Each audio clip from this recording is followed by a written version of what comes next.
In the decades before the Civil War, cotton plantations of the Deep South depended on the forced labor of slaves. By 1860, cotton was the backbone of the Southern economy, and enslaved people numbered in the hundreds of thousands in states like Alabama and Mississippi. On plantations across the fertile Black Belt, enslaved men, women, and even children toiled from dawn until dark to feed the demand for cotton. Their daily existence was ruled by the rising and setting of the sun, the whims of the overseers, and the draconian laws of their system. Today's analysis is going to draw on some primary sources: slave narratives, interviews, plantation records.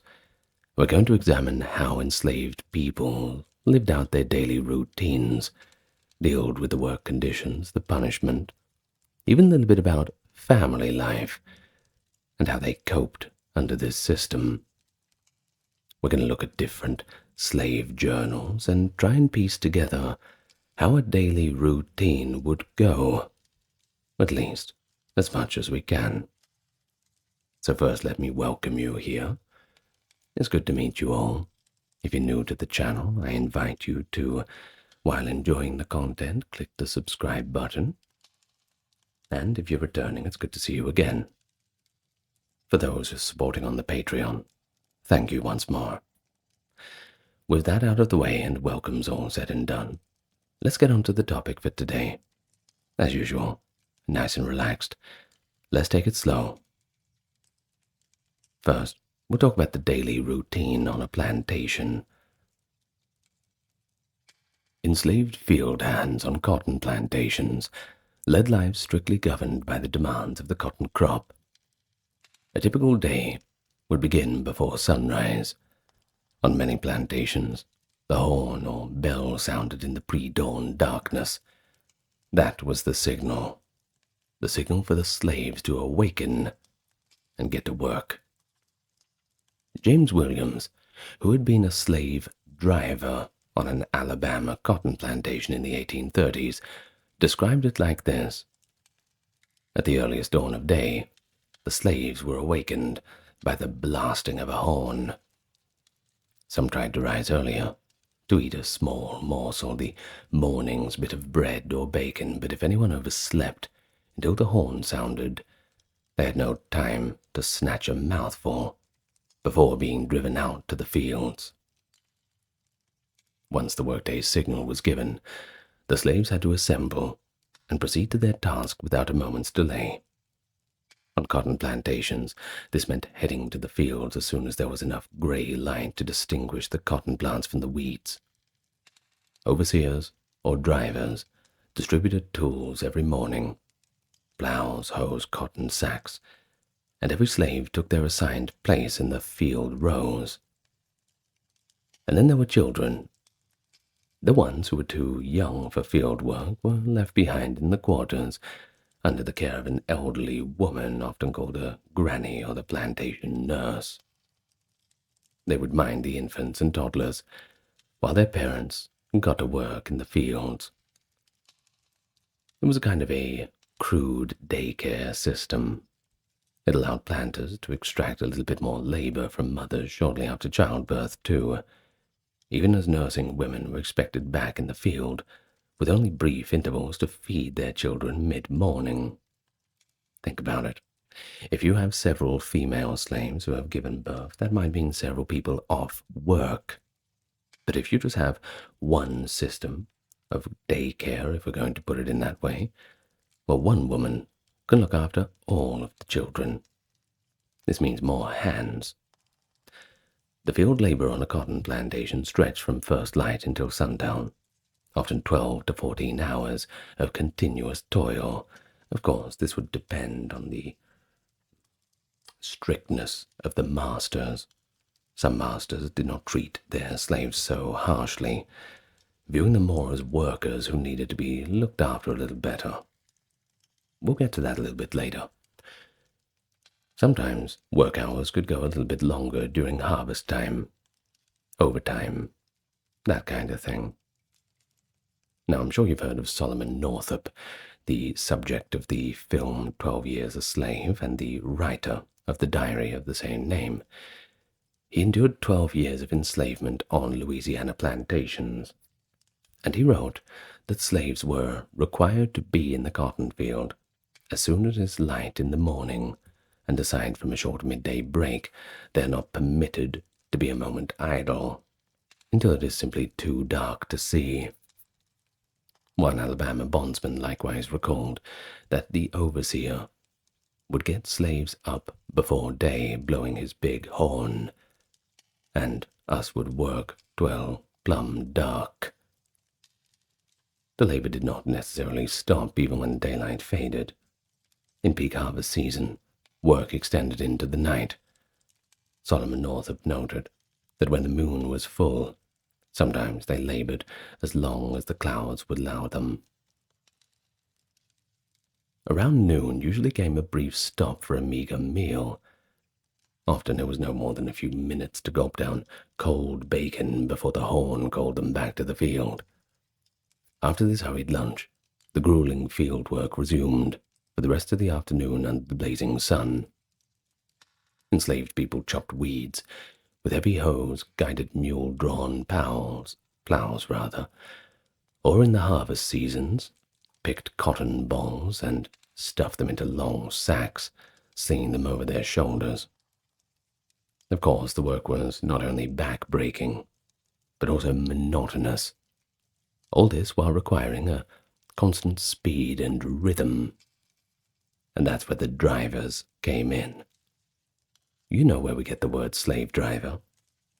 Well, it'll take on a little bit of a more literal meaning with this talk.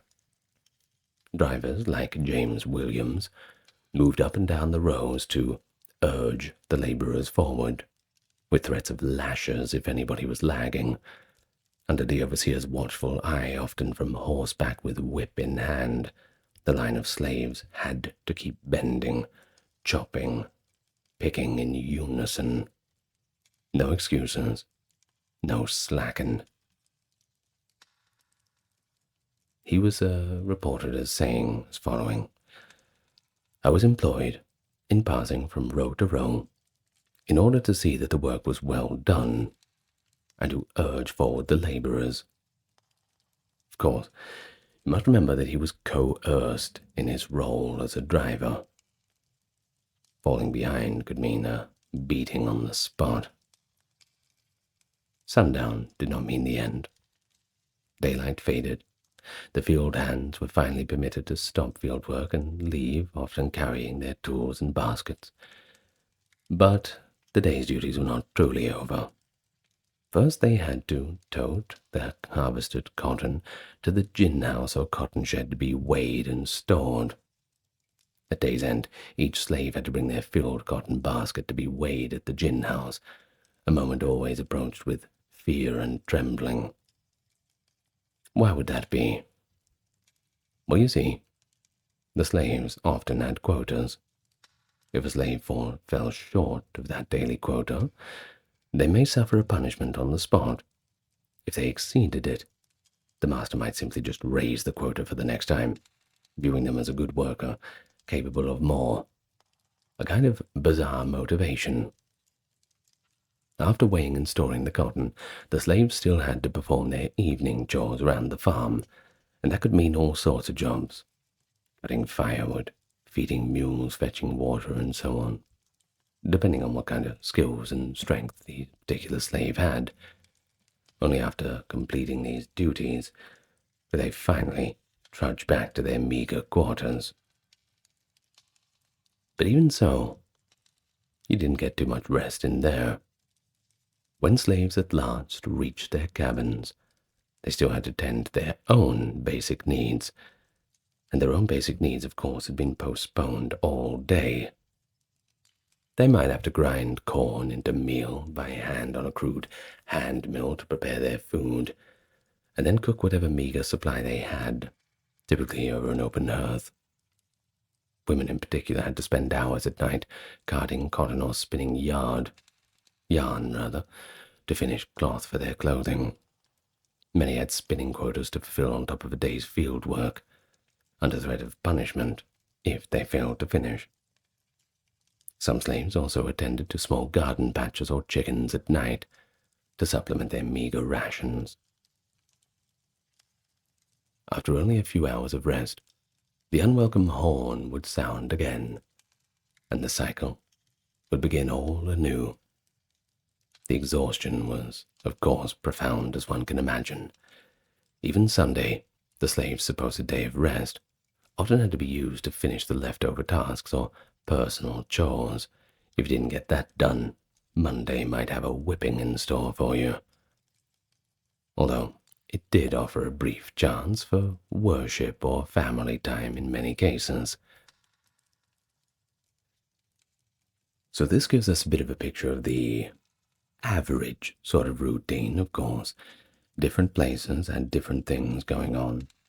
Some worse, some better. It all depends on the management. Just like a normal workplace in our modern era. So let's talk a little bit more about the work conditions now. The daily routine in itself was grueling, but the conditions under which enslaved people labored made it even more brutal. Enslaved workers on cotton plantations faced relentless physical demands, along with inadequate provisions and poor environments designed to extract maximum labor at minimum cost. Contemporary accounts highlight the extreme fatigue and suffering that pervaded the work experience of field slaves. Planters enforced high productivity from each hand. An ordinary day's picking was about 200 pounds of cotton, and any slave who brought in less was typically punished. A new hand's capability was tested on their first day. Overseers would whip him up smartly to pick up the pace as much as possible, then require an amount every day thereafter. If any day's weight fell short, it was considered evidence that he had been laggard. A number of lashes could be the penalty.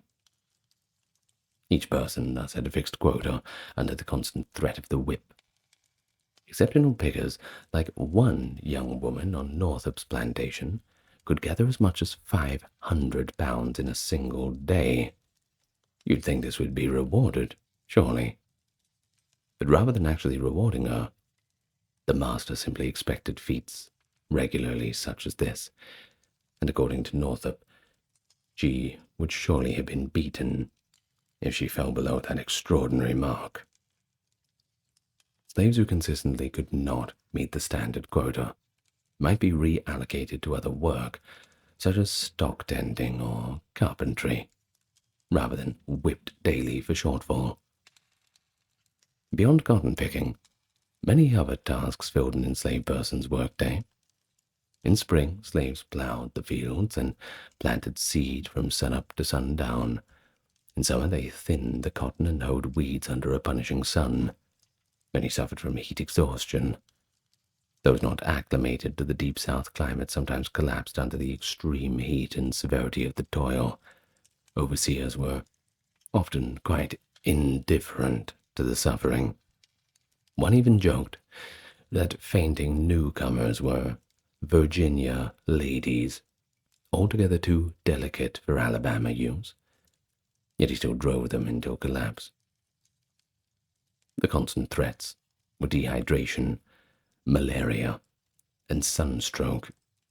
Slaves were often given no hats or inadequate shoes, and their coarse clothing offered pretty much no protection from sun or rain. Fevers and illnesses were also frequent, and medical care was primitive if you could get it at all, typically limited to home remedies or just a good rest, if that was allowed. Planters were provided just enough food to keep the slaves working, but also keep them somewhat well-nourished, if they could afford that. Weekly rations were pretty meager generally, typically a peck of cornmeal and 3 to 4 pounds of salt pork or bacon per person. This might be cooked into cornmeal mush or cornbread in a thin pork stew. Slaves rarely received vegetables, milk, or other foods from the plantation stores. To avoid starvation, many enslaved people cultivated small garden patches by their cabins, or foraged and hunted at night to supplement their diet. But even so, chronic hunger and malnutrition were common. One enslaved woman recalled the standard fare was 3 pounds of meat and a peck of meal per week. Very little else. Clothing, on the other hand, was issued sparingly, usually once or twice a year, and was the cheapest and coarsest fabric. Onseberg, not sure if you heard of that. It's been a while since that has been on the shelves. It was a rough linen, commonly used for slave garments. Adults might receive a single outfit for summer, shirt and pants for men, a dress for women, and one for winter, plus maybe a coat and a pair of shoes. The pair of shoes, you had to be pretty lucky to get them, though. Children frequently went without proper clothing. Many wore nothing more than a long shirt tail until adolescence. Bedding was likewise minimal. An enslaved person typically got 1 coarse blanket per year, and they slept on wooden planks or the cabin floor with straw or rags for padding. Housing for enslaved families usually consisted of crude one-room log cabins in an area called the slave quarters. These cabins were rudimentary structures, often without windows, with dirt floors and leaky roofs. Multiple family members slept together in such cramped quarters. Little privacy or comfort. James Williams, from his journal, noted that slave cabins on his Alabama plantation each had a piece of ground attached to them for a garden, where the occupant could try to raise a few vegetables. There was a catch, though. The slaves could usually tend these gardens only at night or on Sundays, and that is, of course, after the exhausting work days. The quarters were generally within earshot of the overseer's master's house. Williams said it was 300 yards away. If you got caught, well, out comes the whip. And then what was the situation for health and medical care? We've briefly mentioned it. Given the long hours, exposure, and poor diet, one may imagine that people often fell ill or suffered injuries. However, medical care was grossly inadequate. Planters rarely summoned doctors, except in extreme cases. Instead, sick slaves were usually treated with crude home remedies or just left to recover or just die on their own. Enslaved individuals were expected to work through common illnesses like fevers, and resting was often not tolerated unless a person was on the brink of collapse. Pregnant women often received no special consideration. They were expected to work up until childbirth, and many miscarriages or stillbirths resulted from overwork and abuse. There was one particularly horrific case in Alabama. An overseer whipped a heavily pregnant woman named Priscilla until, quote, she was delivered of a dead infant at the foot of a tree where she was tied. Now that is tragic. It was apparently reported in the same source. The overseer had later laughed it off as a small incident. Things like this to show that enslavers generally viewed slaves only as laboring property, not as humans to be cared for. But when they did receive medical care, it was usually under the guise of not wanting to lose one's investment. Think about it.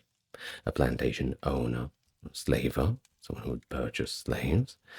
Well, if he was going to pay a certain amount of money for a slave, he didn't want that person to succumb to some illness who could be cured quite easily. So it really would depend on the situation. But generally, you would just be told to get over it.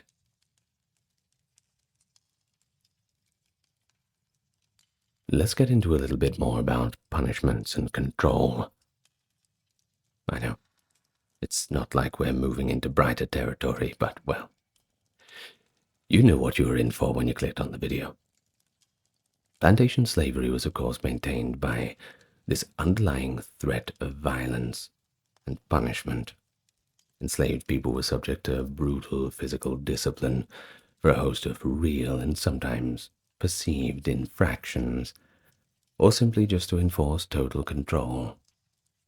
First-hand accounts provide pretty stomach-churning details of whippings, torture, and other abuses that were part of life for slaves in the Deep South cotton plantations. We've certainly seen the videos of the torn and ripped up backs of some former slaves. Horrifying.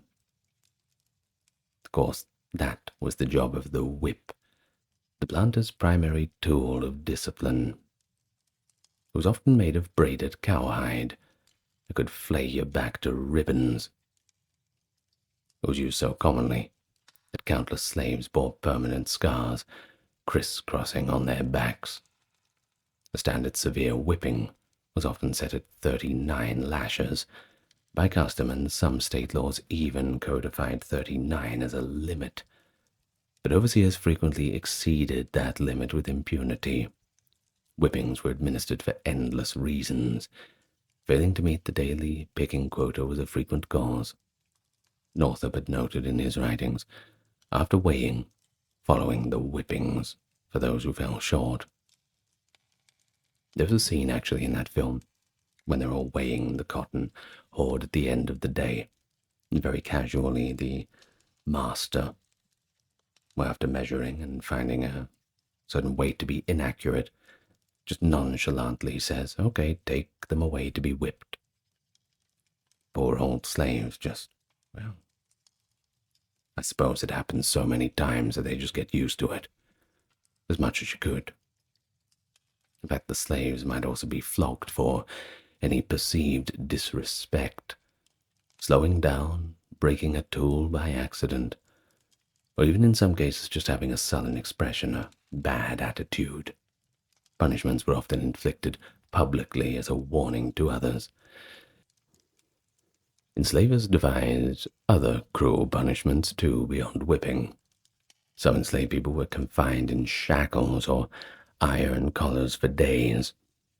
Others were put in the stocks, that medieval-looking wooden frame, sort of sits around your hands and feet, sometimes, or just with your head and your hands through it. And that is a punishment that's pretty severe.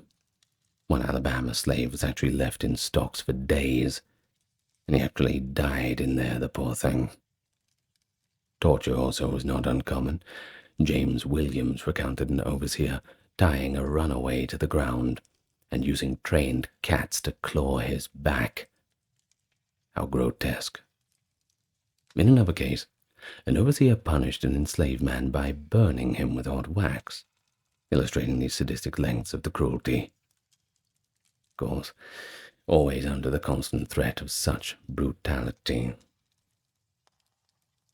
The threat of death or sale also loomed as ultimate punishments. If a slave resisted or struck back, they could be killed with very little repercussion. More commonly, rebellious slaves were sold off to the Deep South trade as a punishment, permanently exiling them from their family. Family separations were themselves a deliberate, controlled tactic. The wife or child of a disobedient slave might be sold away to break the slave's spirit.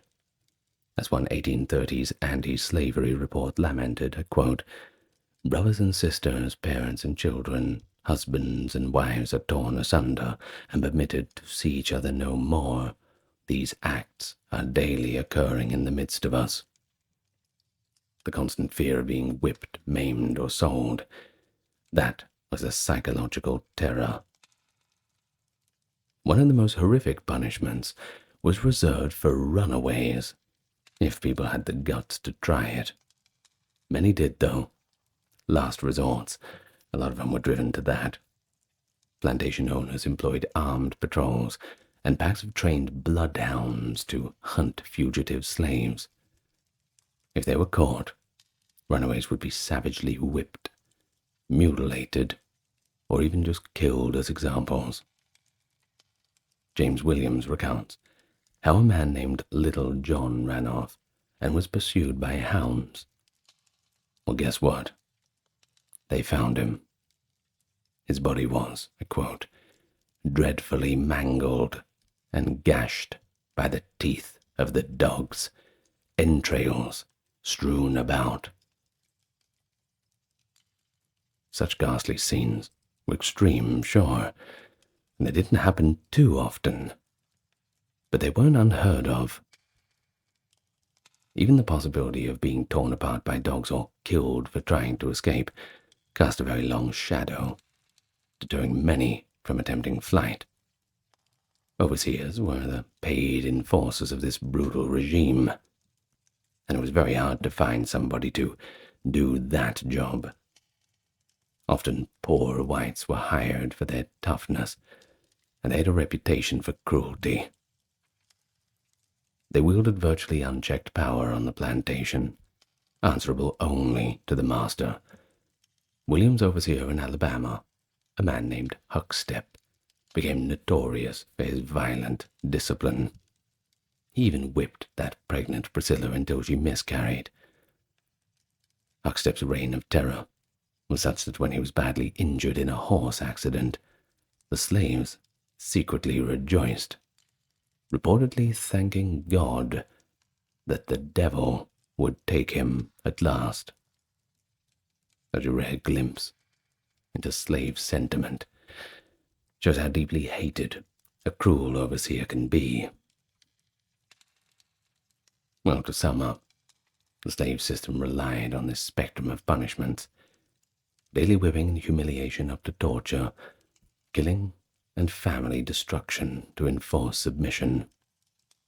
Enslaved people lived under a state of siege, physical and psychological, never knowing when the next act of cruelty might occur. That many survived it all under these kinds of conditions, it must be a testament to resilience, that's for sure, even as countless others perished or were simply broken by the brutality of it all. But of course, among all the misery, life must go on. Despite all the dehumanization, the slaves formed families and communities, creating a social world of their own within the confines of their system. However, family life under slavery was, as you can imagine, fraught with anxiety and heartbreak.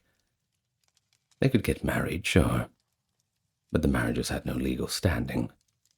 Families could be torn apart at a slaveholder's whim, and even every family bond was vulnerable to the slave trade breaking it apart. Slaves did marry, or take up at least with a partner, and strove to maintain family units as much as possible. They often held informal marriage ceremonies. A common tradition was jumping the broom. The couple would jump over a broomstick together as a symbol of union. Typically, they had to get the master's permission to marry or live as husband and wife. Some owners allowed it, too, seeing advantage in slaves having families. Children born into slavery increased the owner's human property, too. And some owners just wanted to treat their slaves a little bit more humanely. Once again, it really depends on the person. We can't imagine that every single slave owner was a monstrous, Disney-like villain. I know that's a controversial opinion, but we just cannot put things into such simplified terms, because it all comes on a spectrum. Well, either way, this permission to get married could be denied or revoked arbitrarily. There was one ex-slave that recalled that you couldn't marry unless another master's agreed to buy both of them, meaning that if a husband and wife had different owners, one owner had to purchase the other, or the marriage would just simply not be allowed. Too bad. So sad. If such an agreement wasn't reached, couples might simply cohabitate without any formal sanction, or maintain a marriage across plantations through nightly visits when possible. Enslaved couples cherished their bonds despite all these obstacles. Human feelings don't go away, even in times of trouble. They consider themselves married in the eyes of God, even if they weren't recognized by law. Slaves often sought to live together as families in their quarters, as many slaveholders did tolerate nuclear families on their plantations, as long as the slaves remained obedient. Some masters found that allowing family life could make slaves more docile. However, the threat of separation always hung over them. The husband on one plantation often lived in fear that his wife or children might be sold, while he was powerless to prevent it, and of course vice versa. For enslaved mothers and fathers, parenthood was a mix of both joy and terror.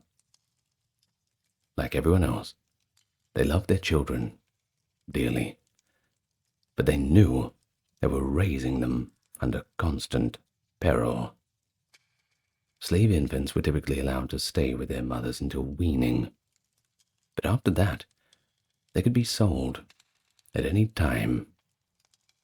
Harriet Ann Jacobs, an enslaved mother herself, described how every New Year's Day, the traditional hiring and sale day for slaves, comes laden with peculiar sorrows for slave mothers, who sit watching the children, who may all be torn from her the next morning. Jacobs witnessed a mother of 7 in North Carolina lose every single one of her children in the same tragic day. The woman was screaming at the auction, according to Jacobs. They took all. Gone. All gone. Why doesn't God kill me? As her last child was carted away. Jesus.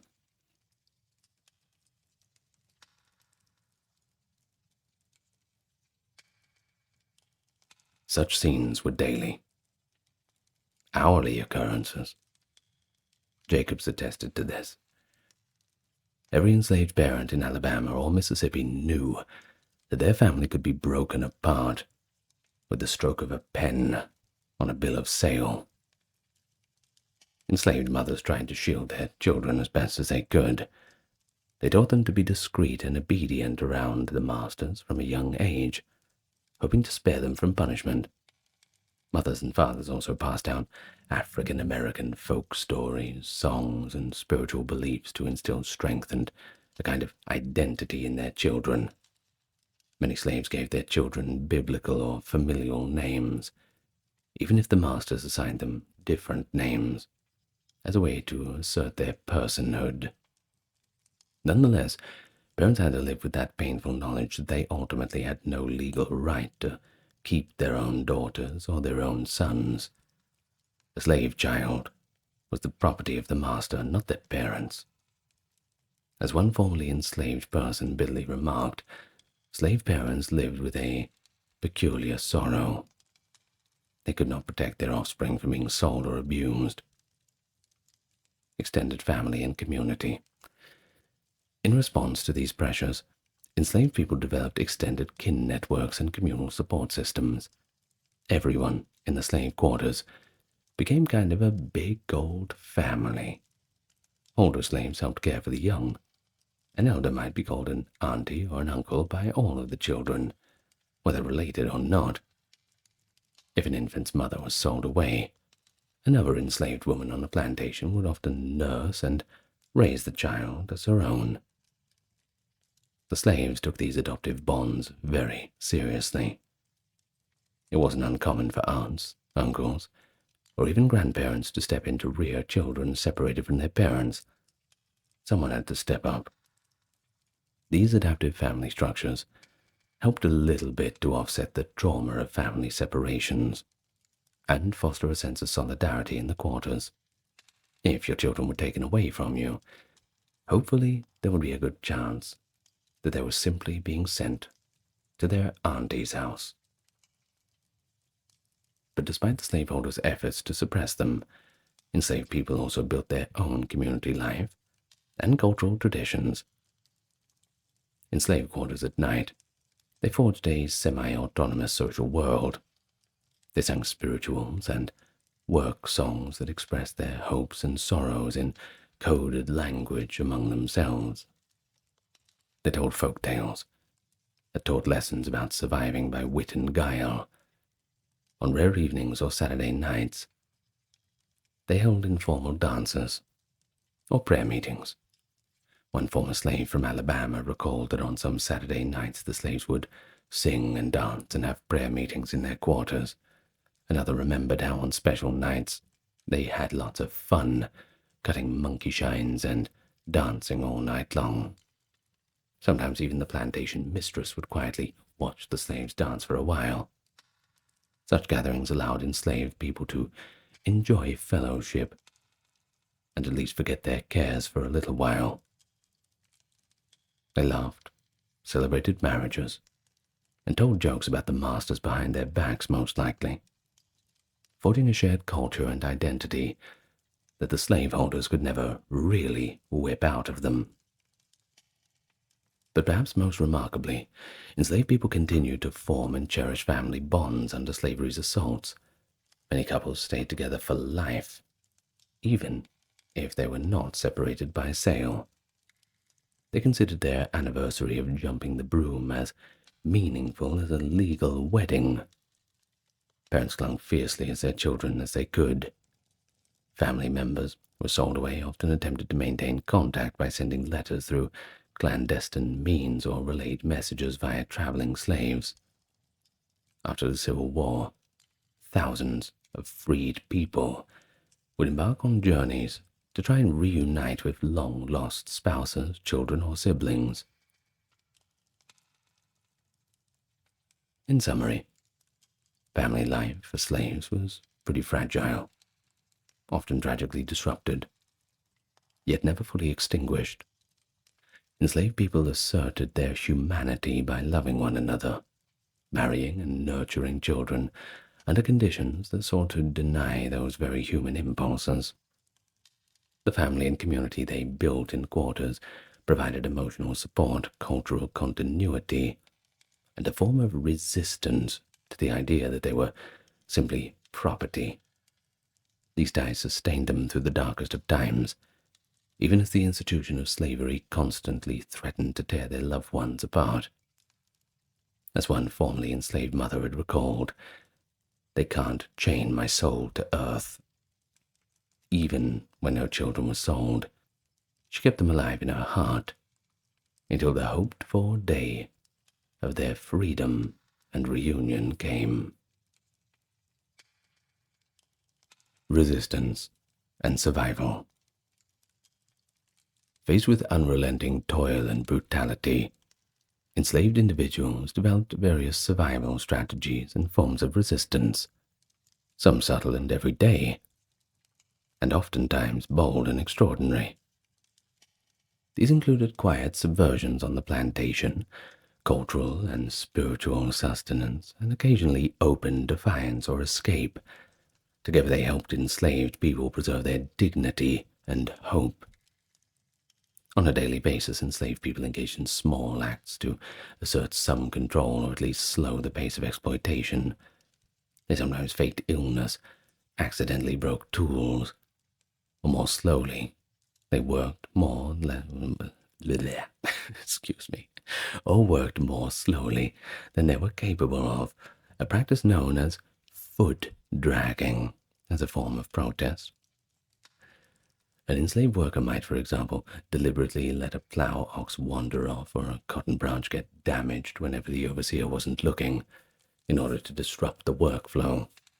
Such acts had to be subtle. If you got caught, well, you'd be punished severely. But many slaves became very adept at just feigning stupidity or clumsiness to cover minor sabotage. They also stole bits of produce or supplies from the plantation, what one slave called taking back what was owed to supplement their own needs, despite the risk of a whipping if you got discovered. Even maintaining one's dignity could be a form of defiance. Some slaves refused to show pain or cry out under the lash, denying their tormentors the satisfaction of it. Others found different ways to assert personality, wearing bright colors on their ragged clothes, celebrating secret birthdays for their kids, or giving their children dignified names. Such behaviors might seem pretty minor, but they were actually real acts of self-assertion in a system that tried to strip away their individuality. And then there were religion and music. They were crucial coping tools. Enslaved people crafted a rich spiritual life that gave them hope and inner freedom. They held secret prayer meetings at night. One remembered turning a washpot upside down at the cabin door to muffle the sound of their hymns so the master wouldn't hear it. In their humble, brash arbors of slave quarters, they sang spirituals that often had double meanings, praising God while yearning for deliverance from bondage.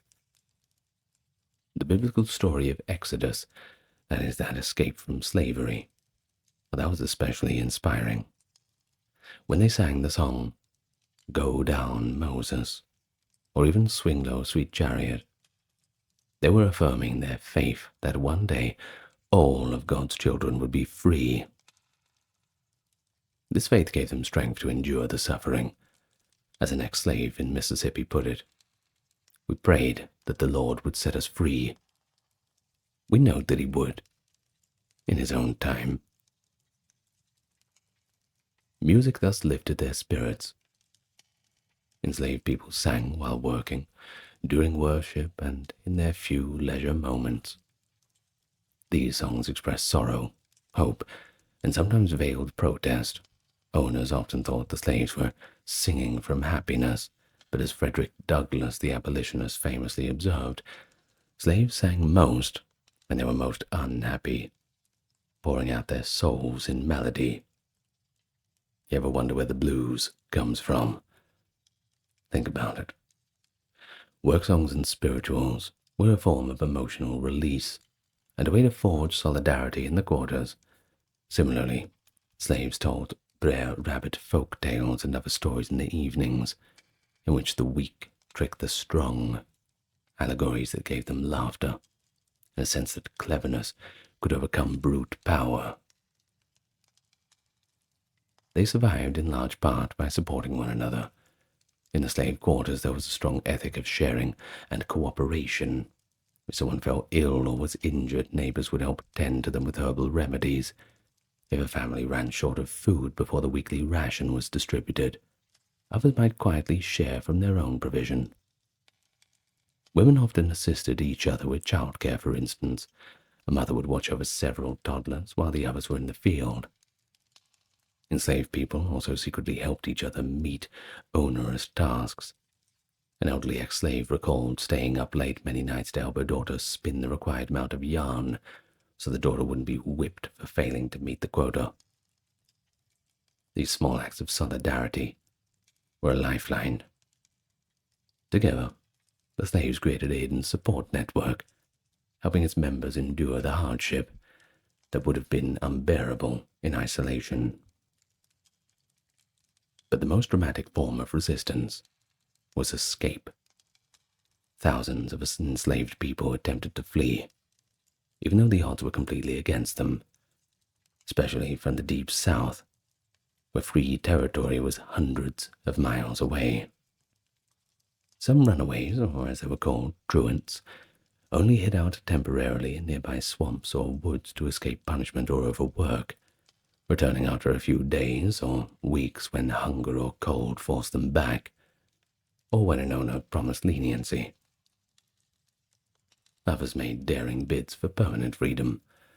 One well-known Alabama fugitive, a man named James Curry, managed to disguise himself and travel north to freedom in the 1830s, later writing about his own escape. More commonly, Deep South runaways tried to reach cities like New Orleans or Mobile to stow away on ships, or they headed west toward the frontier, or south toward Mexico. In fact, slavery was non-existent in Mexico after 1829.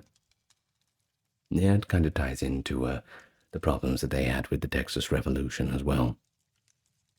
It's cultural clashes. Well, most of these who ran away were eventually caught by slave catchers or betrayed by their own people, but their attempts inspired others. and rattled the slaveholders. The existence of the Underground Railroad, while more effective in the Upper South, still reached into the Deep South in some cases, aided by networks of black and white anti-slavery agents. Go and learn about John Brown. I did a video about him too.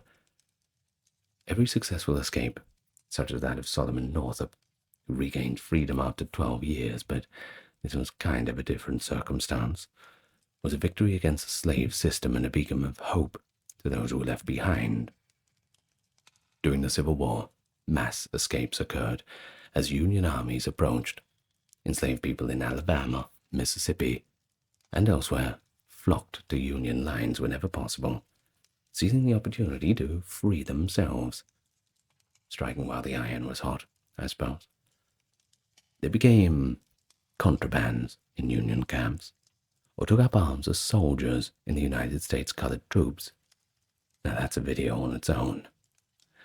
Their actions affirmed that enslaved people were not passive recipients of freedom, but active agents securing it. In the words of an enslaved minister, when freedom finally came, it was because we prayed for it. We kept praying and waiting on the Lord. But they also took action when the moment arrived. Survival and resistance, they go hand in hand. From quiet subversions of the plantation to the bold strike for liberty, when history presented them with the chance, finally. And so that was it. The daily life of a slave on a cotton plantation on the Deep South.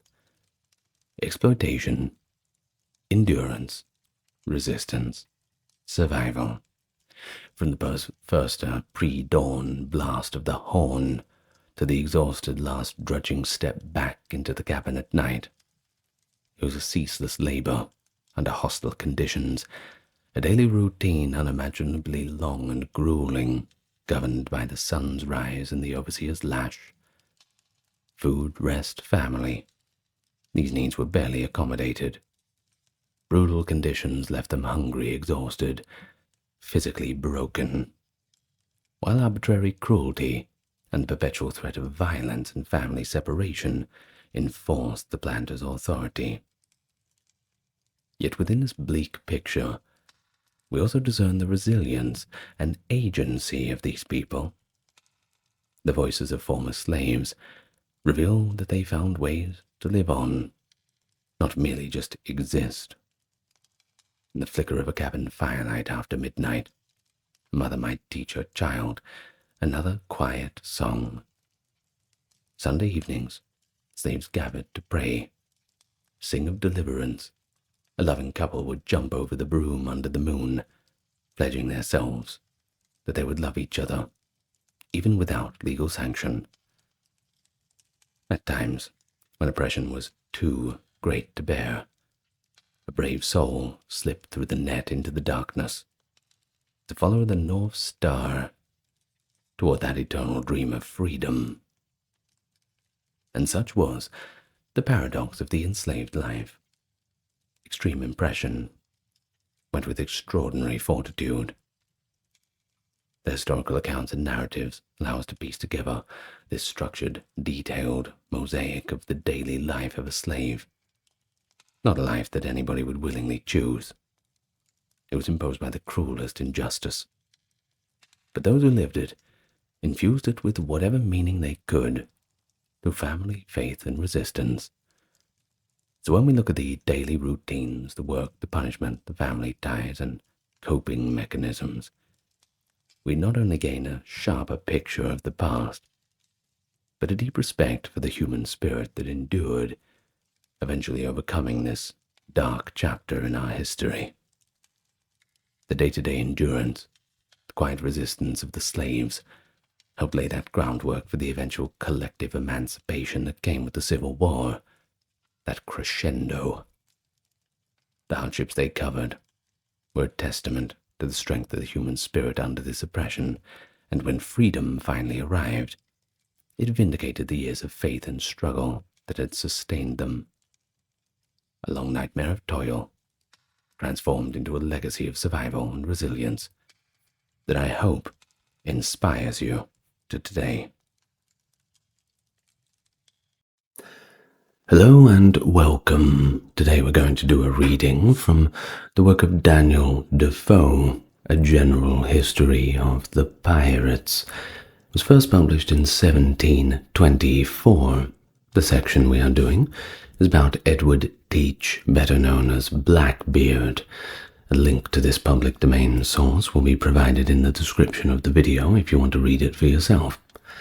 Now, that being said, best way to support the channel is to like, subscribe, comment, all that good stuff. And let's begin, nice and relaxed. From the work of Daniel Defoe, A General History of the Pirates.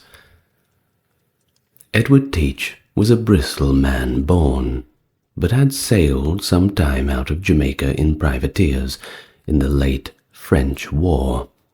Yet though he had often distinguished himself for his uncommon boldness and personal courage, he was never raised to any command till he went to pirating, which I think was at the latter end of the year 1716, when Captain Benjamin Hornigold put him into a sloop that he had made a prize of, and with whom he continued in consortship till a little while before Hornigold surrendered. In the spring of the year 1717, Teach and Hornigold sailed from Providence for the Main of America, and took in their way a billup from Havana with 120 barrels of flour, and also a sloop from Bermuda, Thurber master, from whom they took only some gallons of wine and then let him go, and a ship from Madeira to South Carolina, out of which they got a plunder to a considerable value. After cleaning the coast of Virginia, they returned to the West Indies, and in the latitude of 24 made a prize of a large French Guineaman, bound to Martinico, which by Hornigold's consent Teach went aboard as of captain, and took a cruise in her. Hornigold returned with his sloop to Providence, where at the arrival of Captain Rogers, the governor, he surrendered to mercy, pursuant to the king's proclamation. Aboard of this Guineaman, Teach mounted no guns, and named her the Queen Anne's Revenge, and cruising near the island of St. Vincent, took a large ship called the Great Allen. Christopher Taylor, commander, the pirates plundered her of what they thought fit, put all the men ashore upon the island above mentioned, and then set fire to the ship. A few days after, Teach fell in with the Scarborough man of war of 30 guns, who engaged him for some hours, but she finding the pirate well manned, and having tried her strength, gave over the engagement, and returned to Barbados, the place of her station, and Teach sailed towards the Spanish America. In this way, he met with a pirate sloop of 10 guns, commanded by one Major Bonnet, lately a gentleman of good reputation and estate in the island of Barbados, whom he joined, but in a few days after, Teach, finding that Bonnet knew nothing of maritime life, with the consent of his own men, put in another captain, one Richards, to command Bonnet's sloop, and took the major on board his own ship, telling him that as he had been used to the fatigues and care of such a post, it would be better for him to decline it, and live easy at his pleasure in such a ship as his, where he should not be obliged to perform duty, but follow his own inclinations. At Turniff, 10 leagues short of the Bay of Honduras, the pirates took in fresh water, and while they were at an anchor there they saw a sloop coming in, whereupon Richards in the sloop, called the Revenge, slipped his cable, and ran out to meet her, who upon seeing the black flag hoisted struck his sail and came to under the stern of Teach the Commodore. She was called Adventure. From Jamaica, David Harriet Master. They took him and his men aboard the great ship, and sent a number of other hands with Israel Hands, master of Teach's ship, to man the sloop for the piratical account. The 9th of April, they weighed from Turniff, having lain there about a week, and sailed to the bay, where they found a ship and 4 sloops.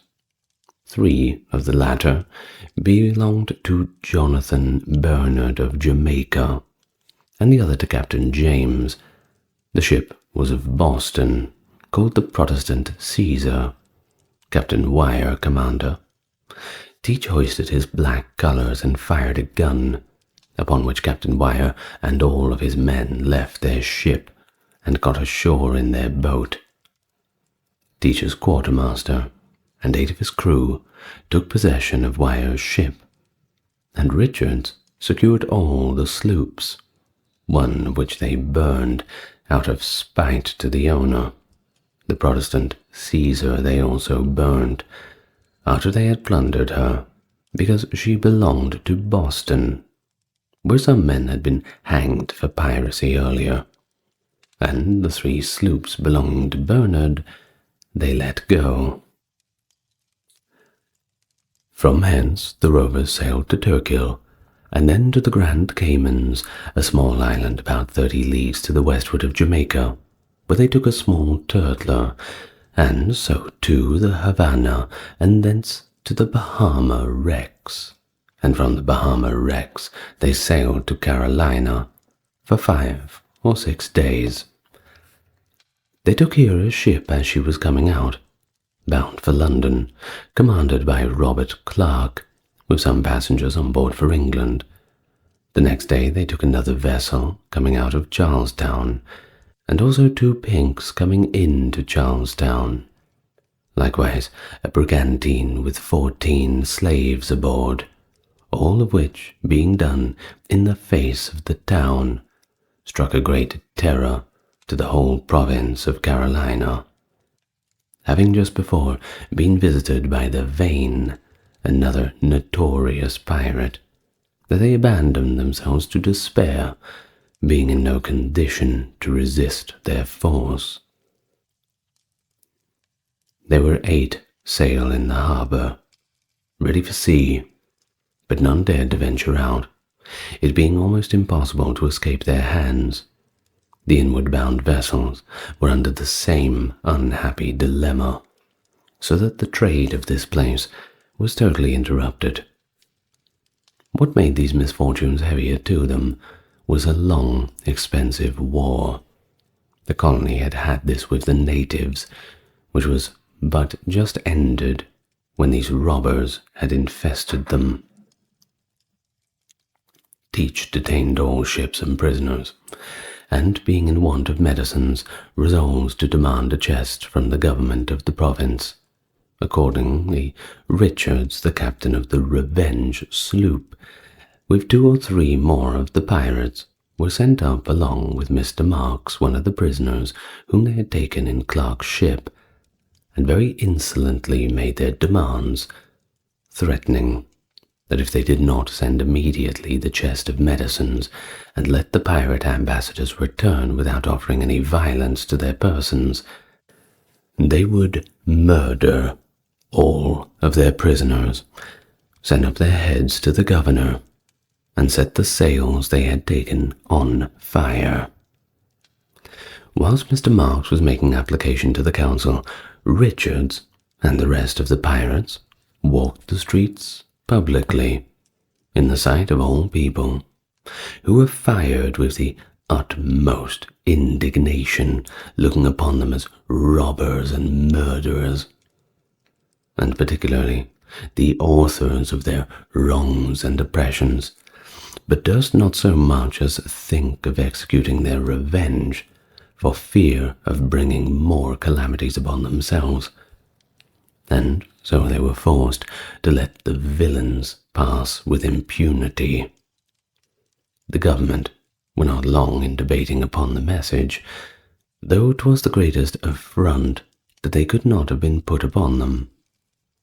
Yet, for the saving so many of men's lives, among them Mr. Samuel Ragg, one of the council, they complied with the necessity, and sent aboard a chest, valued between 300 and 400 L, and the pirates went back safe to their ships.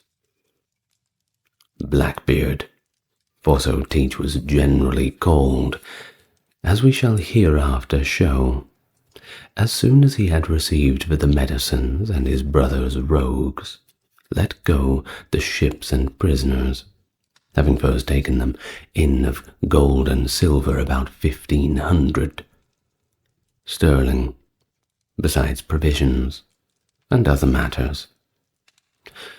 From the bar of Charlestown they sailed to North Carolina, Captain Teach in the ship, which they called the Man of War, Captain Richards and Captain Hands in the sloops, which they termed privateers, and another sloop serving them as a tender. Teach began now to think of breaking up the company, and securing the money and the best of the effects for himself, and some others of his companions he had the most friendship for, and to cheat the rest. Accordingly, on the pretence of running into Topsail Inlet to clean, he grounded his ship, and then, as if it had been done undesignedly and by accident, he orders Hans' sloop to come to his assistance, and get him off again, which he, endeavouring to do so, ran the sloop on shore near the other, and so were both lost. This done, Teach goes into the tender sloop with 40 hands, and leaves the Revenge there, and takes 17 others, and maroons them upon a small sandy island, about a league from the main, where there was neither bird, beast, nor even herb for their subsistence, and where they must have perished if Major Bonnet had not 2 days after found them and taken them away. Teach goes up to the governor of North Carolina with about 20 of his men, surrender to his Majesty's proclamation, and receive certificates thereof from his Excellency. But it did not appear that their submitting to this pardon was from any reformation of manners, but only to wait a more favourable opportunity to play the same game over again, which he soon after effected, with greater security to himself, and with much better prospect of success, having in this time cultivated a very good understanding with Charles Eden, the governor above mentioned.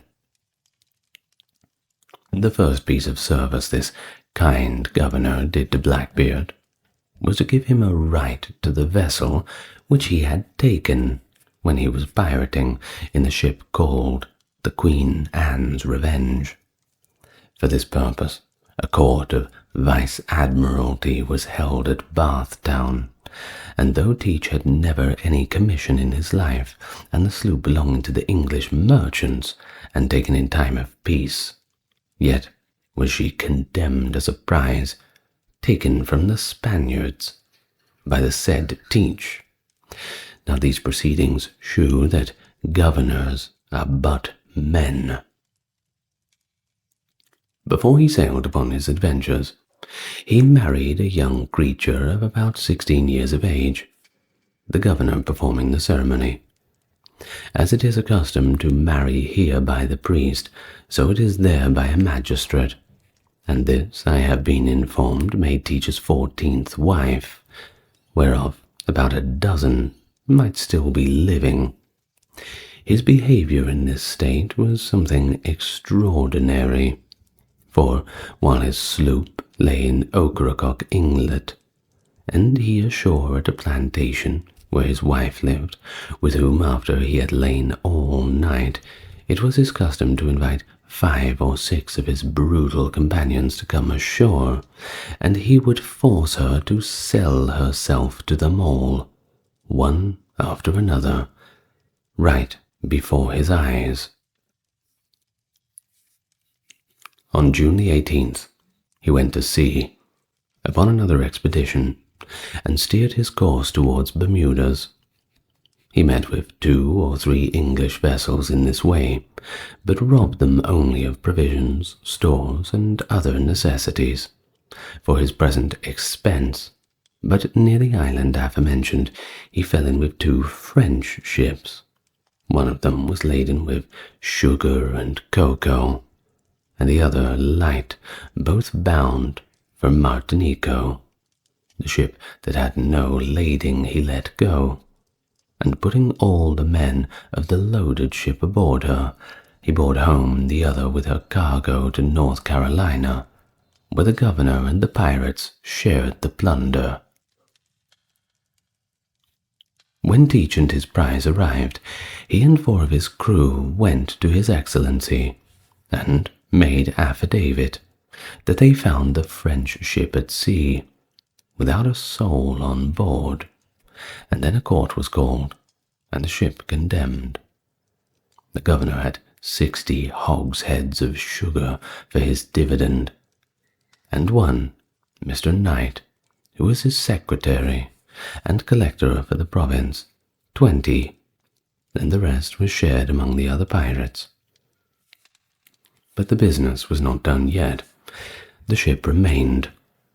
It was possible for one or the other might have come into the river, that might be acquainted with her, and so discover the roguery, but Teach thought of a contrivance to prevent this, for upon a pretence that she was leaky, and that she might sink, and so stop up the mouth of the inlet or cove where she lay, he obtained an order from the governor to bring her out into the river and set fire to her, which was accordingly executed, and she was burned down to the water's edge, her bottom sunk, and with it their fears of her ever rising in judgment against them.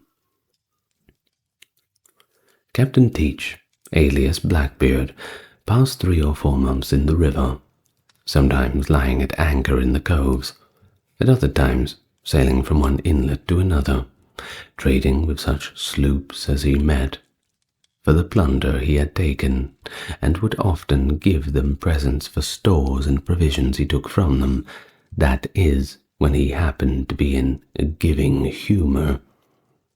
At other times he made bold with them, and took what he liked, without saying, by your leave, knowing well they dared not send him a bill for the payment.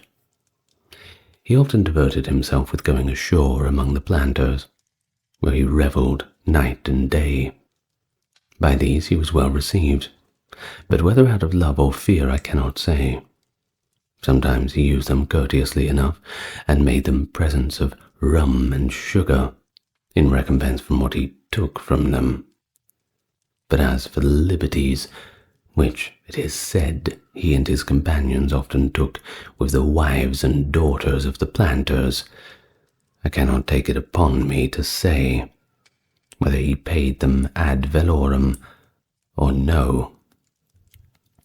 At other times he carried it in a lordly manner towards them, and would lay some under the contribution. Nay, he often proceeded to bully the governor, not that I can discover the least cause of quarrel betwixt them, but it seemed only to be done to show he dared to do it. The sloops trading up and down this river, being so frequently pillaged by Blackbeard, consulted with the traders, and some of the best of the planters, what course to take. They saw plainly it would be in vain to make any application to the governor of North Carolina, to whom it properly belonged to find some redress, so that if they could not be relieved from some other quarter, Blackbeard would be like to reign with impunity. Therefore, with as much secrecy as possible, they sent a deputation to Virginia to lay the affair before the governor of that colony, and to solicit an armed force from the men of war lying there to take or destroy this pirate. This governor consulted with the captains of 2 men of war, viz., the Pearl and the Lime, who had lain in St. James's River about 10 months. It was agreed that the governor should hire a couple of small sloops, and the men of war should man them. This was accordingly done, and the command of them given to Mr. Robert Maynard, first lieutenant of the Pearl, an experienced officer, and a gentleman of great bravery and resolution, as will appear by his gallant behavior in this expedition. The sloops were well manned and furnished with ammunition and small arms, but no guns had been mounted.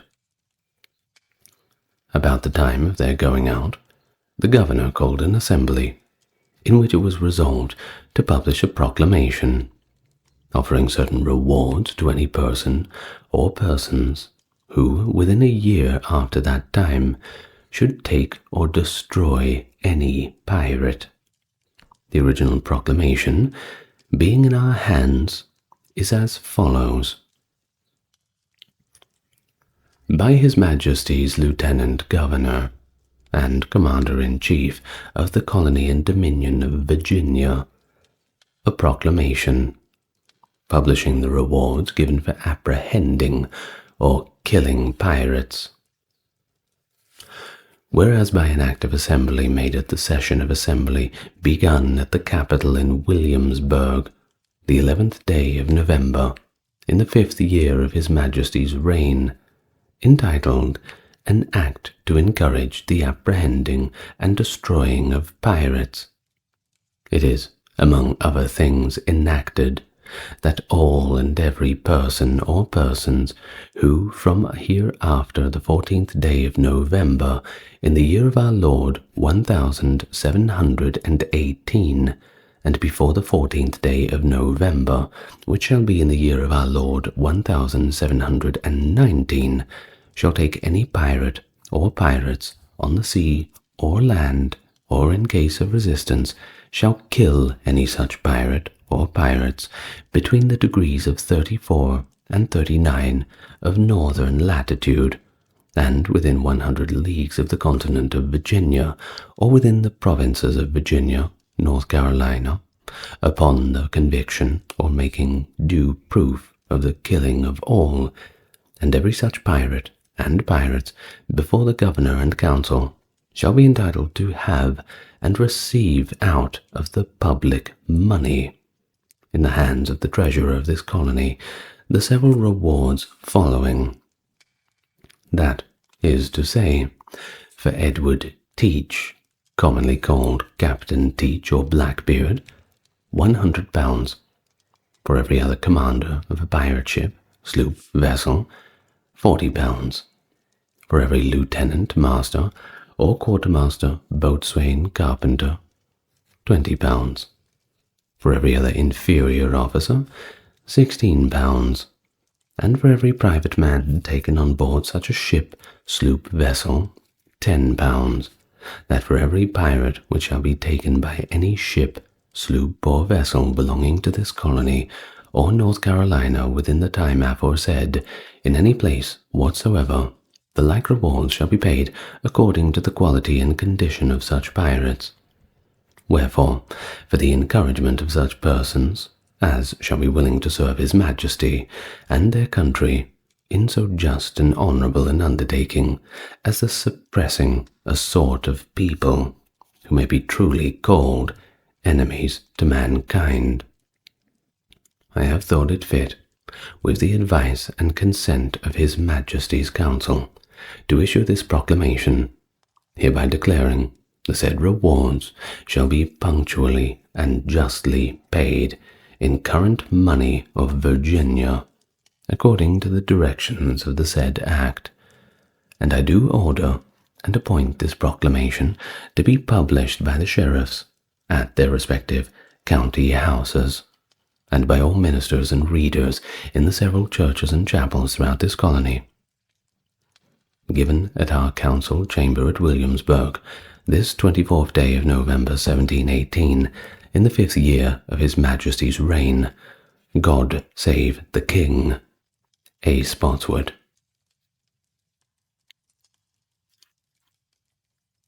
The 17th of November, 1718, the lieutenant sailed from Kecoughtan in James River in Virginia, and the 21st in the evening came to the mouth of Ocracoke Inlet, where he got sight of the pirate. This expedition was made with all imaginable secrecy, and the officer managed with all the prudence that was necessary, stopping all boats and vessels he met with in the river from going up, and thereby preventing any intelligence from reaching Blackbeard, and receiving at the same time an account from them all of the place where the pirate was lurking. But, notwithstanding this caution, Blackbeard had information of the design from His Excellency of the province, and his secretary, Mr. Knight, wrote him a letter particularly concerning it, intimating that he had sent him 4 of his men, which were all he could meet with, in or about town, and so bid him be upon his guard. These men belonged to Blackbeard, and were sent from Bathtown to Ocracoke Inlet, where the sloop lay, which is about 20 leagues. Blackbeard had heard several reports, which happened not to be true, and so gave the less credit to this, nor was he convinced till he saw the sloops, whereupon he put his vessel in a posture of defence. He had no more than 25 men on board, though he gave out all the vessels he spoke with that he had 40. When he had prepared for battle, he sat down and spent the night drinking with the master of a trading sloop, who 'twas thought to have had more business with Teach than he should have had.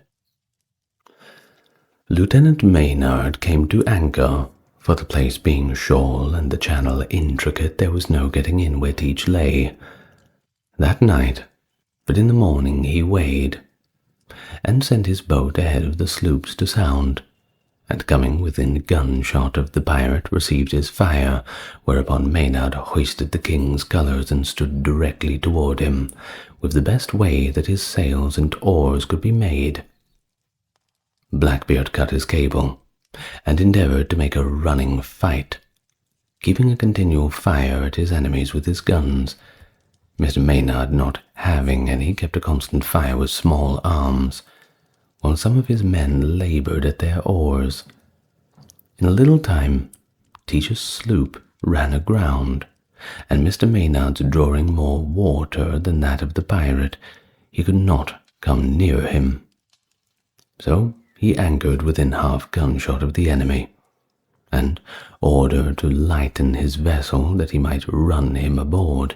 The lieutenant ordered all his ballast to be thrown overboard, and all the water to be staved, and then weighed and stood for him, upon which Blackbeard hailed him in this rude manner: "Damn you for villains!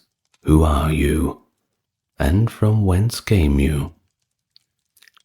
The lieutenant made him answer, "You may see by our colours that we are no pirates."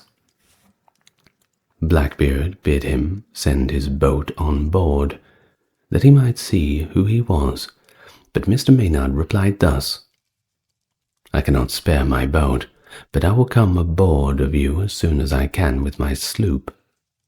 Upon this, Blackbeard took a glass of liquor, and drank to him with these words: "Damnation seize my soul if I give you quarters, or take any from you." In answer to which, Mr. Maynard told him that he expected no quarters from him, nor should he give him any. By this time, Blackbeard's sloop fleeted, and Mr. Maynard's sloops were rowing towards him, which being not above a foot high in the waist, and consequently the men all exposed as they came nearer together, there being hitherto little or no execution done on either side, the pirate fired a broadside, charged with all manner of short shot, a fatal stroke to them, the sloop that the lieutenant was in having 20 men killed and wounded, the other sloop 9. This could not be helped, for there being no wind, they were obliged to keep to their oars. Otherwise, the pirate would have gotten away from him, which it seems the lieutenant was resolute to prevent. After this unlucky blow, Blackbeard's sloop fell broadside to the shore. Mr. Maynard's other sloop, which was called the Ranger, fell astern, being for the present disabled, so that the lieutenant, finding his own sloop had way, and would soon be on board of Teach, he ordered all his men down, for fear of another broadside, which must have been in their destruction, and the loss of the expedition entirely. Mr. Maynard was the only person that kept the deck, except the man at the helm, whom he directly lie down snug, and the men in the hold were ordered to get their pistols and swords ready for close fighting, and to come up at his command, in order to which 2 ladders were placed in the hatchway for the more expedition. When the lieutenant's sloop boarded the other, Captain Teach's men threw in several new-fashioned sort of grenades, viz. Case bottles filled with powder, and small shot, slugs and pieces of lead or iron, with a quick match in the mouth of it, which being lighted without sight, presently runs into the bottle of the powder, and is instantly thrown on board, and generally does a great execution, besides putting all the crew into a confusion. But by good providence they had not that effect here, the men being in the hold, and Blackbeard, seeing few or no hands aboard, told his men that they were all knocked on the head, except 3 or 4, and therefore, says he, let's jump on board and cut them to pieces. Whereupon, under the smoke of one of the bottles just mentioned, Blackbeard enters with 14 men over the bows of Maynard's sloop, and were not seen by him until the air cleared. However, he just then gave a signal to his men, who all rose in an instant, and attacked the pirates with as much bravery that was ever done upon such an occasion. Blackbeard and the lieutenant fired the pistol at each other, by which the pirate received a wound, and then engaged with swords, till the lieutenant's unluckily broke, and stepping back to cock a pistol, Blackbeard, with his cutlass, was striking at that instant, that one of Maynard's men gave him a terrible wound in the neck and throat, by which lieutenant came off with a small cut over his fingers. They were now closely and warmly engaged, the lieutenant and 12 men against Blackbeard and 14, till the sea was tinctured with blood round the vessel. Blackbeard received a shot into his body from the pistol that Maynard discharged, yet he stood his ground, and fought with great fury, till he received 25 wounds, 5 of them by shot.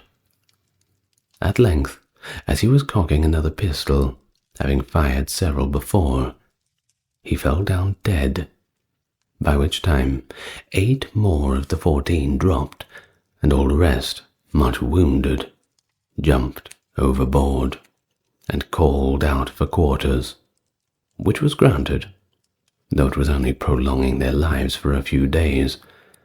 The sloop Ranger came up, and attacked the men that remained in Blackbeard's sloop with equal bravery, till they likewise cried for quarter.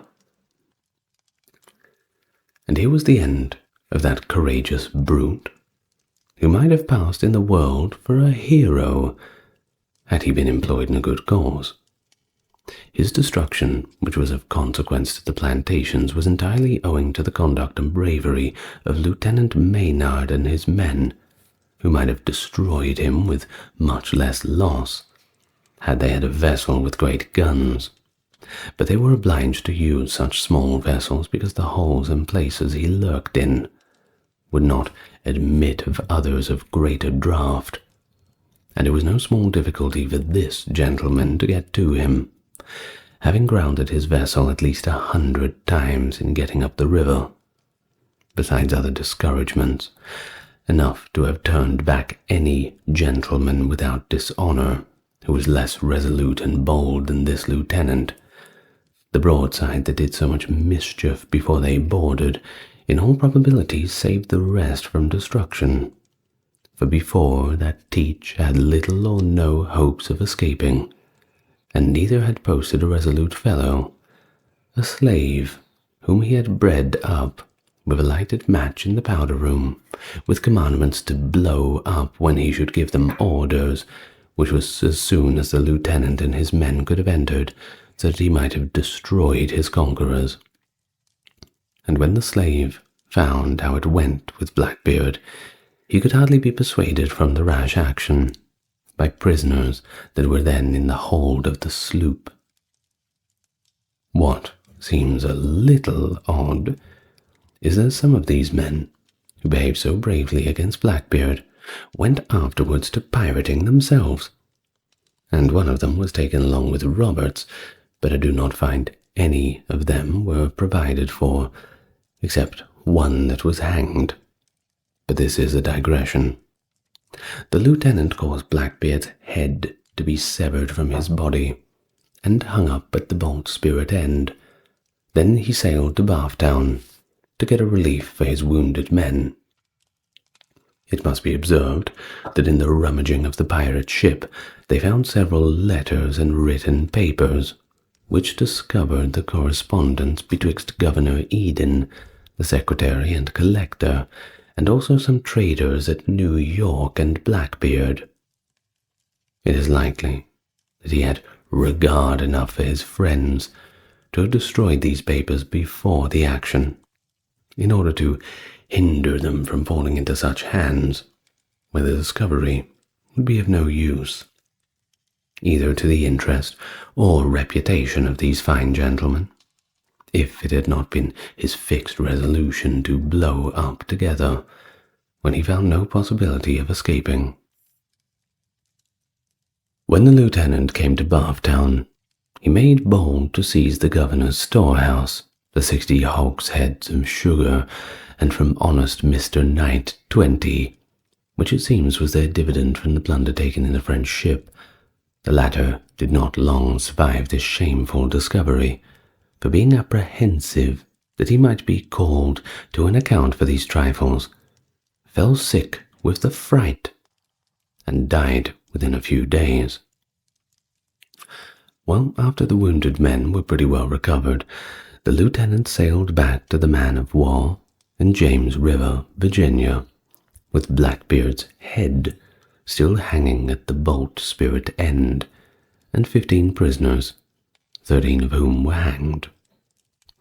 It appearing upon trial that one of them, Samuel Odell, was taken out of the trading sloop but the night before the engagement.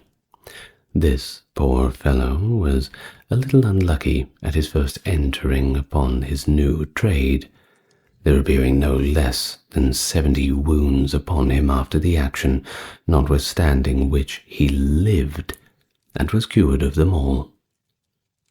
The other person that escaped the gallows was one Israel Hands, the master of Blackbeard's sloop, and formerly the captain of the same before the Queen Anne's Revenge was lost in Topsail Inlet.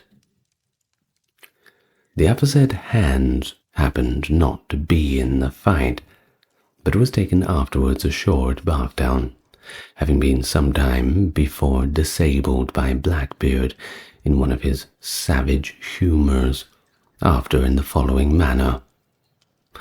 One night drinking in his cabin with Hans the pilot and another man, Blackbeard, without any provocation, privately draws out a small pair of pistols and cocks them under the table, which being perceived by the man, he withdrew and went up upon deck, leaving Hans, the pilot, and the captain together.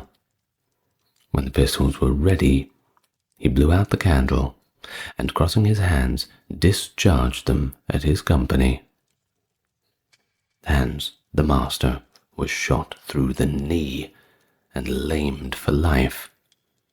The other pistol did no execution. Being asked the meaning of this, he only answered by damning them, that if he did not now and then kill one of them, they would forget who he was.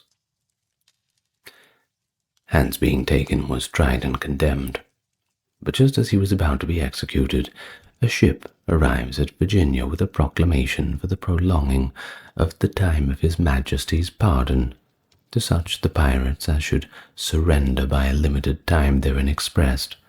Notwithstanding the sentence, Hans pleaded the pardon, and was allowed the benefit of it, and is alive at this time in London, begging for his bread. Now that we have given some account of Teacher's life and actions, it will not be amiss that we speak of his beard, since it did not a little contribute towards making his name so terrible in those parts. Plutarch and other grave historians have taken notice that several great men amongst the Romans took their surnames from certain odd marks in their countenances, as Cicero, from a mark or vetch on his nose, so as our hero, Captain Teach, assuming the cognomen of Blackbeard from the large quantity of hair which like a frightful meteor covered his whole face, and frightened America more than any comet that has appeared for a long time. This beard was black, which he suffered to grow of an extravagant length. As to breadth, it came up to his eyes. He was accustomed to twist it with ribbons in small tails, after the manner of our Ramillies' wigs, and turn them about in his ears.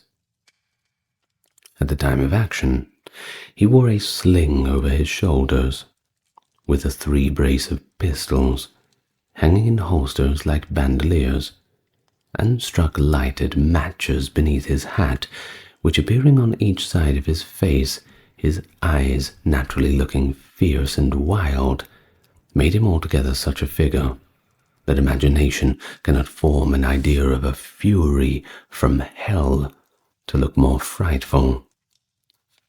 If he had the look of a fury, his humours and passions were suitable to it. We shall relate 2 or 3 more of his extravagancies, which we omitted in the body of his history, by which it will appear to what a pitch of wickedness human nature may arrive, if its passions are not checked. In the commonwealth of pirates, he who goes the greatest length of wickedness is looked upon with a kind of envy amongst them, as a person of a more extraordinary gallantry, and is thereby entitled to be distinguished by some post. And if one such has but courage, he must certainly be a great man. The hero of whom we are writing was thoroughly accomplished in this way, and some of his frolics of wickedness were so extravagant, as if he aimed at making his men believe he was a devil incarnate. For being one day at sea, and a little flushed with drink, "Come," says he, "let us make a hell of our own, and try how long we can bear it." Accordingly, with 2 or 3 others, he went down into the hold, and closing up all the hatches, filled several pots full of brimstone and other combustible matter, and set it on fire, and so continued till they were almost suffocated. When some of the men cried out for air, at length he opened the hatches, not a little pleased that he held out the longest. The night before he was killed, he sat up and drank until the morning, with some of his own men and the master of a merchantman, and having been intelligence to the 2 sloops coming to attack him, as he had been before observing, one of his men asked him, in case anything should happen to him in the engagement with the sloops, whether his wife knew where he had buried his money. He answered that nobody but himself and the devil knew where it was, and the longest liver should take it all. Those of his crew that were taken alive told a story that might appear a little incredible. However, we think it would be not fair to omit it, since we had it from their own mouths. That once upon a cruise, they found out that they had a man on board more than their crew.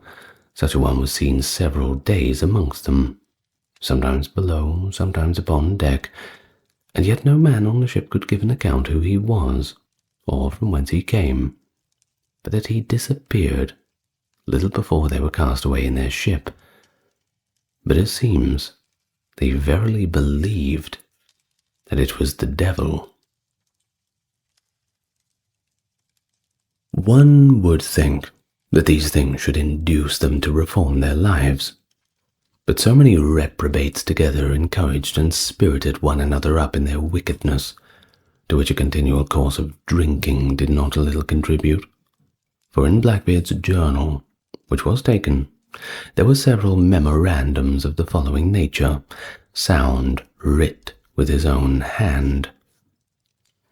Such a day, rum all out, our company somewhat sober, a damned confusion among us, rogues a plotting great talk of separation, so I looked sharp for a prize.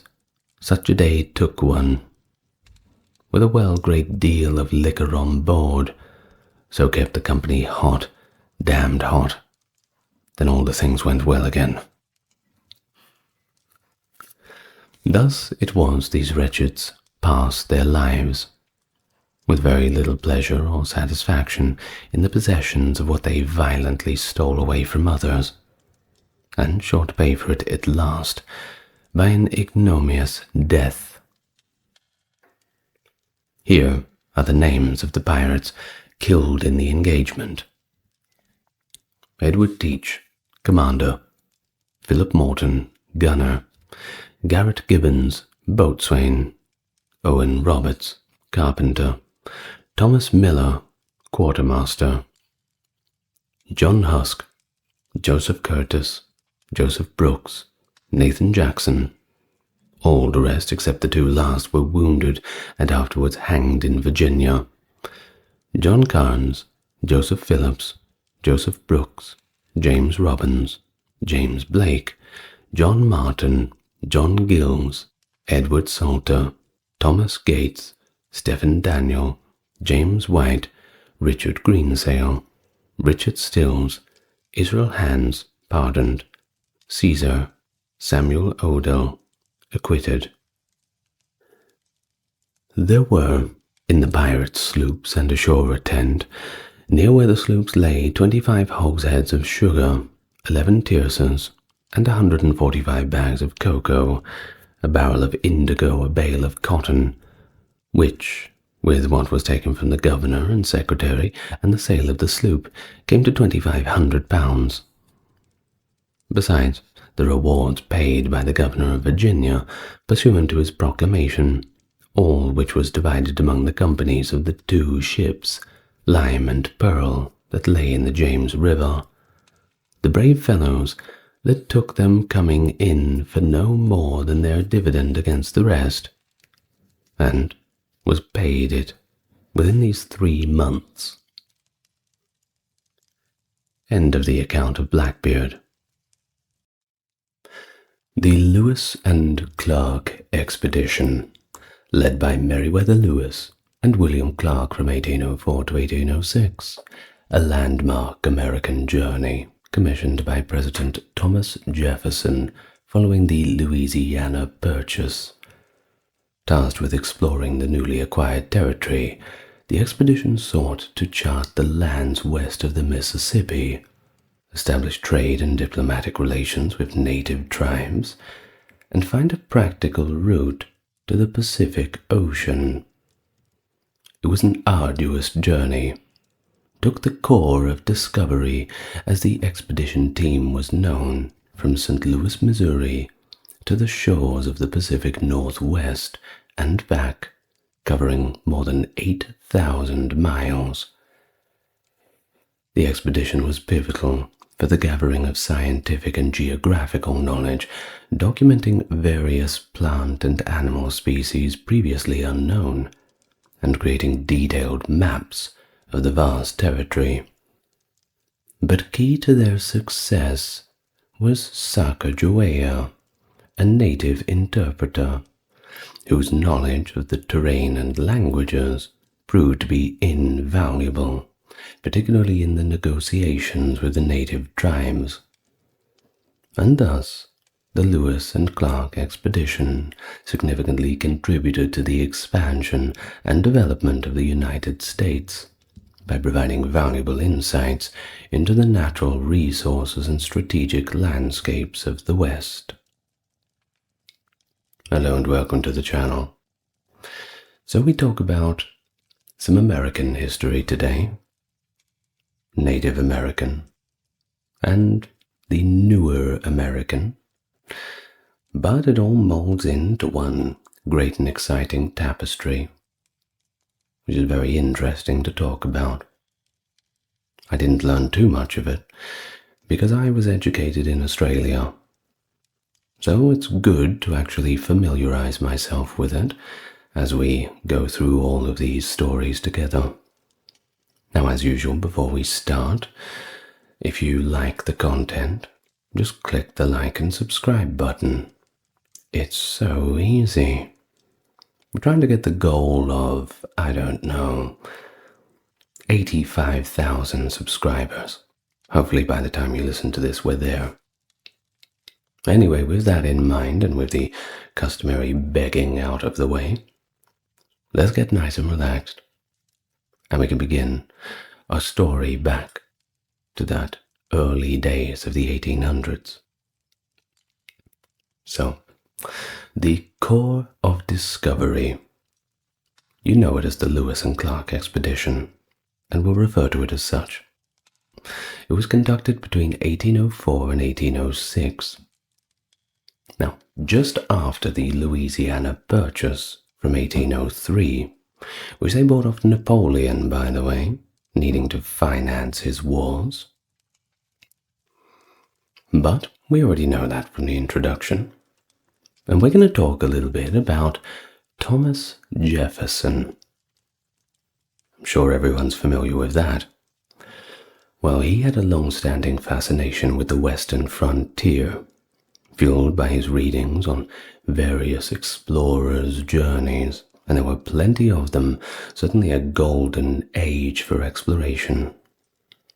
Now, during the 1780s, while serving as minister to France, Jefferson met one John Ledyard in Paris, and they discussed a possible expedition to the Pacific Northwest. Of course, this was very much influenced by the great Captain James Cook's voyage to the Pacific Ocean, and also Lepage Duprat's History of Louisiana. Jefferson developed this desire to explore a route to the Pacific, a kind of wanderlust, this curiosity about the world that was, well, you could only really get it in the 1800s, that age of discovery, where there was still so much left to discover. Well, Alexander Mackenzie's expedition in 1793, in which he became the first non-indigenous person to cross mainland North America north of Mexico, further convinced Jefferson of the need to secure the Western territory for the U.S., especially to counter the British influence in the lucrative Columbia River fur trade. So, in preparation for the expedition, Israel Whalen, a Philadelphia supplier, procured essential items for the journey based on a list provided by Meriwether Lewis. This included portable soup, pigtail tobacco, spirit of wine, gifts for Native Americans, along with medical supplies, mosquito netting, and oilskin bags. 2 years into his presidency, Jefferson requested Congress to fund an expedition across the newly acquired Louisiana Territory to get to the Pacific. Now, although he made his intentions known to the French, British, and Spanish officials, he did use a covert message to seek funds, and this was mainly due to opposition from the Federalist Party. Well, it worked out well for him. Congress ultimately allocated £2,324 for provision, with Lewis overseeing the procurement. And so, in 1803, Thomas Jefferson commissioned the Corps of Discovery and appointed Army Captain Meriwether Lewis as its head, who then persuaded William Clark to co-lead the expedition. You see, Lewis, he was not new to the game. He had exceptional abilities and was a great frontiersman, while Jefferson endeavored to equip him for the extensive trek as the expedition secured sanction and money. Jefferson spoke about his selection of Lewis as follows. It was impossible to find a character who, to complete a science in botany, natural history, mineralogy, and astronomy, joined the firmness and constitution, and character and prudence, habits adapted to the woods, and a familiarity with the Indian manners and character requisite for this undertaking. All the latter qualifications Captain Lewis has. Stunning review from Jefferson. So, in 1803, Jefferson dispatched Lewis to Philadelphia to investigate medicinal remedies under Benjamin Rush, a physician and former commander of the American Revolution. He also facilitated Lewis's advanced education under one Andrew Ellicott. He was an astronomer, and a damned good one, who taught him the utilization of sextant and other navigational devices. And just remember that a lot of this was new.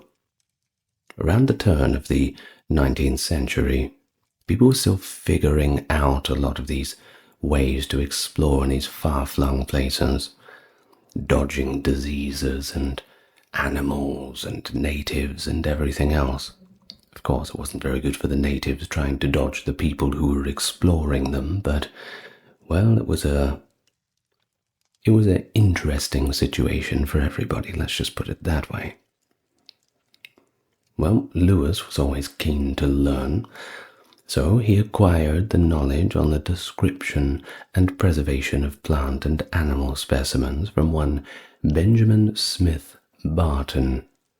He received advances in calculating latitude and longitude from Robert Patterson, and Caspar Wister provided insights on fossils and the quest for potential living remnants. Lewis, however, was not unacquainted with science, not a newcomer by anyone's standards. You see, he had exhibited a noble aptitude for learning in all areas, particularly under the tutelage of Jefferson. At Monticello, Jefferson maintained an extensive library focused on North American geography, to which Lewis was given unrestricted access. He dedicated time to examining maps and literature, in addition to discussing matters with Jefferson in great detail. Now, the keel boat utilized during the inaugural year of the expedition was constructed at Pittsburgh, Pennsylvania, in the summer of 1803, according to the specifications laid out by Lewis, and on August 31st, it was finalized. The ship was promptly filled with supplies and equipment, absolutely everything they could need, perhaps not everything they wanted. Now, during their time in Pittsburgh, Lewis acquired a Newfoundland dog named Seaman to accompany them. Newfoundlands are sociable, sizable working dogs, and proficient swimmers, fond of water, and frequently seen aboard fishing vessels, as they can aid in aquatic rescues. Now, Seaman showed his worth as a crucial member of the expedition, assisting with hunting and safeguarding against bears and other potential threats. He was also the sole animal to accomplish the entire journey. And so, in October 1803, Lewis and his crew embarked in the afternoon, navigating the Ohio River to rendezvous with Clark near Louisville, Kentucky, at the Falls of Ohio. Their objectives were to investigate the extensive land which was just obtained from Napoleon himself in the Louisiana Purchase, and establish commerce and U.S. authority of the Native American populations along the Missouri River. Jefferson aimed to assert a U.S. claim of discovery over the Pacific Northwest and Oregon region by recording an American presence prior to European governments asserting ownership of the land. Now, there are some historians who assert that Jefferson recognized he would own a stronger claim to the Pacific Northwest if the crew collected scientific data on flora and fauna. His primary efforts were focused on discovering a navigable waterway to the Pacific coast and facilitating trade, however. His directives to the expedition specified as follows, and I quote, "The object of your mission is to explore the Missouri River, and such a principal stream of it as by its course and communication with the waters of the Pacific Ocean, with the Columbia, Oregon, Colorado, or any other river may differ the most direct and practicable water communication across this continent for the purpose of commerce." Of course, the expedition didn't go empty-handed. They carried advanced weaponry for the time, including an Austrian-made .46 caliber Girandoni air rifle, which had a 20-round magazine and was powerful enough to take down a fully grown deer. They also bought flintlock weapons, knives, blacksmithing tools, mapping instruments, flags, gifts, medicine, other essential supplies for the journey. Now, their route followed the Missouri River to its source, continuing to the Pacific Ocean via the Columbia River, likely inspired by Montcalm Ab's earlier transcontinental journey as describing Lepage's History of Louisiana, a copy of which Lewis had brought with him for reference. Lepage's account had led them to believe that crossing the Rocky Mountains would be simple. Really? It did not have many mention of the difficulties of this terrain. Didn't tell them about all of the rocks that they would encounter. So, all met up, all together, the Corps of Discovery began their official expedition from Camp Dubois, also known as Camp Wood, around 4 p.m. on May 14th, 1804. The Corps of Discovery was made up of around 45 individuals, including the officers, the enlisted men, civilian volunteers, and Clark's enslaved man, York. Yeah, had to bring a slave along too, of course. Well, as they traveled up the Missouri River from St. Charles, they passed through what is now Kansas City, Missouri, and Omaha, Nebraska. On August 20th, 1804, Sergeant Charles Floyd passed away, probably appendicitis. Not a good way to go. Becoming the only member of the expedition to actually die, which is actually rare for expeditions of those types in those times. Now, he was buried near a river bluff, which was named Floyd's Bluff in his honor, located in present-day Sioux City, Iowa. His grave was marked with a cedar post bearing his name and date of death, and the group named a nearby river Floyd's River.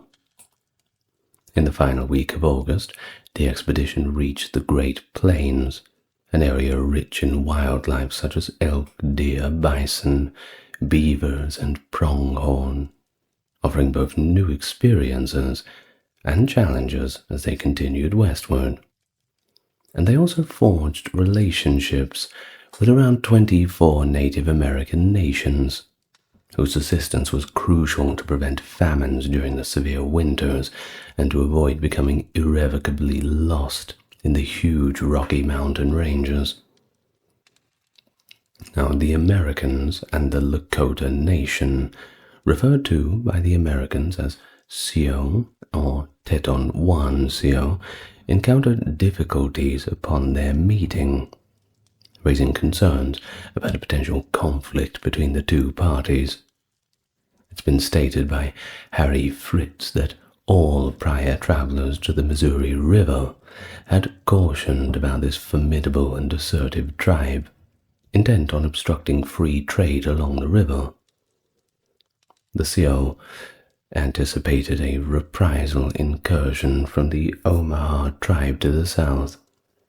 A recent Sioux incursion resulted in the deaths of 75 Omaha men, the destruction of 40 lodges, and the capture of 4 dozen prisoners, so they were not to be trifled with at all. The expedition engaged in discussions with the Lakota at the junction of the Missouri and Bad Rivers, known in our time as Fort Pierre, South Dakota. Now, one of their horses actually went missing, and the finger was solely pointed at the Sioux natives.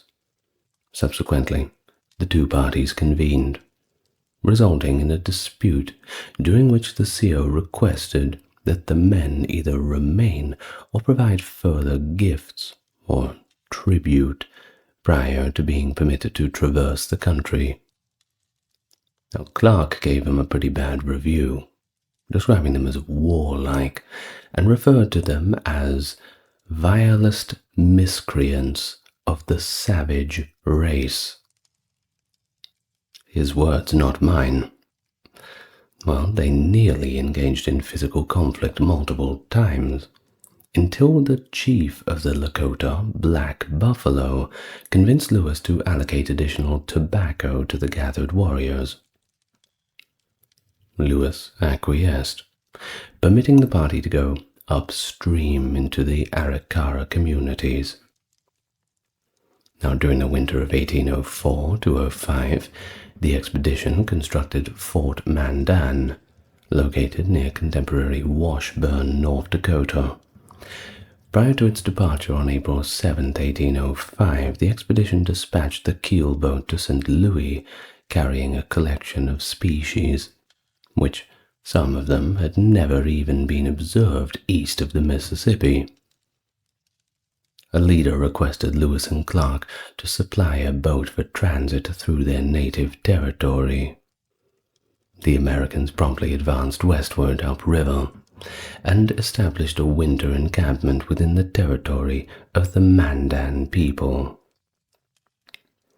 Now, following the establishment of the expedition's camp, a considerable number of local tribe members visited, with some of them even remaining for the night. For several days, Lewis and Clark convened with the chiefs of the Mandan tribe, they encountered a French-Canadian fur trapper named Toussaint Charbonneau and his young spouse, Sacagawea.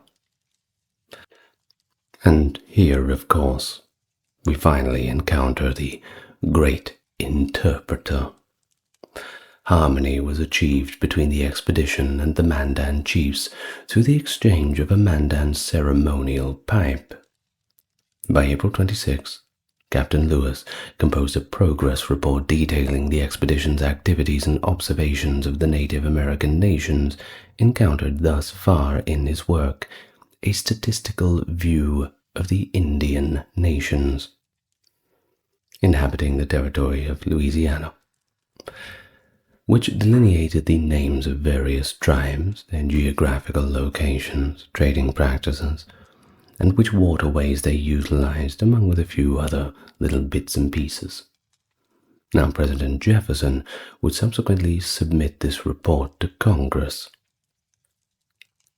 So, after this, they traversed the Missouri to its source, crossed the Continental Divide at Lemhi Pass, proceeded north to Travelers Rest, and navigated the Bitterroot Mountains at Lolo Pass. They traversed on foot before continuing by canoe up the Clearwater, Columbia, and Snake rivers, passing Calilo Falls and contemporary Portland, located at the junction of the Willamette and Columbia rivers. They also utilized William Robert Broughton's 1792 notes and maps for navigation when arriving at the lower Columbia River. The observation of Mount Hood and other stratovolcanoes verified that the expedition was indeed nearing the Pacific Ocean, and thus nearing their goal. The crew first observed the Pacific Ocean on the 7th of November, 1805, reaching there 2 weeks thereafter. The expedition encountered the onset of its second harsh winter while camping on the northern bank of the Columbia River, in a tempestuous region designated by Clark as Dismal Niche. That's a terrible name for a town, isn't it? Well, insufficient nourishment was also a significant factor, so maybe he was in a bad mood. Now, the elk, the primary sustenance for the group, had withdrawn from their customary habitats into the mountains, and the party was now too impoverished to acquire sufficient provisions from the adjacent tribes. On November 24th, 1805, the majority of the group agreed to relocate their camp to the southern bank of the Columbia River, sort of near present-day Astoria in Oregon. Now, both Sacagawea and the enslaved individual York participated in the voting process. Fort Clatsop, or Clatsop rather, was established on the south bank of the Columbia River, 2 miles upstream on the west bank of the Nettle River, which is today known as the Lewis and Clark River. Well, at least that's how most people call it. They undertook this action not alone for shelter and security, but also to formally assert the American presence in the area, hoisting the American flag high above the fort. That's one way to make a statement. Throughout the winter at Fort Clatsop, Lewis dedicated himself to the process of writing. He wrote numerous pages of his notebooks with significant insights, primarily about botany, due to the prolific vegetation and woodlands that adorned the region of the continent. But the other men, their health began to deteriorate, with numerous individuals afflicted by colds and influenza. Aware that marine fur traders occasionally frequented the lower Columbia River, Lewis and Clark consistently inquired with indigenous Chinooks for trading vessels. They discovered that Captain Samuel Hill had visited early in 1805. A miscommunication led Clark to a document to document the name rather as Haley. Captain Hill, however, returned in 1805 and anchored approximately 10 miles from Fort Clatsop. The Chinook informed Hill about Lewis and Clark. However, no direct interaction occurred. Now, there was also a Russian maritime expedition that was led by the statesman Nikolai Rezanov, which reached the mouth of the Columbia River during the presence of Lewis and Clark. Rezanov and Lewis and Clark were seemingly unaware of each other's existence. Rezanov arrived from present-day Sitka, Alaska, with the objective of founding a Russian agricultural colony to address the chronic food shortages in Russian America. Well, when we say Russian America, we mean Alaska. And he devised plans to relocate the capital of Russian America from Sitka to the lower Columbia River. However, his vessel, Juno, could not navigate the Columbia Bar. Subsequently, he traveled to California, initiating a series of events that ultimately resulted in the establishment of Fort Ross, California. Perhaps a topic for another video. Now, Lewis, back to the main topic, was resolute in his intention to stay at the fort, until April 1st at least, yet he remained eager to depart at the earliest possible moment. By March 22nd, the inclement weather had abated, and the subsequent morning, March 23rd, 1806, the voyage commenced. The Corps commenced their return journey by navigating canoes up the Columbia River, thereafter traversing overland.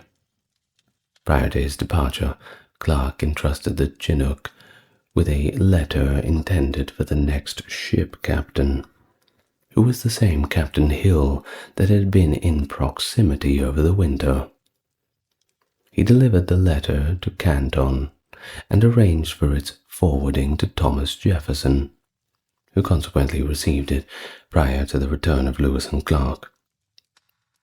The expedition proceeded to Camp Chopunish in Idaho, situated along the north bank of the Clearwater River, where they gathered 65 horses in anticipation of traversing the Bitterroot Mountains, which separate contemporary Idaho from western Montana.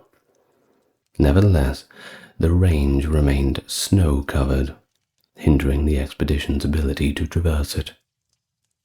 On April 11th, as the Corps awaited the snow's abatement, Lewis's dog, Seaman, was abducted by Native Americans. But don't worry, they got him back. Good boy. Well, concerned that similar actions could ensue, Lewis cautioned the chief that any more misconduct or malevolent actions would lead to immediate execution. On July the 3rd, prior to traversing the Continental Divide, the Corps divided into two factions to allow Lewis to investigate the Marias River. Lewis's quartet encountered individuals from the Blackfeet Nation. Throughout the night, the Blackfeet attempted to appropriate their weapons, but during the conflict, the soldiers killed 2 Blackfeet warriors. Lewis, George Drouillard, and the Field brothers traversed over 100 miles in a single day before establishing camp once again. Now, at the same time, Clark had infiltrated the area of the Crow tribe. During that night, half of Clark's horses had vanished.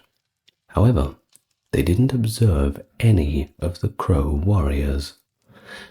Lewis and Clark remained apart until they arrived at the junction of the Yellowstone and Missouri rivers on August 11th. Upon the group's reunion, one of Clark's hunters, Pierre Crozat, erroneously identified Lewis as an elk and discharged his firearm, wounding Lewis in the thigh. I don't know exactly how he could make that mistake, but he did. At least that was the excuse. Well, Upon reuniting, the Corps efficiently navigated home across the Missouri River, and they arrived in St. Louis on September the 23rd, 1806, safe and sound. Well, apart from the leg being almost blown off, but hey, you take it in stride. Now, in March 1804, prior to the expedition's commencement in May, the Spanish in New Mexico were informed by General James Wilkinson that the Americans were intruding against land asserted by Spain, and the Spanish did not like that. Following the commencement of the Lewis and Clark voyage in May, the Spanish had dispatched 4 armed contingents, including 52 soldiers, mercenaries, and Native American helpers on August the 1st, 1804, from Santa Fe, New Mexico, under the command of Pedro Vial and Jose Yarvet, with the intention to intercept and detain the entire expedition. They arrived at the Pawnee encampment along the Platte River in central Nebraska and discovered that the expedition had previously been there some days prior. The group then traversed 70 to 80 miles daily, and Vial's attempt to intercept the Lewis and Clark expedition proved to be futile. I wonder if they had have known at all that the Spanish were the hounds barking at their backs. And so, when all is said and done, it was a great success. They accomplished the mission. They acquired knowledge of the Northwest geography and created the initial precise maps of the region. In fact, about 140 of them, which is a formidable task. But it wasn't just the maps. The trip recorded natural resources and flora that were previously completely unknown to Euro-Americans, albeit quite known to indigenous populations, but they didn't bother to ask them. Now, Lewis and Clark were the inaugural Americans to traverse the Continental Divide, the first to see Yellowstone, to enter Montana, and to generate an official account of these many places. Their expedition to the Pacific Northwest, accompanied by maps and declarations of sovereignty through medals and flags, constituted the legal measures required to assert ownership of each indigenous nation's territories in accordance with the doctrine of discovery. Throughout the journey, they established communication with over 70 native tribes and documented more than 200 novel plant and animal species. Jefferson instructed the expedition to assert sovereignty and exhibit military prowess to guarantee the subordination of local tribes to the United States, according to the practice of European conquerors in other regions.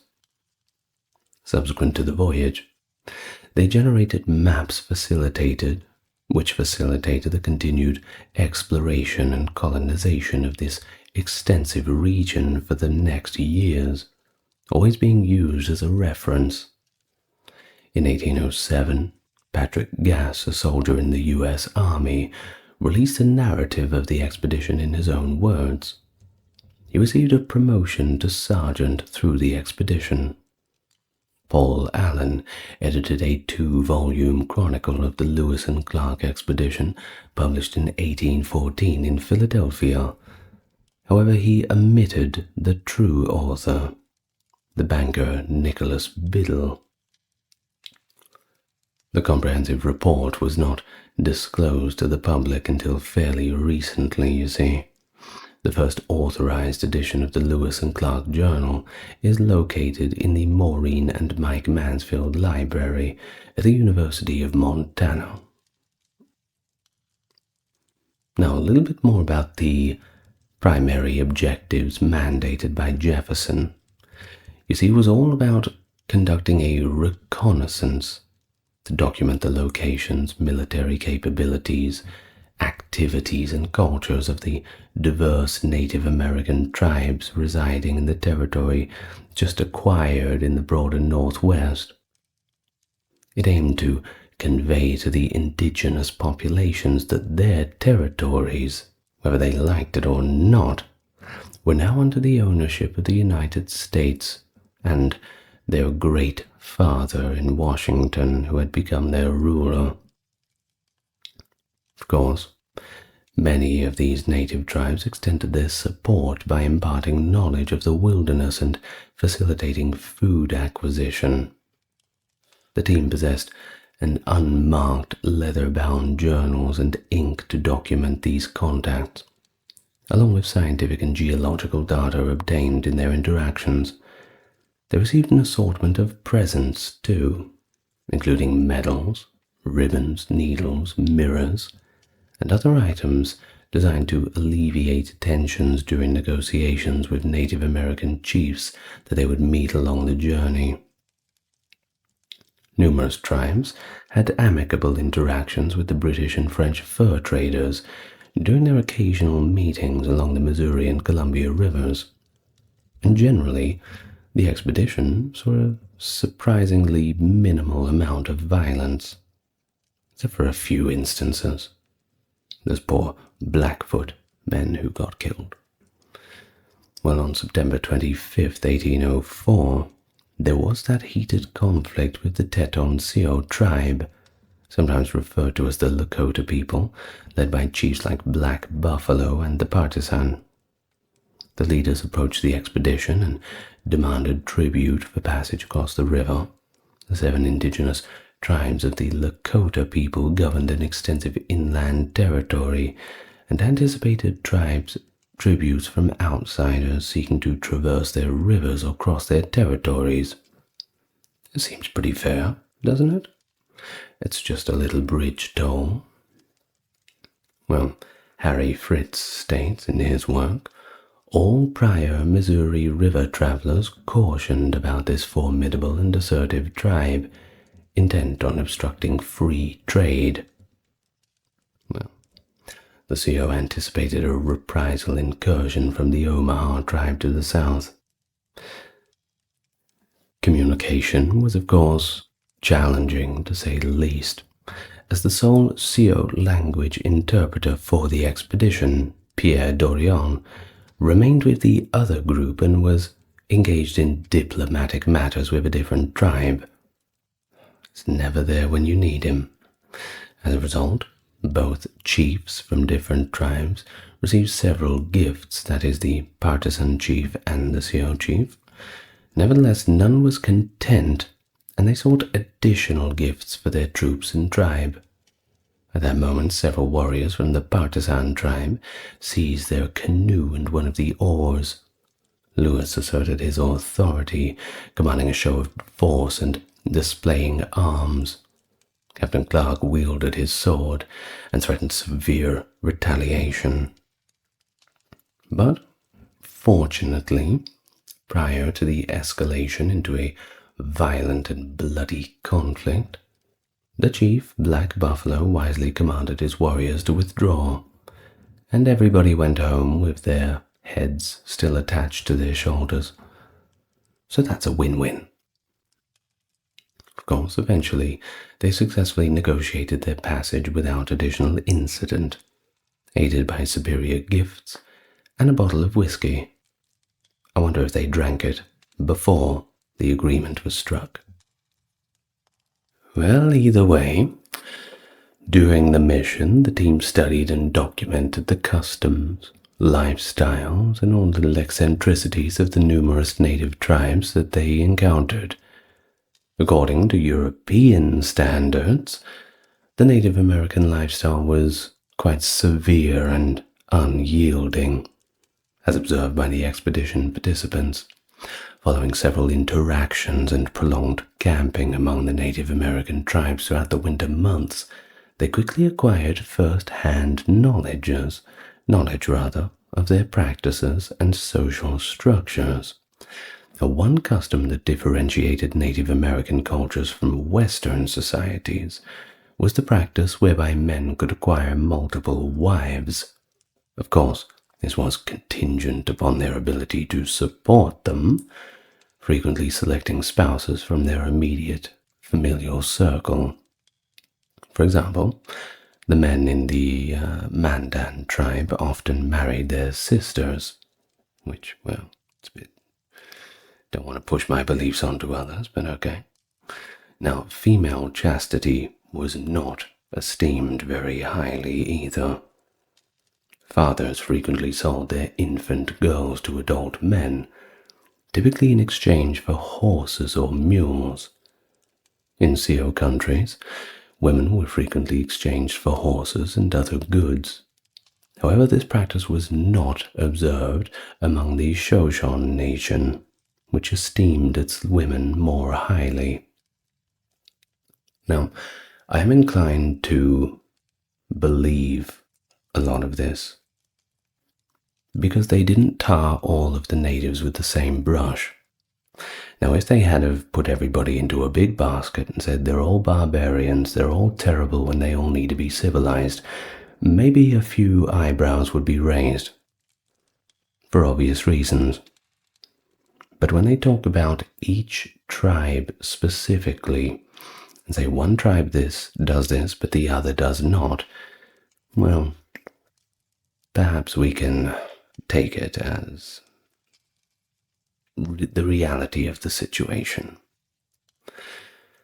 Well, they also observed that Native American nations, and numerous ones of them, were perpetually engaged in conflicts with other tribes, particularly the very warlike Sauk tribe, who, despite maintaining a generally friendly relationship with the European fur traders, had audaciously proclaimed and rationalized the near total annihilation of the once quite formidable Cahokia nation. And it wasn't just them either. We're talking the Missouri, Illinois, Kaskaskia, and Peoria tribes who inhabited the regions surrounding the upper Mississippi and Missouri rivers. So war and conquest was not something new to these parts of the world. Just like with any other part of the world, it's a tale as old as time. Now, of course, we have to talk a little bit about Sacagawea, who was a Native American woman who accompanied her husband and, well, owner, if we want to use those sorts of words, since she was purchased, to Saint Charbonneau on a trip to the Pacific Ocean. Now, on February 11, 1805, shortly after her initial interaction with the expedition, Sacagawea entered labor, which was prolonged and excruciating. Thus, the Frenchman Charbonneau proposed administering a potion made from rattlesnake rattle to facilitate her delivery. Louis, of course, possessed the required goods, and shortly after giving the medication, she gave birth to a healthy child named Jean-Baptiste Charbonneau. Now, on June 16, 1805, upon reaching the Marias River, Sacagawea fell very ill. She found relief by consuming mineral water from the sulphur spring that flowed into the river. Despite her frequent mention in literature, much of what is told about her is, if not outright fictional, it's at least somewhat exaggerated. Many scholars assert that she observed certain geographical aspects, yet she was not the guide for the expedition. But she was significant to them as an interpreter and in other capacities, identifying local flora and fauna, this sort of thing, things that a Native American would know in those lands more than the newcomers. Very practical. Now, the presence of a woman and her baby son would have provided reassurance to certain indigenous cultures, as she significantly contributed to diplomatic relationships by engaging with chiefs, alleviating tensions, and conveying the semblance of a peaceful endeavor. Now, Meriwether Lewis writings conveyed a fairly unfavorable perspective of her, although Clark held her in greater esteem and offered assistance to her children in later years. Now, in the journals, the terms of squaw or savages were employed to describe Sacagawea and other indigenous peoples, so it definitely was not a friendly dynamic between them. Of course, it wasn't just Sacagawea who was along for the ride too. There was a African man named York who was enslaved, but who participated in the voyage as the personal servant as his enslaver, William Clark. York significantly contributed to the expedition's success too, and they weren't trying to hide that he did it. He garnered popularity among the Native Americans, who had never encountered a man who looked like him. He also assisted with hunting and the arduous task of towing boats upstream. Notwithstanding his efforts to the core of discovery, Clark declined to give him his freedom upon returning east, which is not very nice of him at all. While all the other explorers reaped perks of twofold compensation and extensive land grants, York was the only one who got nothing in return, dragging all those boats for nothing. Following the conclusion of the mission, Clark permitted York a short visit to Kentucky to see his wife before compelling him to return to Missouri. It is improbable that he ever reunited with his wife. 10 years post-expedition, York remained a slave, laboring as a wagoner for Clark. Of course, the final years of his life are a little contentious. In the 1830s, there was a man of African descent who claimed to have accompanied the Lewis and Clark expedition, who was residing as a chief among the Native Americans encountered during a trip in present-day Wyoming. But this is not really confirmed. Well, as for Lewis and Clark, upon returning from their trip, they encountered difficulties in preparing their writings for publishing. Clark successfully convinced Nicholas Biddle to edit the journals, which were subsequently published in 1814 as The History of the Expedition under the Commands of Captains Lewis and Clark. Not a very catchy name. Now, Biddle's narrative account, however, excluded significant material pertaining to their discoveries in flora and animals. Biddle's narrative was the sole published record of the original journals for the subsequent 90 years, resulting in many of Lewis and Clark's findings being inadvertently rediscovered and renamed. Of course, the general public became aware of the comprehensive scientific discoveries made by Lewis and Clark only after the publication of the original journals of Lewis and Clark expedition by Reuben Gold Thwaites in 1904 to 1905.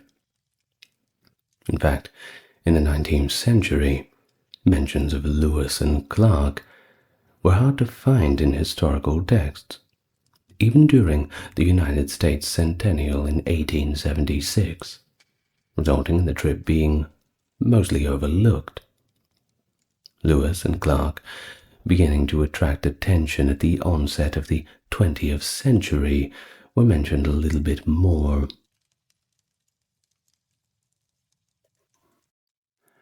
Finalized in 1803, the Louisiana Purchase was a significant acquisition in which the United States, led by Thomas Jefferson, acquired approximately 827,000 square miles of territory from France. The price tag, $15 million. This significant agreement effectively doubled the territory of the emerging nation, expanding American control west of the Mississippi River and ensuring crucial trade routes, including access to the port of New Orleans. driven by the ambition to advance westward expansion, safeguard national security, and stimulate economic development, the acquisition also mitigated concerns regarding French dominance in the area during the time of Napoleon. The acquisition included extensive and varied territories, comprising portions of contemporary Arkansas, Missouri, Iowa, Oklahoma, Kansas, Nebraska, and additional states along with the New Orleans region. The Louisiana Purchase significantly impacted the United States, facilitating its swift territorial expansion, but it also affected indigenous communities and laid the groundwork for subsequent exploration and settlement, exemplified by the Lewis and Clark expedition. Thus, this event is a crucial juncture in American history. It illustrates the nation's aspirations and strategic vision in a time when it was still determining its fate. Hello everyone, here we are again for a little more American history. Now, considering about 56.5% on my last checking of my viewers are American, I advise you all to raise the roof on this one. You could also like and subscribe and leave your thoughts below, that also helps. But without any further ado, let's get busy. Well, we first find ourselves during the later part of the 18th century, and at this time the French colony of Louisiana turned into somewhat of a pawn in the complex arena of European political scheming. Oh, and if you're wondering where the name Louisiana comes from, it certainly comes from King Louis. Which one? Well, I'm not sure. France certainly seemed to have quite a few of them, and I can't remember it off the top of my head, so please feel free to correct me in the comments which King Louis it was named after. Now, either way, this colony represented France's largest overseas outpost. Apart from it, the French controlled only a handful of small towns strung along the Mississippi and other major waterways. But really, if you want to find the presence of France in the New World, New Orleans is where you'll find it. And so, in 1762, France entered into this secret Treaty of Fontainebleau, transferring the territory to Spain. Following France's defeat in the 7 Years' War, Spain assumed authority over the region west of the Mississippi, while Britain took control of the lands east of the river. But after the United States came into being, the area north of New Orleans and east of the Mississippi fell under American jurisdiction. Ensuring unfettered passage along the Mississippi to the ocean was the foremost concern for the Americans. Many Americans, Jefferson among them, anticipated that the territory would be obtained piece by piece as settlers steadily came to and populated the region. But the looming possibility that another foreign power might snatch it from a weakened Spain demanded a profound reconsideration of that incremental approach. You see, by then, the shipment of agricultural products to and from areas west of the Appalachians had already made New Orleans a critical hub. On October 27th, 1795, Pinckney's treaty with Spain granted American merchants the right of deposit in New Orleans, enabling them to store goods there for export. Not a bad deal, and it's a good start. This treaty also confirmed American rights to navigate the entire Mississippi, which had grown essential to the expanding commerce of the Western Territories. The Americans were deeply disturbed when Spain decided to revoke their right to use New Orleans in 1798. That was not part of the deal. Their ability to deposit goods was, however, restored in 1801 when Spanish governor Don Juan Manuel de Salcedo took over from the Marquess of Casacalvo. However, under Napoleon's clandestine Third Treaty of San Ildefonso, Spain had returned Louisiana to France in 1800. The Treaty of Aranjuez of 1801 clarified that Spain's handover of Louisiana to France considered a restoration rather than a mere retrocession. Although the region nominally remained under Spanish administration from November the 30th, 1803, when it passed into French hands, its transfer to the United States occurred a mere 3 weeks later, on December 20th, 1803. Although the treaty between France and Spain was mainly ignored in 1800, when Napoleon dispatched a military force to neighboring Saint-Dominique in 1801, American citizens began to fear the possibility of a French invasion.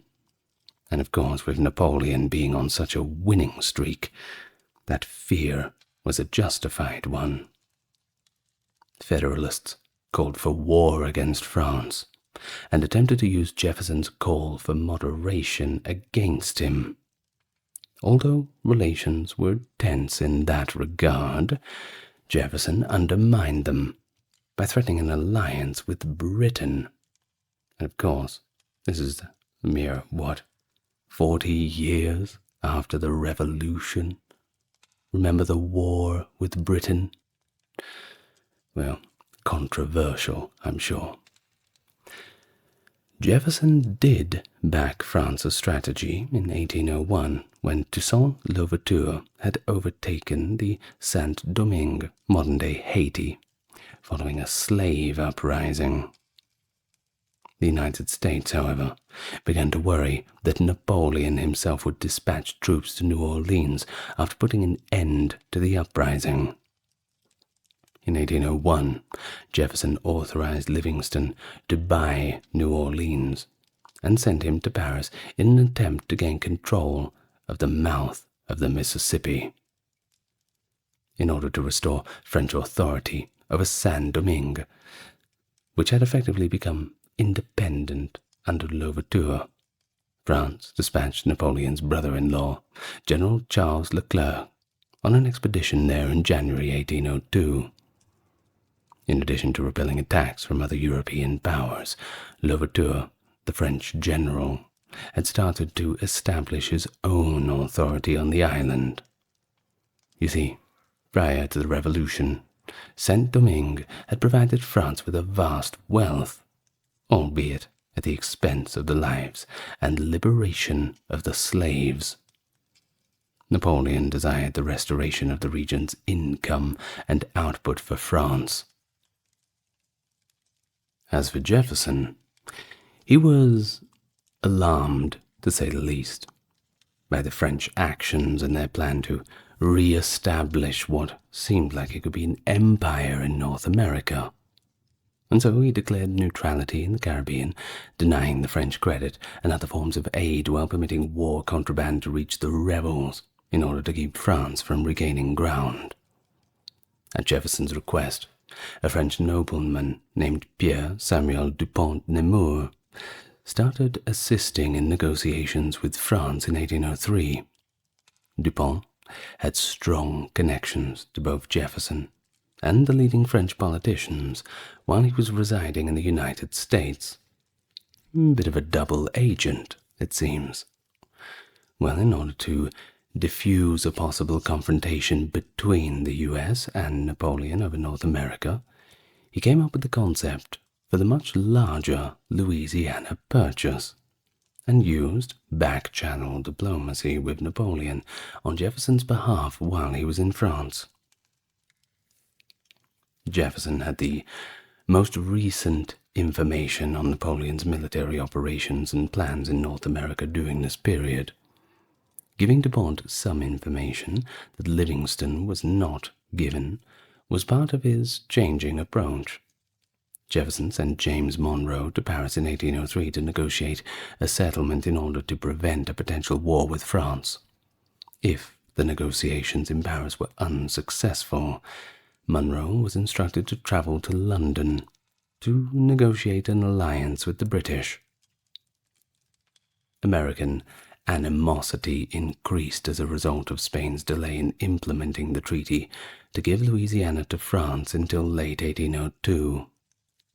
Louisiana would also be an indefensible location because Spain refused to give Florida to France. Now, for Napoleon to seize Louisiana, he needed to make peace with Britain. Otherwise, Louisiana would be a prime target for a possible American or even a British invasion. However, it seemed inevitable that France and Britain would continue to fight each other in early 1803 regardless. Napoleon then started organizing an invasion of Great Britain on March the 11th, 1803.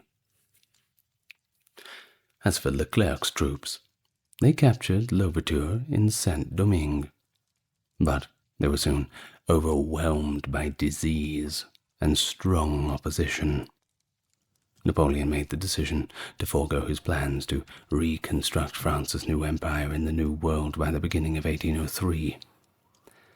Louisiana was, after all, worthless to him if the sugar colonies in the Caribbean did not generate enough revenue.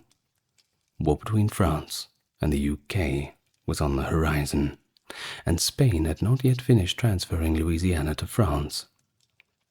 Thus, Napoleon made the decision to sell the entire region, because he was quite, displeased with Spain, and saw a rare chance to sell something that was worthless and not yet fully his.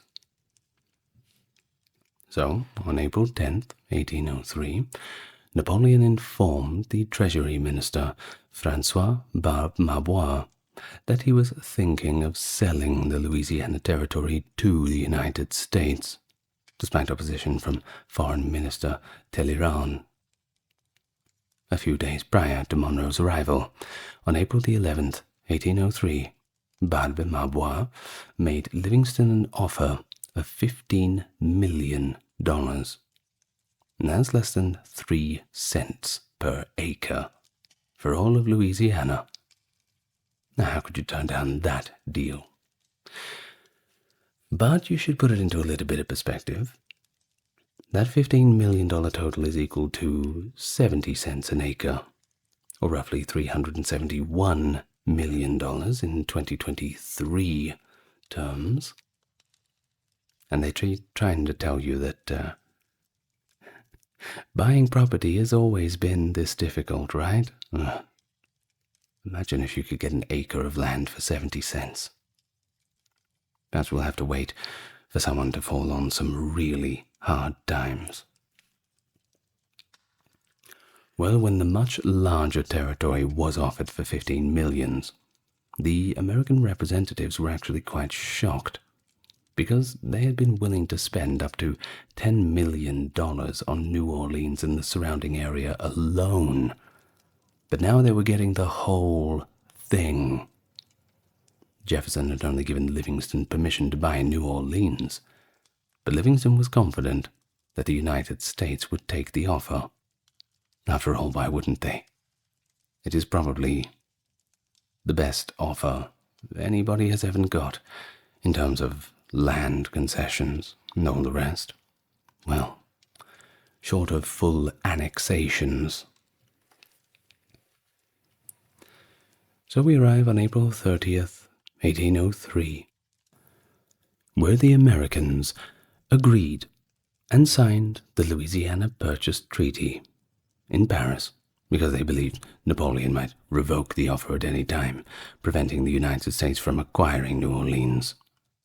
Now, François Barbe-Mabois, James Monroe, and Robert Livingston signed the document. The treaty was announced on the 4th of July, 1803. Such an American day of announcing it. But the documents didn't actually reach Washington, D.C. Livingston famously said after the signing, "We have lived long, but this is the noblest work of our whole lives." From this day, the United States take their place among the powers of the first rank. Up until July 14th, from the Mississippi River in the east to the Rocky Mountains in the west, and from the Gulf of Mexico in the south to Rupert's Land in the north, the Louisiana Treaty was enormous. The United States almost doubled in size as a result of this acquisition. What a day to make a country. Well, as for France, the short end of the stick of the deal, they abandoned their aspirations in the Western Hemisphere and withdrew its 7,000 troops from Saint-Domingue in November of 1803, after 2/3 of its forces had perished there. And, now called Haiti, they proclaimed their independence in 1804. But Jefferson and the other members of Congress refused to acknowledge the new republic, the second in the Western Hemisphere, and placed a trade embargo on it out of concern for a slave uprising at home. Didn't want to give anybody any fancy ideas.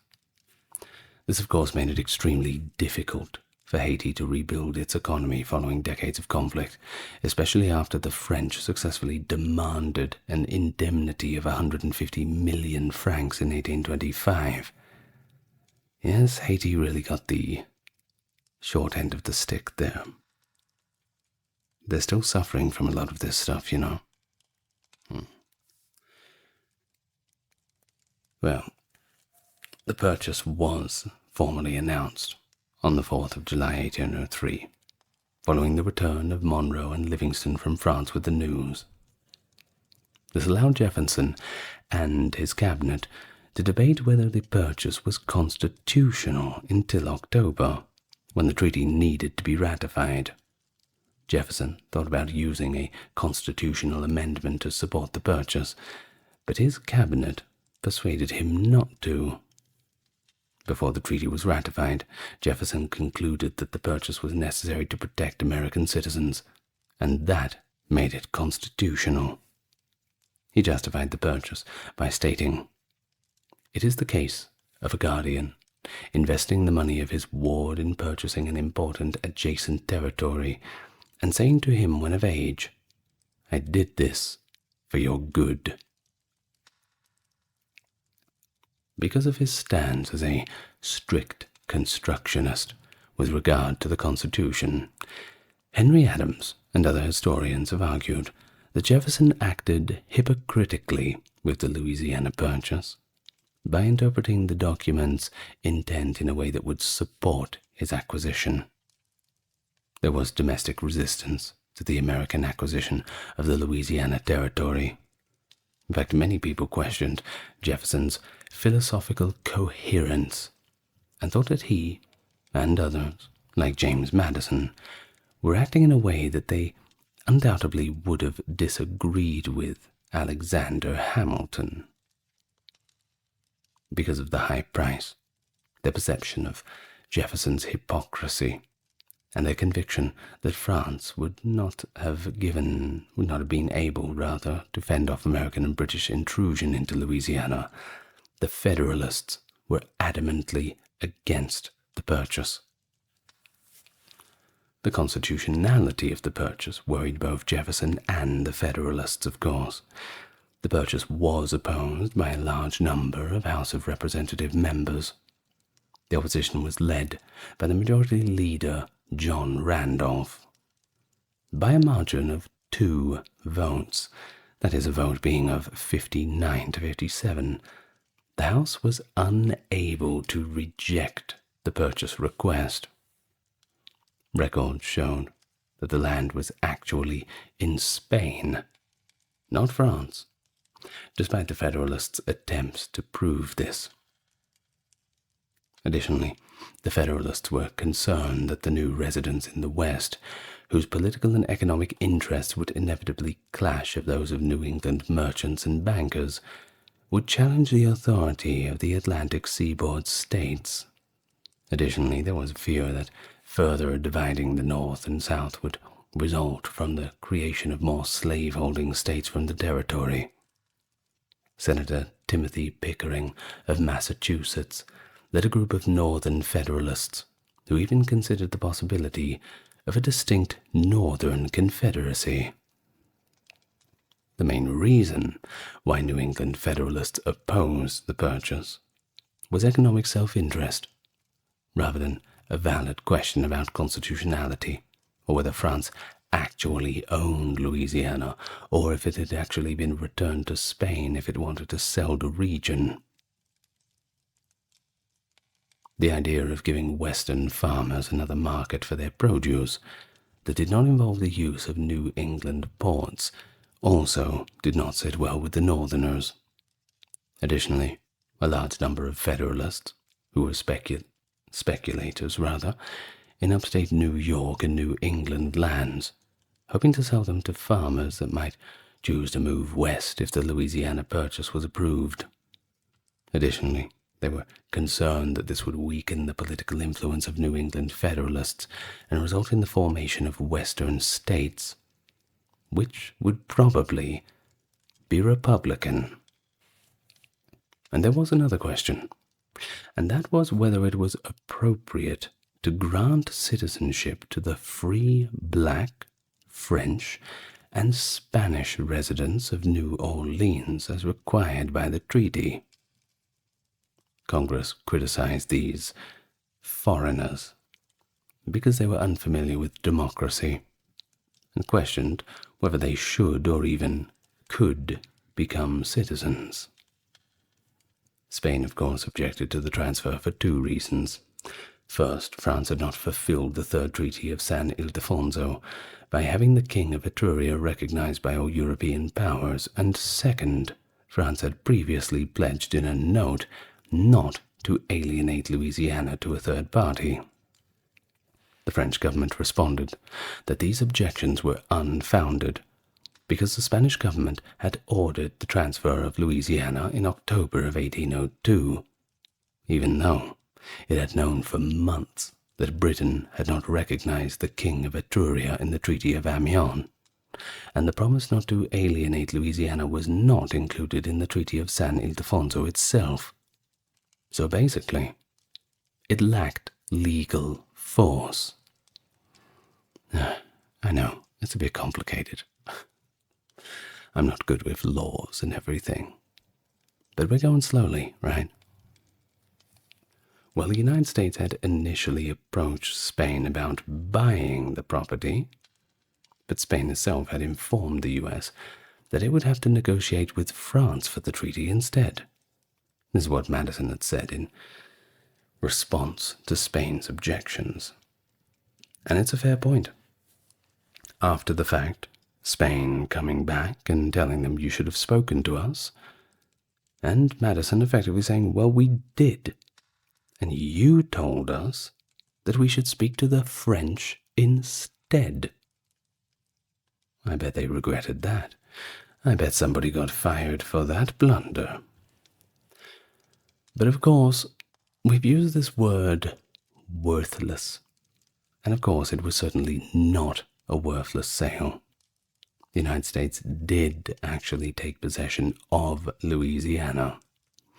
Henry Adams asserted that the sale of Louisiana was trebly invalid. If it were French property, Bonaparte could not constitutionally alienate it without the consent of the French chambers. If it was Spanish property, well, he could not alienate it at all. If Spain had a right of reclamation, his sale was worthless.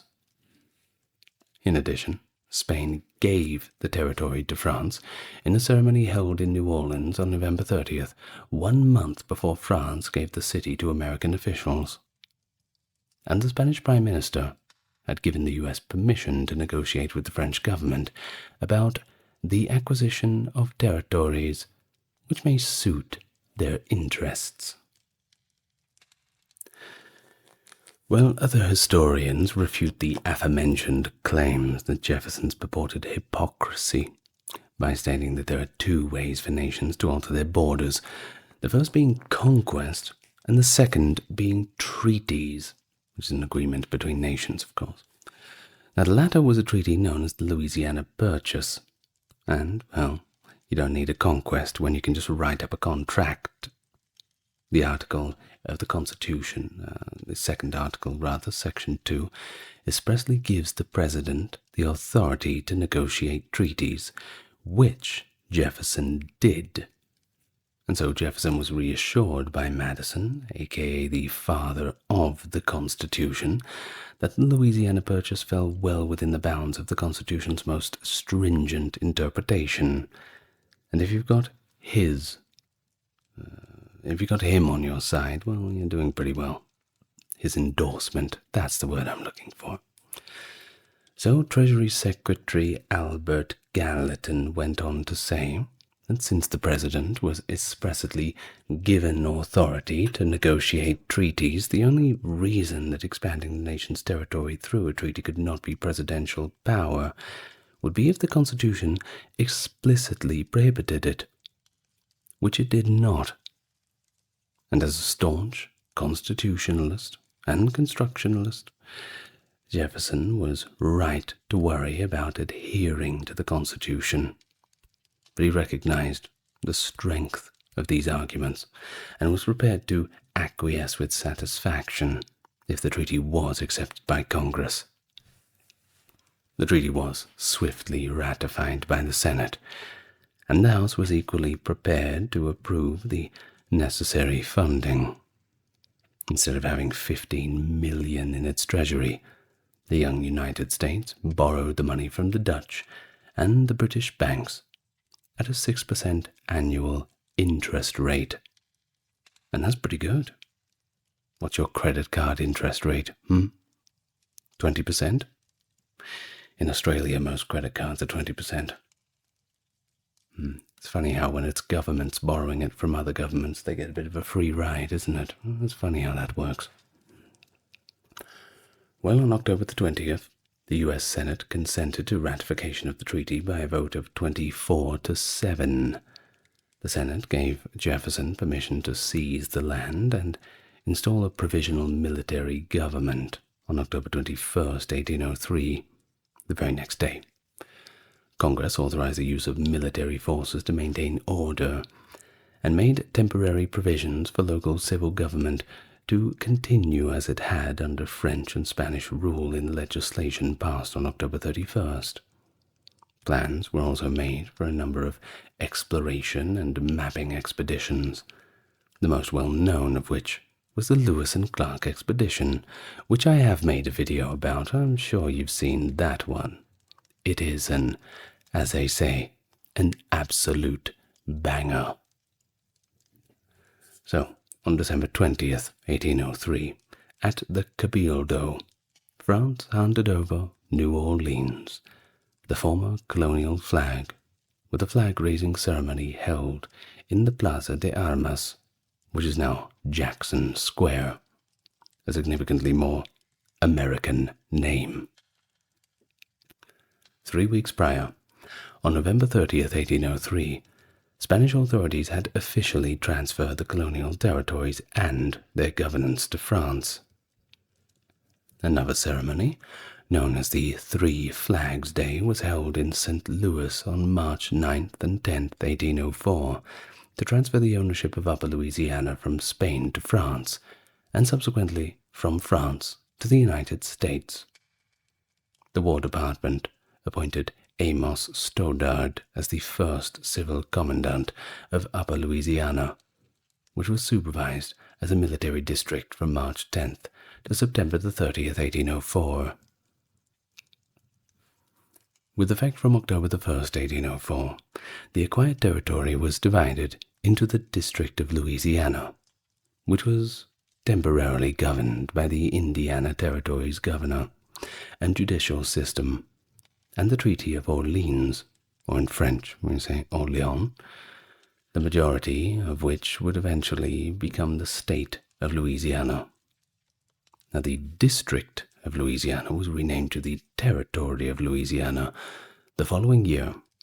St. Louis served as the capital of the Louisiana Territory, while New Orleans served as the administrative center of the Orleans Territory. The American government assumed French debts and issued sovereign bonds to pay for the land. After Byrd, Savage and Byrd failed earlier in 1803, Francis Baring in the Company of London was appointed as the official banking agent of the U.S. government in London. Due to this advantageous stance, the United States requested that Barings manage the deal. Hope and Co. of Amsterdam, with whom Barings had a close relationship, collaborated with the banking institution to underwrite and facilitate the purchase. Barings contributed its American connections to the transaction experience, while Hopes contributed to the experience of issuing sovereign bonds. In April 1803, Pierre Labouchere from Hopes and Alexander, the son of Francis Baring, came to Paris to help with the negotiations. The initial price of 100 million francs, which the Americans could not afford, and the financiers could not supply, was lowered to 80 million francs by the French and the American negotiators with the assistance of the bankers. The value of the U.S. currency was fixed at 3,333 per 10,000 francs per U.S. dollar in the final agreement. So the 15 million purchase price once again was roughly 371 million in today's money. Under the agreement, the U.S. took responsibility for French debts owed to American citizens, totaling up to 20 million francs, or about 3.7 million. The final 60 million francs, or 11.25 million, were paid with 6% interest-bearing U.S. government bonds that could be redeemed between 1819 and 22. In 1803, October, the U.S. about 2 million of the 5.86 million in the specie that the Treasury had on hand would be used to settle some of the debts that were taken on from France as part of the acquisition. But of course, Napoleon wanted his money as soon as possible. So Barings and Hopes bought the bonds for 52 million francs, agreeing to pay 6 million francs at the time of issuance, and then 2 million a month for 23 months consecutive. The banks had already given France a 10 million franc advance in July of 1803. But the first set of bonds was issued on January 16th, 1803. Napoleon, who was short on cash at the time, forced the banks to buy the bonds as soon as possible, and by April of 1804, the banks had transferred an extra 40 million francs to pay off their debts to France. Ultimately, the 11.25 million in bonds were purchased by Barings and Hopes for a mere 9.44 million. The United States Treasury paid off the remaining bonds in 1823. So, the total cost of the Louisiana Purchase was not 15 million, because if we encounter in interest and all the bonds and everything else, it was about 23.3 million, give or take. Of course, the British government initially permitted the purchase to go through because it was better for the neutral Americans to own the territory than for the hostile French to, even though the War of the Third Coalition, which led France into a war with the United Kingdom, started before the purchase was finished. But by December 1803, Barings was ordered by the British to stop making any more payments to France. Hopes accepted the directive after receiving it from Barings, but only on the proviso that Baring pay the changer's expenses and transfer its Louisiana stock to Hopes. Baring was also obliged by Hopes to abstain from trading Louisiana stock without the state's approval, So, in April of 1804, the last payments were sent to France. The extent of the purchase quickly became a point of contention between the US and Spain. The boundaries of the region were not specified in the Treaty of Fontainebleau in 1762, which gave it to Spain, the Third Treaty of San Ildefonso 1801, which returned it to France, or the Louisiana Purchase Agreement 1803, which gave it to the United States. It was all a little bit up in the air, intentionally vague. The United States, however, did assert that Louisiana encompassed land extending to the Rio Grande and West Florida, as well as the whole western part of the Mississippi River drainage basin up to the crest of the Rocky Mountains.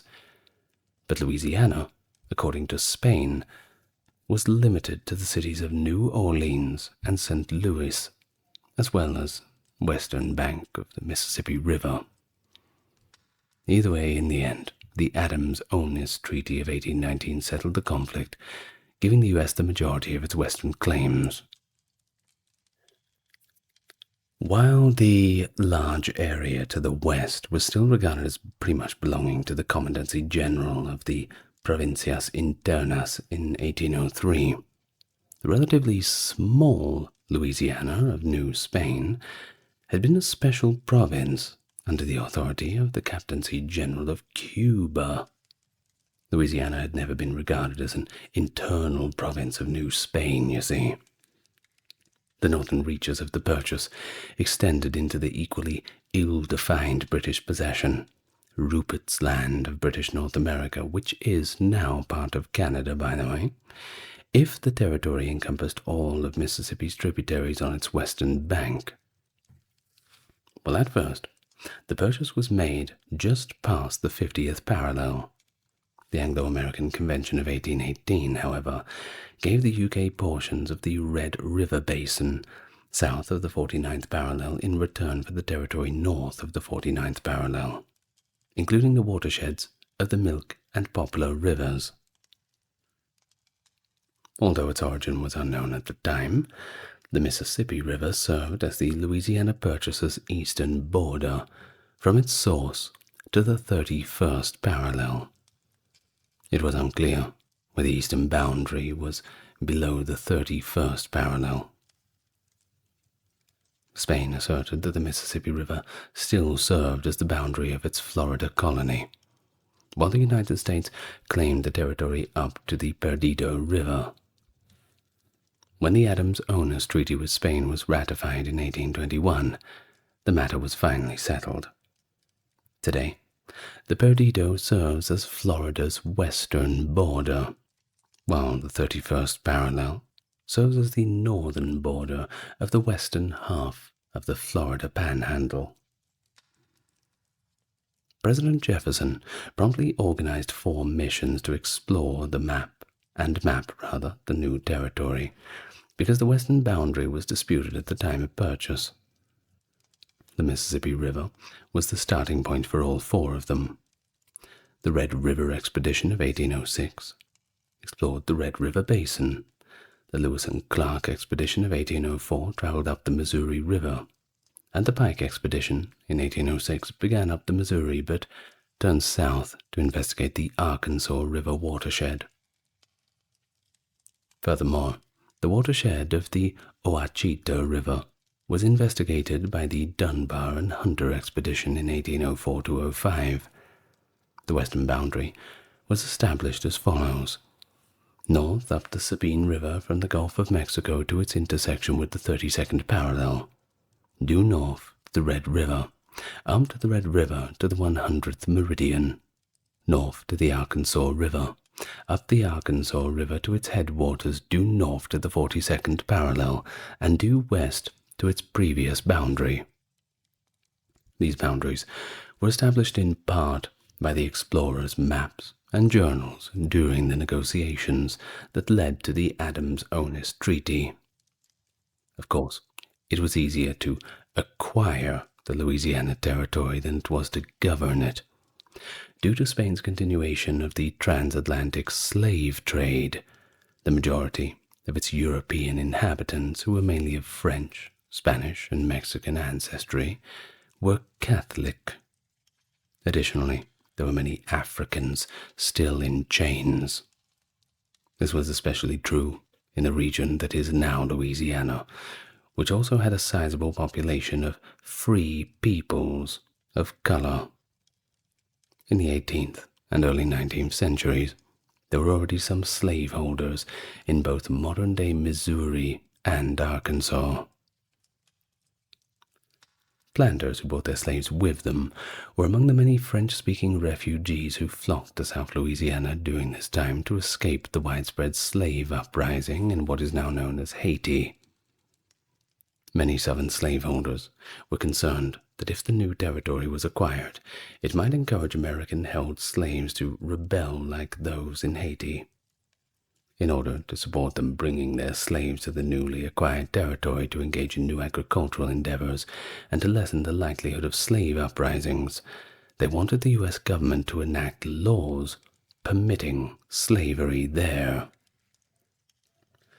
For administrative purposes, the Louisiana Territory was divided into smaller areas, and the territories enacted laws pertaining to slavery that were comparable to those in the southern states, but included elements from the previous French and Spanish regimes.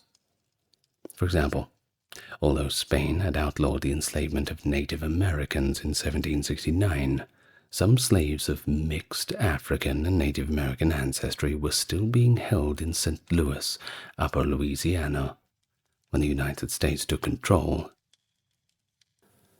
Of course, slavery of the Native Americans was finally abolished in 1836 by the Supreme Court. Half a century later, the American Civil War was influenced by the Louisiana Territory's institutionalization of slavery under U.S. law. Southern states wanted slavery to be extended to the West, while northern states were equally opposed to the new states being admitted as slave states. Imagine living in one of them. As states grew within the territory, the status of slavery in each state became a point of contention in Congress. In 1820, the Missouri Compromise was a stopgap measure. Since British and French traders from Canada and allied Indians, particularly in the Sauk and Fox, continued to dominate trade along the Mississippi and Missouri rivers, the U.S. government attempted to establish control of the area following the early explorations.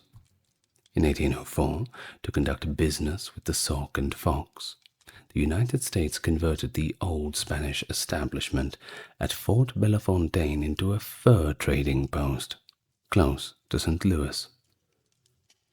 Two military forts with trading factories were constructed in 1808.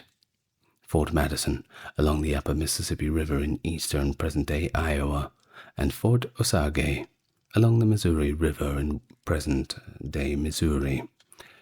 Fort Bellefontaine was transformed into a U.S. military fort in 1809 as a result of growing tensions with Great Britain, and it remained in that capacity all the way into 1826, just in case. Of course, the British defeated the American forces in the upper Mississippi during the War of 1812. With the help of their Indian allies, the United States abandoned Forts Osage and Madison, along with a number of other American forts constructed during the conflict, such as Fort Johnson and Shelby. The Treaty of Ghent, which was ratified in February 1815, established American sovereignty over the entire Louisiana Purchase region. Later, the United States constructed or enlarged forts along the Mississippi and Missouri rivers, including Fort Bellefontaine, Fort Armstrong, Fort Edwards, Crawford, Snelling, Atkinson, and well as Fort Bellefontaine, the one from before.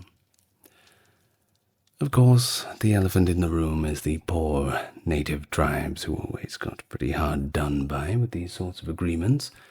No one really asked them. The numerous Indian tribes that inhabited the area and had not given it up to any colonial power, were not consulted during the negotiations between France and the United States over the purchase.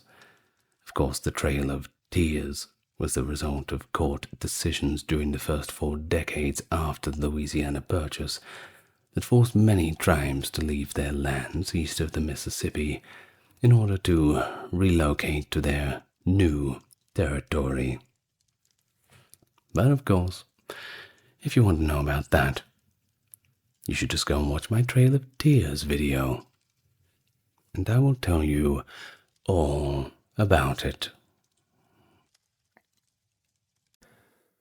The United States and a coalition of Native American tribes led by Black Hawk, a Sauk warrior and leader, fought a short but crucial war in 1832. Of course, due to this leader, we call it the Black Hawk War. It demonstrated the fierce opposition to westward expansion and was brought on by contested land treaties and the U.S. government's attempts to drive the native tribes from their ancestral lands in Illinois and Wisconsin.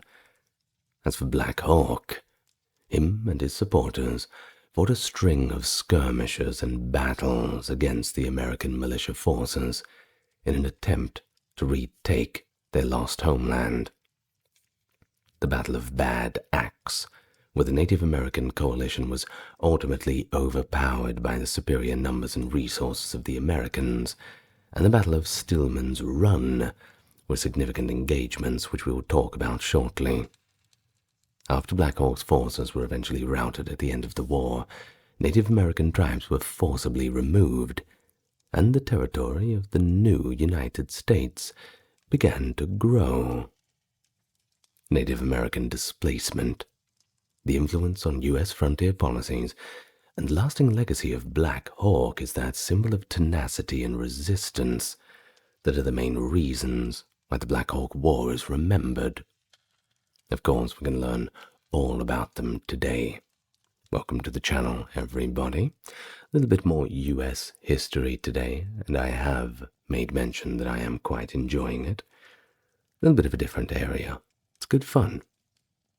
Of course, if you like this sort of thing, well, you better share the joy.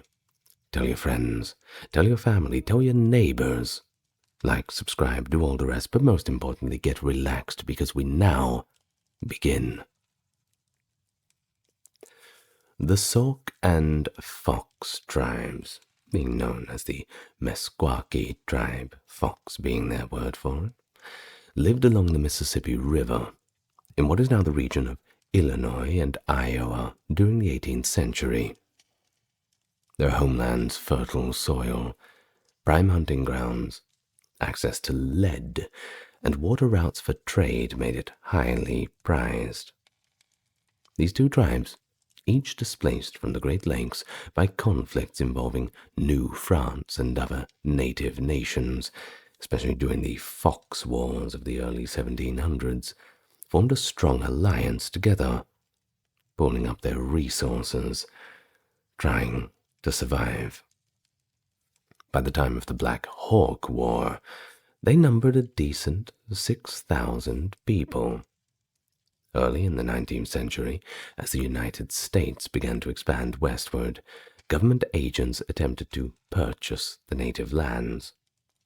In 1804, Territorial Governor William Henry Harrison negotiated a treaty in St. Louis with a small group of Meskwaki and Sauk leaders, supposedly selling the land east of the Mississippi for $2,200 worth of goods, plus an annual $1,000 in goods to be paid once a year.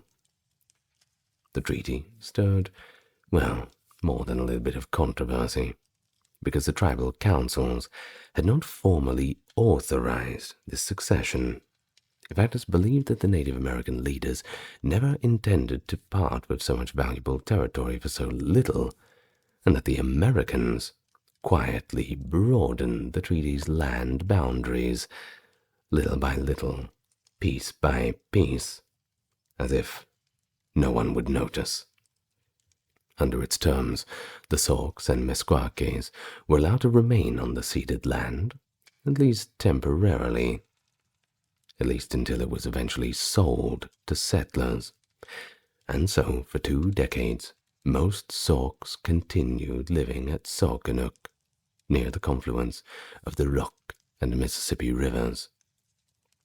But in 1828, the U.S. began surveying this land for sale, and Indian agent Thomas Forsyth ordered the Sauks to immediately abandon Saukenuk. The tribe was divided. A majority chose not to fight and simply moved to the west of the Mississippi under the orator Keokuk, who had led Saukenuk's defense in the War of 1812, but believed resisting the United States at this point was a futile venture. American officials, eager to avoid conflict, showered Keokuk with gifts, encouraging him and his followers to leave.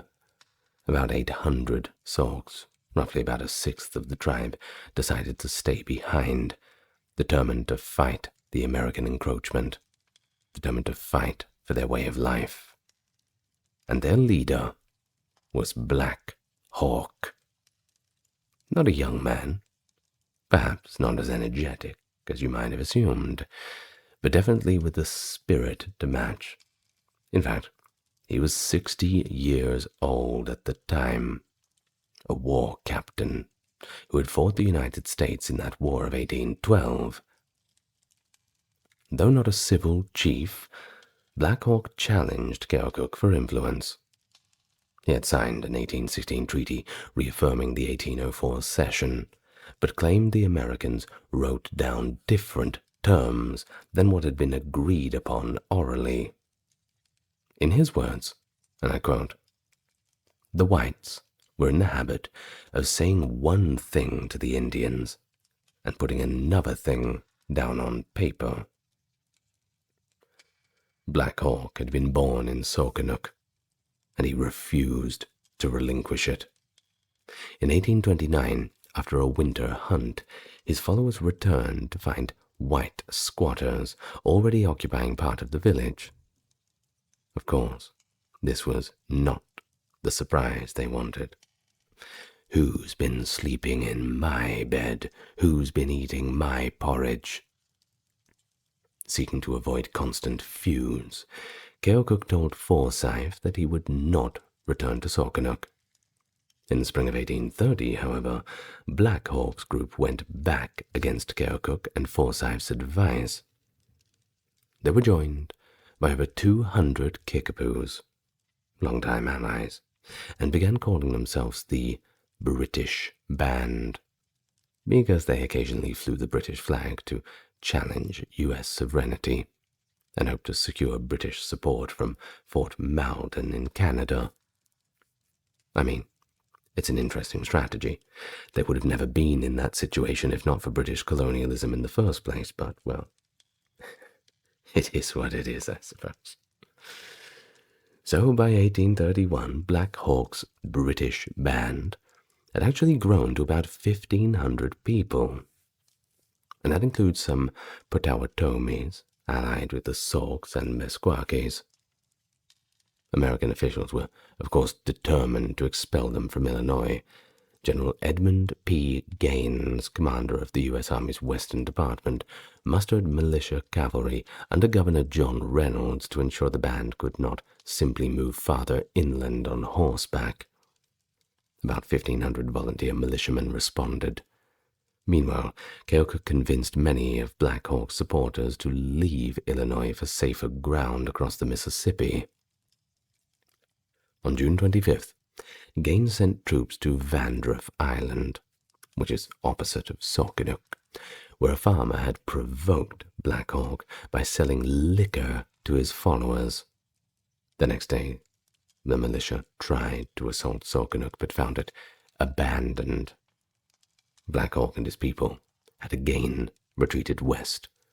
On June the 30th, Black Hawk and other tribal leaders signed an agreement with Gaines, pledging to remain west of the Mississippi and refrain from contact with British agents in Canada. But late that year, the Sauk civil chief, Neopope, returned from Fort Malden in Canada, claiming the British and other Illinois tribes would support Black Hawk in their fight against the Americans, though these rumors proved to be exactly that, rumors unfounded. Black Hawk thus spent the winter trying to recruit more allies, including from Keokuk's faction, but he met with quite little success. Neopope also claimed that Wabokieshek, the Winnebago prophet, had promised backing from other tribes. Wabokieshek, whose father was from a Sauk civil leadership clan, and mother was Ho-Chunk, Winnebago, did join the British band, but generally cautioned against armed conflict with the United States. His village, Prophetstown, lay about 35 miles up from Rock River and Saukenuk, housing roughly 200 people. Ho-Chunks, Sauks, Meskwakis, Kickapoos, and Potawatomis, angry at tribal leaders who refused to resist American expansion. So on April 25th, 1832, Black Hawk's band of about 500 warriors and 600 non-combatants re-entered Illinois near the Iowa River's mouth, heading north. But we must say, historians do disagree on his precise aims. There's a few that suggest that he planned to settle near Prophetstown, others saying that he intended to reclaim his ancestral home of Saukenuk.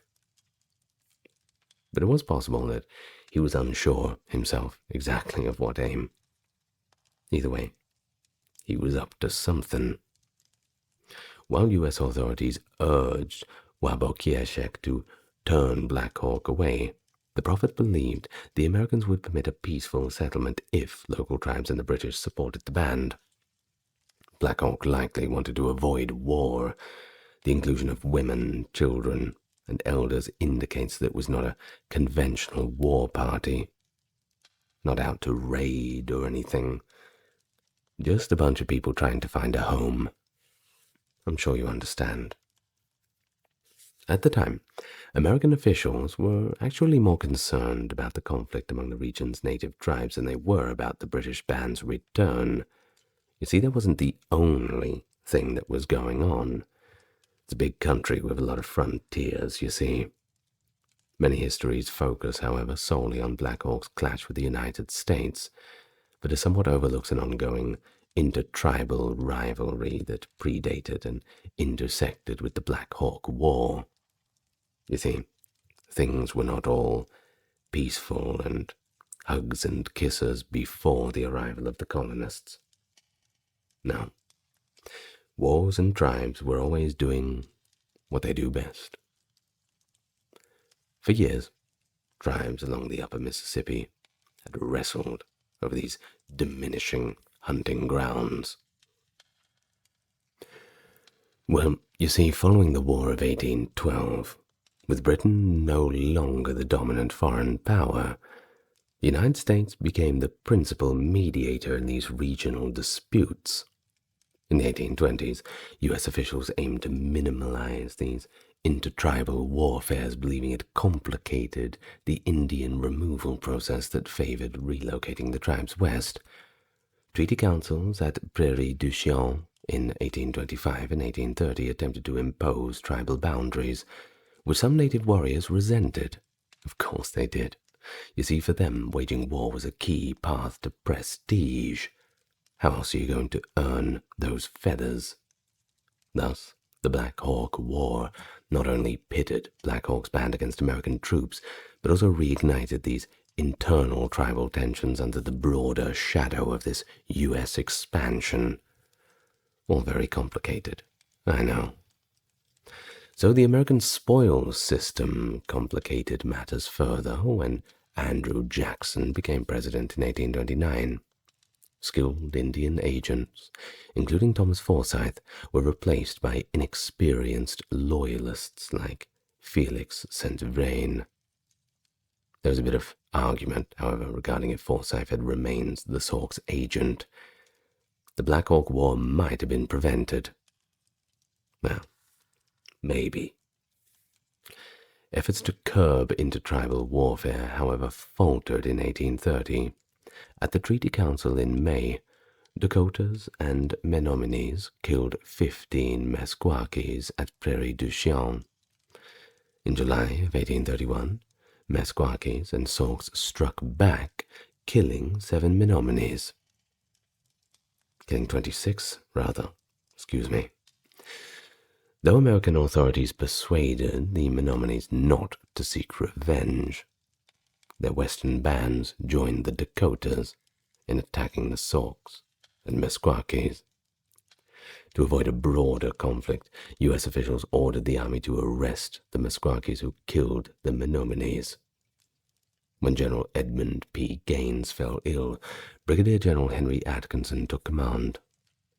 An officer with strong administrative experience, but no combat background, Atkinson left Jefferson Barracks on the 8th of April, 1832, heading upriver with 2,200 soldiers, completely unaware that Black Hawk's British band had just crossed into Illinois.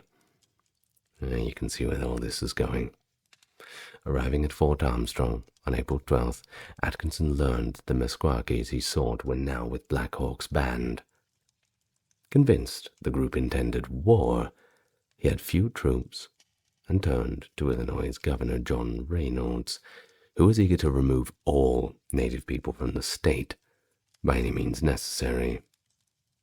The foreboding report from Atkinson on April 13th brought 2,100 militia volunteers to Beardstown by April 22nd, forming a brigade under Brigadier General Samuel Whiteside. One of these volunteers, 23-year-old Abraham Lincoln, became a military captain. It's him. I know, right? Well, despite emissaries from Atkinson, Keokuk, and the Meskwaki chief Wapello urging a withdrawal, Black Hawk simply refused to turn back.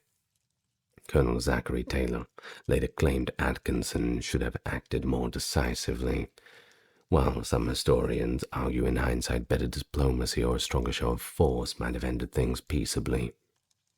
Others note that both Black Hawk's warriors and militiamen were primed for a fight, making bloodshed almost an inevitability. Either way, Black Hawk found little support from the Ho-Chunk and the Potawatomi. Their various bands adopted differing stances. Some in Illinois cautiously backed the British band, but tried avoiding outright war with the U.S., while others in Wisconsin, recalling defeat in the 1827 Winnebago War, completely stayed out of the conflict in any regard. Some Ho-Chunk, like Wakon Decora, with Menominee ties, wanted to fight the British band head-on. For the Potawatomis, mistrusted by settlers since the 1812 Fort Dearborn Massacre, neutrality was difficult. Leaders feared that if any Potawatomis joined Black Hawk, the whole tribe would be punished. At a May 1st council near Chicago, Billy Caldwell and others proclaimed that any Potawatomi siding with Black Hawk would be branded traitors. In mid-May, the chiefs Shabona and Wabonsi told Black Hawk neither they nor the British would be giving him any assistance. So, without sufficient provisions, British supplies, or native allies, Black Hawk knew that his big band was in big trouble. According to some reports, he was prepared to engage Atkinson in negotiations to resolve the conflict, but a disastrous run-in with Illinois militiamen would eliminate any chance of a peaceful conclusion in that regard. In late April, General Atkinson mustered General Samuel Whiteside's militia brigade into federal service at Rock Island. It was split up into 4 regiments, led by Colonels John DeWitt, Jacob Fry, John Thomas, and Samuel M. Thompson, as well as a scout or spy battalion under James D. Henry, with Judge William Thomas serving as their quartermaster. On April 27th, Atkinson had told his least disciplined and well-trained men to move upon the Indians, should they be within striking distance, without waiting for my arrival, while he led the rear with the regular soldiers, allowing Reynolds, Whiteside, and the militiamen to depart up the Rock River. General Reynolds served as a major general of the militia and accompanied the expedition. About 35 miles from where they began at the confluence, the militia marching up the Rock River to pursue the British band arrived at Prophetstown on May 10th. Instead of, however, waiting as Atkinson had planned, they set fire to the deserted village of White Cloud, and then moved about 40 miles upriver to Dixon's Ferry, where they awaited Atkinson and his soldiers. The wary Whiteside insisted on waiting for Atkinson at the settlement, despite Reynolds' desire to let the 260 eager militiamen who had not yet been federalized to continue on as scouts. In fact, Ogie, who was half native, founded Dixon's Ferry in 1826, but the wagon trail that connected Peoria to the lead mines in Galena crossed the Rock River. Settlers built cabins at the crossing and along the Peoria-Galena trace, and by 1829 the post office was serving settlers as far up the river as Rockford. Eager to confront Black Hawk's band, Major Isaiah Stillman led a group of volunteers out of Whiteside's camp on May 12, 1832, setting up near a Rock River tributary later called Stillman Valley. Acting without orders, Major Samuel Hackleton and some other men chased a group of natives flying a red flag, killing one of them. Unaware that Black Hawk was nearby, Stillman's party was surprised at dusk on May 14 in what became known as the Battle of Stillman's Run. But of course, accounts vary. They always do. Black Hawk had claimed that he had sent emissaries under a white flag, who were detained and fired upon, while militiamen insisted they never saw any kind of true signal. Well, either way, Black Hawk's 40 warriors routed Stillman's larger force, killing 12 militiamen and losing only 3 of their own. The clash solidified the war on both sides. There was really no turning back now.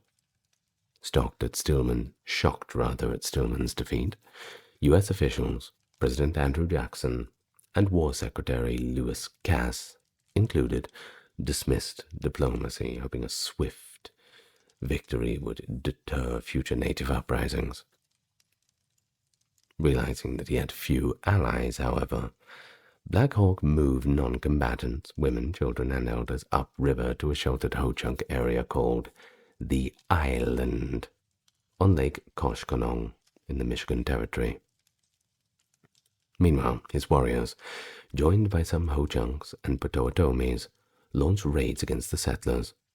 Although Potawatomi Chief Shabono attempted to warn settlers, the violence still spread. Ho-Chunks initiated the first raid on the 19th of May, killing William Durley near Buffalo Groves, Illinois. Not long after, Indian agent Felix St. Vrain and 3 others were attacked and mutilated at Kellogg's Grove. Sometimes these raids arose from personal grievances rather than loyalty to Black Hawk. One example was the Indian Creek Massacre, triggered by settler William Davis's dam construction that blocked the Potawatomis' fish supply. Ignoring their protests, Davis even assaulted a Potawatomi man. Seizing on the turmoil, about 50 Potawatomis and 3 Sauks attacked David's settlement on May 21st, killing and mutilating 15 people. They also abducted 2 teenage girls, released weeks later by Ho-Chunk chief White Crow, who tried to placate both sides while secretly aiding the British band. And then there was the news of Stillman's Run, the Indian Creek Massacre, and all the other smaller attacks that were starting to spread. And it wasn't the only thing that was spreading. The panic was spreading too. settlers flooded into Chicago, which was at the time a pretty small town, actually, all seeking refuge. Many Potawatomis also fled there, hoping to avoid suspicion as hostiles. Elsewhere, frightened settlers had hastily erected makeshift forts and formed their own militia units, bracing for future violence. After Stillman's defeat on May 14th, American regulars and militia pressed upriver in search of Black Hawk, but morale plummeted when they just couldn't find him anywhere. No word, and no one was really telling them. Many militiamen deserted upon hearing about raids back home. They went out to defend their home, and then they found out their home had been robbed. Well, what exactly are they defending now? Governor Reynolds let his officers vote on continuing. General Whiteside, disgusted by his troops' performance, broke a tie in favor of disbandment. Most of his brigade mustered out at Ottawa on May 28th, though about 300 men, including Abraham Lincoln, by the way, agreed to stay an extra 20 days until new forces were raised. In June of 1832, General Henry Atkinson formed the Army of the Frontier, consisting of about 3,200 mounted militia and over 600 regulars, though only about 2,100 militia and 450 regulars were ready for field operations. Brigadier Generals James D. Henry, Milton Alexander, and Alexander Posey led the militia brigades. More militiamen served outside this core force. Henry Dodge, a Michigan territorial colonel, led a mounted battalion of up to 250 men. Total militia participation remains unclear, but estimates do range between 6,000 and 7,000 from Illinois alone. Abandoning the earlier policy to prevent intertribal warfare, Atkinson recruited Dakotas, Menominees, and some Ho-Chunks, eager to fight the British band. By June 6th, Agent Joseph M. Street had assembled around 225 native warriors at Prairie du Chien, nominally commanded by William S. Hamilton, who was, by the way, Alexander Hamilton's son. These allied forces soon tired of his leadership, though, and mostly went their own way, though some Menominee scouts did stay. Learning Atkinson was raising an army, Black Hawk deployed raiding parties in June of 1832, likely aiming to draw attention away from his Lake Koshkonong camp. On June 14th, about 30 warriors killed and scalped 4 farmers near present-day South Wayne, Wisconsin, marking the war's first major attack in that area. Colonel Henry Dodge responded by gathering 29 mounted volunteers who pursued the raiders. On June 16th, Dodge's men trapped 11 natives at Pecatonica River Bend, killing and scalping them, all in a brief fight. Dubbed the Battle of Horseshoe Bend, that is the word, of course, Pecatonica, it was the first notable American victory in the war, restoring public faith in the militia. Finally, some good news. And that same day, another clash occurred at Kellogg's Grove in modern Stevenson County, Illinois, where American forces were blocking raids. A militia unit led by Adam W. Schneider caught around 30 British band warriors, killing 6 of them at the cost of 3 militiamen. 2 days later, on June 18th, James W. Stevenson's troops fought what was likely the same group near Yellow Creek at Wadham's Grove. In a fierce melee, 5 or 6 Indians and 3 militiamen lost their lives.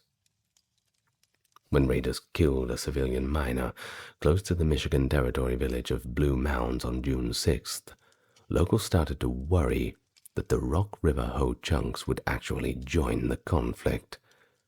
The settler fort at Blue Mounds was attacked on June 20th by a Ho-Chunk raiding party that one eyewitness claimed it numbered up to 100 warriors. The attack claimed the lives of 2 militiamen, one of whom was severely disfigured. About 200 warriors, including Black Hawk himself, launched an attack on the hurriedly built Apple River Fort, June 24th, 1832, close to what is now Elizabeth, Illinois. Alerted to Black Hawk's approach, local settlers sought safety in the fort, which was guarded by roughly 20 to 35 militiamen.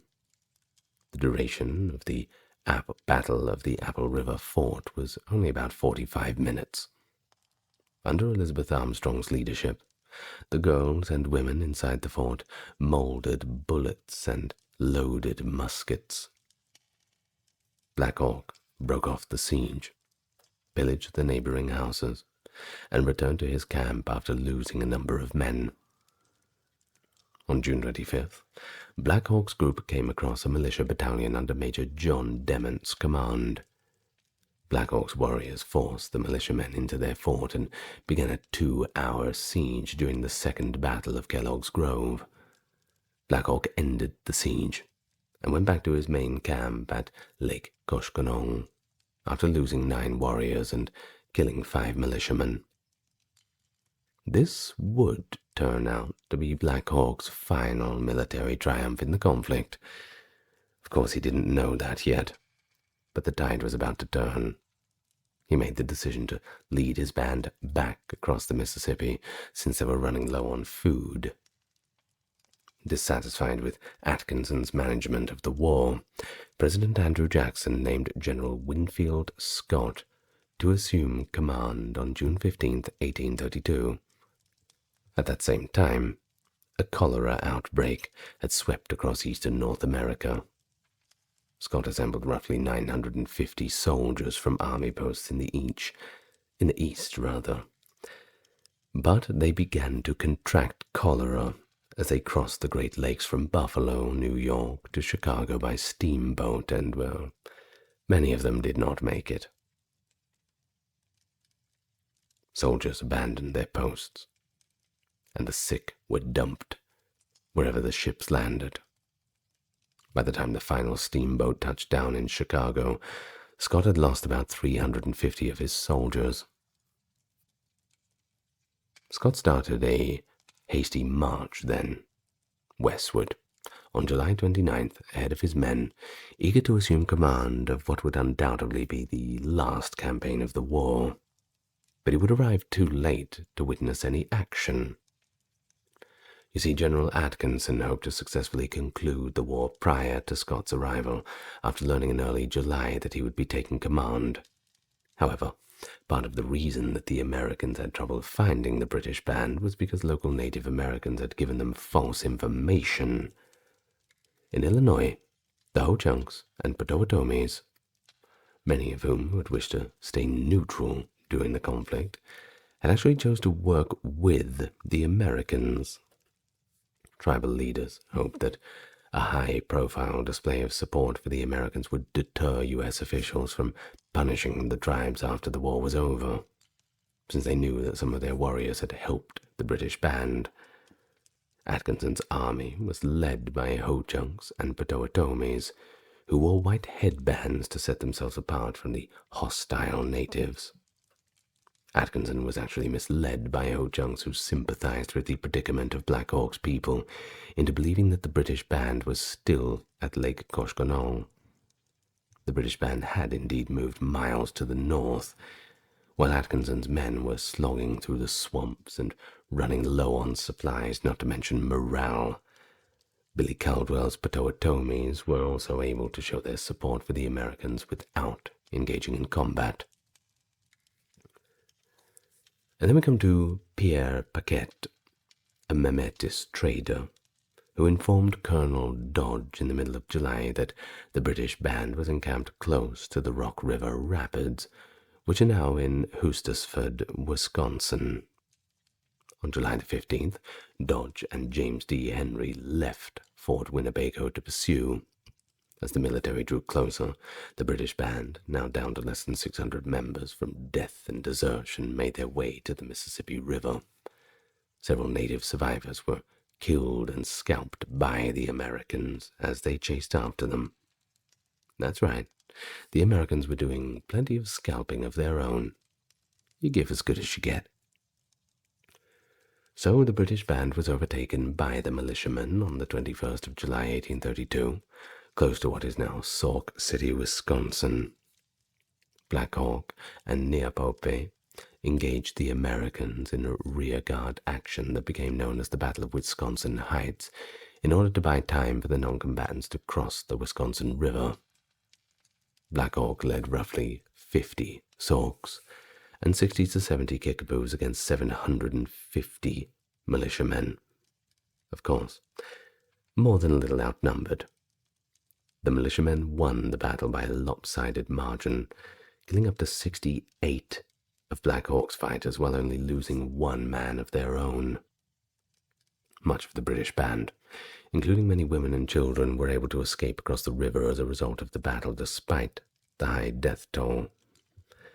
A difficult military operation that impressed some U.S. officials was Black Hawk's ability to repel a much larger force while allowing the majority of his people to escape.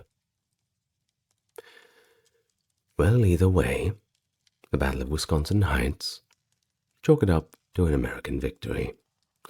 A few days after the battle, Atkinson and the regulars joined the volunteers. On July 27th, the Americans crossed the Wisconsin River and resumed their pursuit of the British band with a force of roughly 400 regulars and 900 militia. Due to the burden of injured soldiers and starving people, the British band was moving slowly. The trail of dead bodies, abandoned equipment, and the remains of horses that the ravenous natives had consumed was followed by the Americans. A messenger from Black Hawk had yelled to the militiamen following the Battle of Wisconsin Heights that the starving British band was returning across the Mississippi and would not be fighting any more. However, with no Ho-Chunk guides to interpret this message, nobody in the American camp knew what on earth he was saying. After the Battle of Wisconsin Heights, Black Hawk might have thought that the Americans had received the message and were simply not pursuing him anymore. It seems that he thought the Americans would leave his band unharmed when they crossed the Mississippi again. But the Americans were not going to allow them to get away that easily, or indeed at all. While American allied Dakotas, Menominees, and Ho-Chunks guarded the banks, the Warrior, a steamboat equipped with an artillery piece, patrolled the Mississippi River. When the Warrior reached the Bad Axe River mouth on August the 1st, the Dakotas assured the Americans that they would locate Black Hawk's people. Black Hawk attempted to surrender by raising a white flag, but it's possible that his meaning was misinterpreted. The Americans believed that the Indians were setting up an ambush with the white flag because they were unwilling to accept a surrender anyway. They started shooting as soon as they were positive that the Native Americans on the land were the British band they were looking for. The gunfight claimed the lives of 23 natives and wounded only one soldier from the other side. Black Hawk made the decision to join the Ojibways in the north for safety after the Warrior departed. Webokioshek was among the 50 or so people who consented to accompany him. The others stayed behind, intent on crossing the Mississippi and going back to Sauk territory. Black Hawk found out that the American army had surrounded the British band members attempting to cross the Mississippi the following morning, August 2nd, as he was traveling north. After a skirmish with American troops close to what is now Victory, Wisconsin, he abandoned his attempt to rejoin the main body. Later, Black Hawk and Wabokioshek came under fire from the Sauk chief Weeshit for deserting the people in the war's last battle. after the Americans caught up to the remaining members of the British band a few miles downstream from Bad Axe River mouth. The Battle of Bad Axe started around 9 a.m. on August 2nd. By this point, the British band had actually shrunk to about 500 members, including 150 warriors, while the native non-combatants desperately attempted to cross the river. The warriors engaged in combat with the Americans, and the steamboat warrior, the one with that big old artillery piece, returned at noon with regulars and Menominees who were allied with the Americans, dislodging many who had managed to reach one of the two nearby islands. With only 14 men lost, including one Menominee, who was killed by friendly fire and buried with honors alongside U.S. soldiers, the Americans won the battle by a landslide again. The British band lost at least 260 members, including roughly 110 who perished in the water while attempting to cross the river. Although the regular soldiers of the U.S., many of the militiamen killed native non-combatants on purpose, sometimes in cold blood, despite the Army's general efforts to prevent these unnecessary deaths. More of a massacre than anything. Well, I suppose you could call any one-sided battle a massacre. Either way, arriving too late for the battle were Green Bay Menominees, who had organized a battalion of almost 300 men. General Scott sent 100 of them after a portion of the British band had escaped on August 10th because they were upset about missing the opportunity to fight their old enemies. Chief Grizzly Bear maintained that the Menominees could not be forced to take any scalps, despite the advice of Indian agent Samuel C. Stambaugh, who accompanied them. Only 2 of the roughly 10 Sauks the group found were warriors. The women and children were spared, but the warriors were killed and scalped by the Menominees. In addition to arriving too late to take part in the Battle of Bad Axe, the Dakotas, who had offered 150 warriors to fight the Sauks and Mesquakes, pursued the British band members who managed to cross the Mississippi into Iowa. They attacked the remaining members of the British band along the Cedar River on or around August 9th in the war's last battle, killing 68, capturing 22. Additionally, Ho-Chunks hunted down British band survivors, capturing 50 to 60 scalps in the process. 77 settlers, militiamen, and regular soldiers lost their lives in the Black Hawk War. The cholera deaths that General Winfield Scott's relief force experienced are, of course, not included in this number. And then there is the 450 to 600 members of the British band who are thought to have perished in the battle, which accounts for roughly half of the 1,100 individuals who joined Black Hawk in Illinois in 1832. Now, a number of politically aspirational American men, of course, served in this war. 7 or more future U.S. senators actually participated, as did 2 future U.S. presidents, Taylor and Lincoln, as well as 4 future governors of Illinois, Michigan, Nebraska, and the Wisconsin Territory. American officials learned from the Black Hawk War that fighting a mounted enemy requires mounted troops.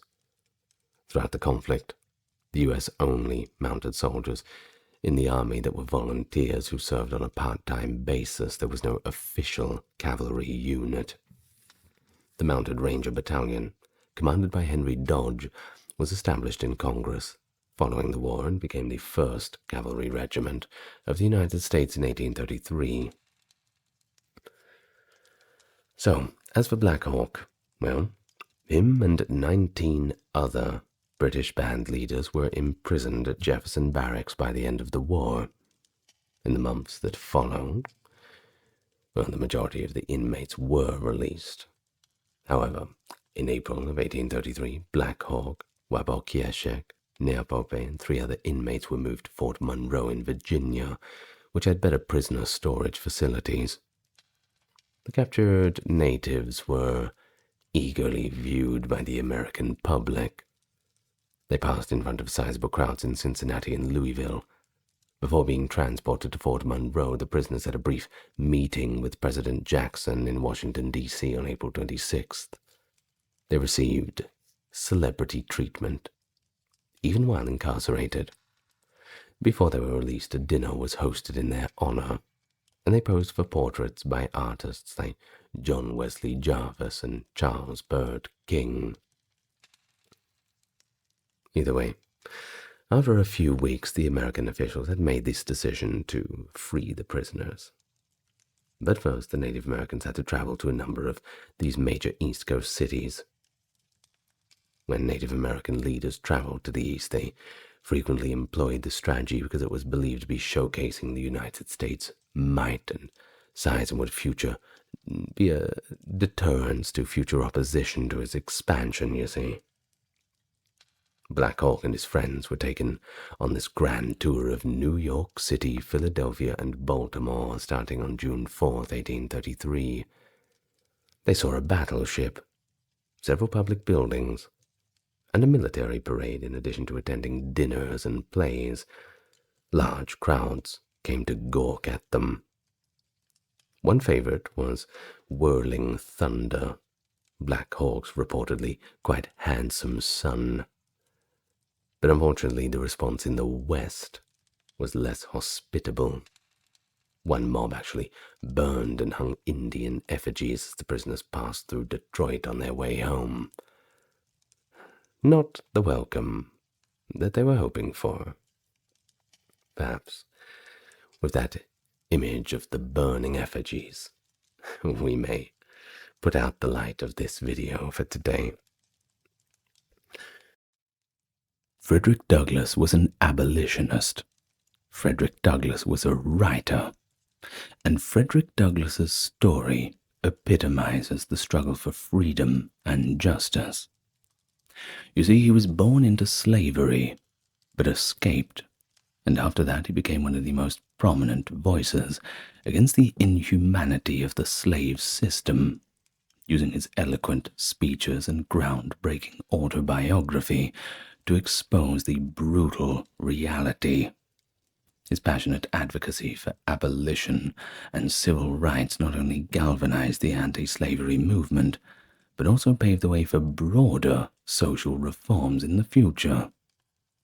And thus, it is his story, marked by his unyielding commitment to equality and empowerment, that is an absolute roller coaster. I will give it that. And for all its juicy little details, we are indeed gathered here to listen. So welcome to the my biography of Frederick Douglass, at least. The autobiography I'll perhaps link in the description, and you can read it through his own words. But for now, let's get all nice and comfortable, and let's all click the like and subscribe button, and we can begin. Did you click it? Great. Now we start. Frederick Augustus Washington Bailey was born into a slave system in Talbot County, Maryland, on the eastern shore of Chesapeake Bay. Now, at the time of his birth, his family was associated with a plantation located between Hillsborough and Cordova, likely near his grandmother's cabin, which stood west of Tuckahoe Creek and east of Tapper's Corner. Because enslaved people were seldom provided with precise birth records, the exact date of his birth is always uncertain. This pretty much goes for most people born into slavery. In his first autobiography, Douglass had noted, I quote, "I have no accurate knowledge of my age, never having seen any authentic record containing it." Later in his life, he gave 1817 as a probable year of his birth, while acknowledging that a more precise date is just impossible. Though uncertain of the precise day, Douglass chose to celebrate his birthday on February 14th, largely inspired by a pet name from his mother Harriet Bailey, who called him her little Valentine. In his efforts to piece together his heritage, Douglass learned that his father might have been his mother's enslaver. According to another biography by David Blight, Douglass spent much of his life searching in vain for conclusive information about his paternity. His mother, on the other hand, was of African descent, and his father, so far as Douglass had ever discovered, was probably of European descent. But, well, that's pretty much where the trail runs cold. Although Douglass's lineage may have also included Native American influences, he was never able to confirm these details. In 1845, in his narrative, Douglass stated plainly, "My father was a white man." His mother gave him the name Frederick Augustus Washington Bailey, but after fleeing enslavement in September 1838, he dropped his two middle names upon reaching safe territory in the north and simply adopted the name Douglass. So there we have the modern rendering, which we'll continue to use throughout the talk, Frederick Douglass.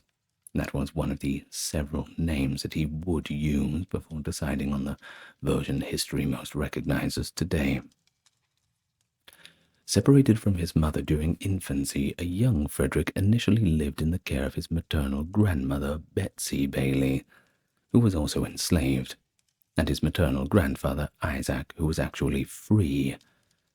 Betsy's presence offered him a semblance of family stability in the midst of harsh constraints imposed by slavery.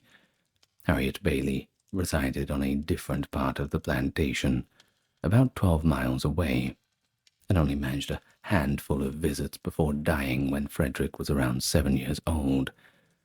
This early separation meant that Douglass grew up lacking a consistent maternal figure, further showing his sense of uncertainty about his origins. But much later, actually, in 1883, Douglass actually made a significant return to Talbot County.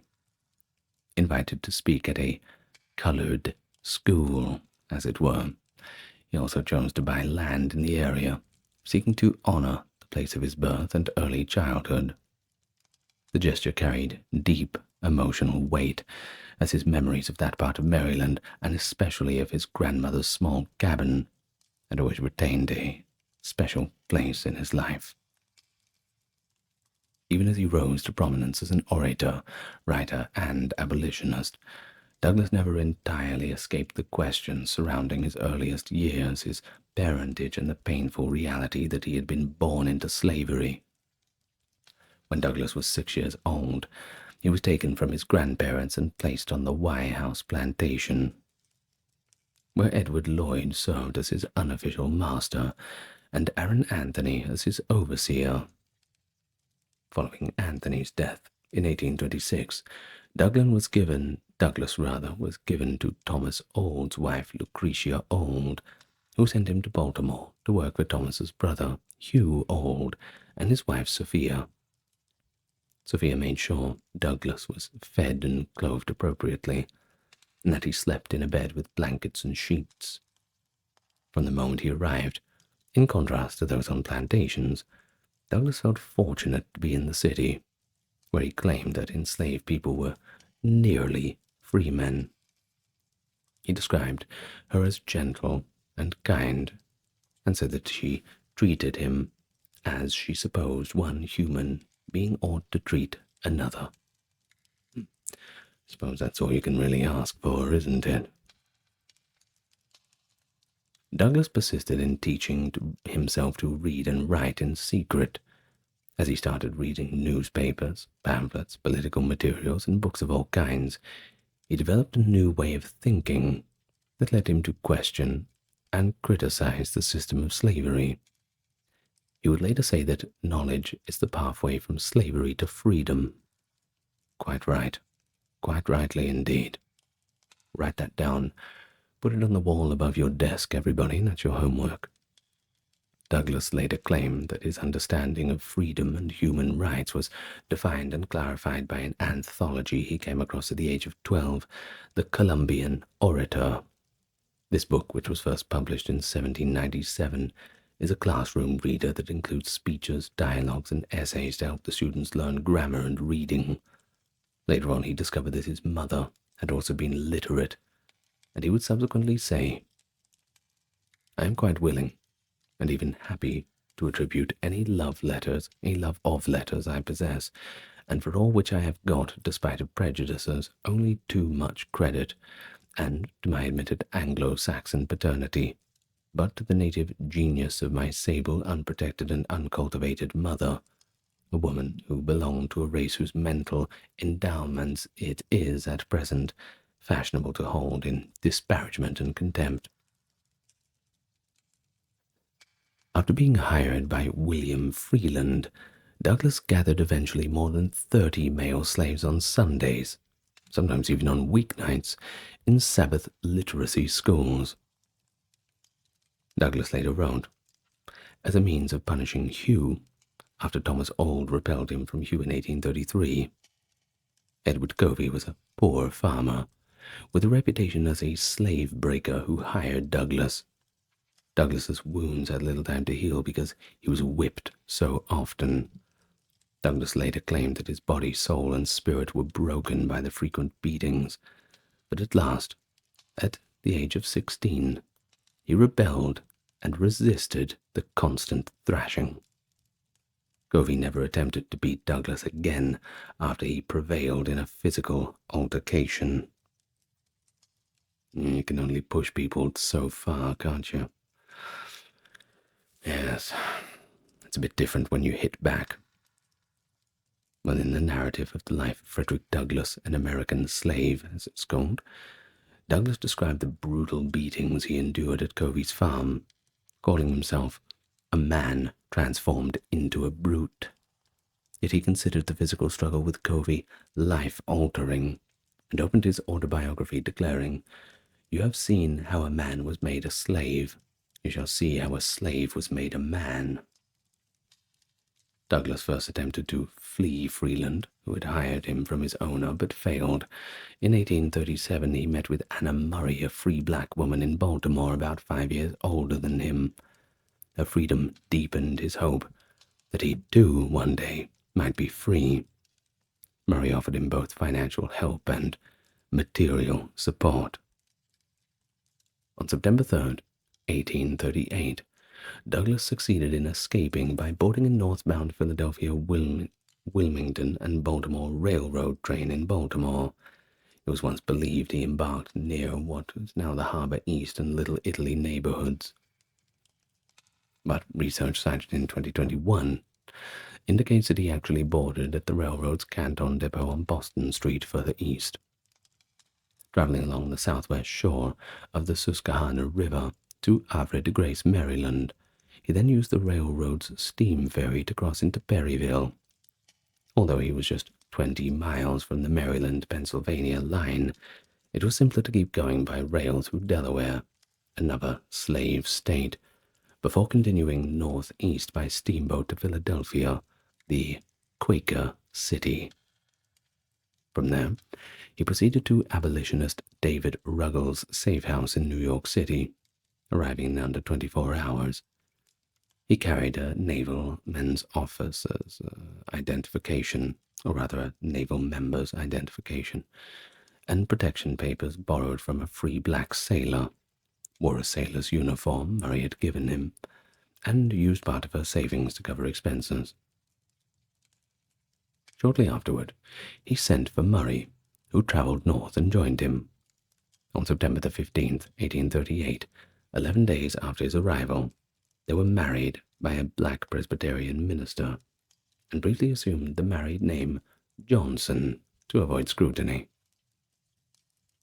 In his youth, Douglass had occasionally listened to Sophia Auld read the Bible, sparking his interest in literacy and ultimately leading him to become a Christian. Mentored by Reverend Charles Lawson, he often employed religious imagery in his speeches. Though devout, Douglass condemned the hypocrisy of slave-holding Christians, labeling them wicked, and contrasting the Christianity of Christ with the Christianity of America. Okay. He regarded slaveholding ministers and believers who endorsed slavery as particularly vicious wolves in sheep's clothing. Thus he continued to fiercely condemn religious figures who stayed silent on the issue.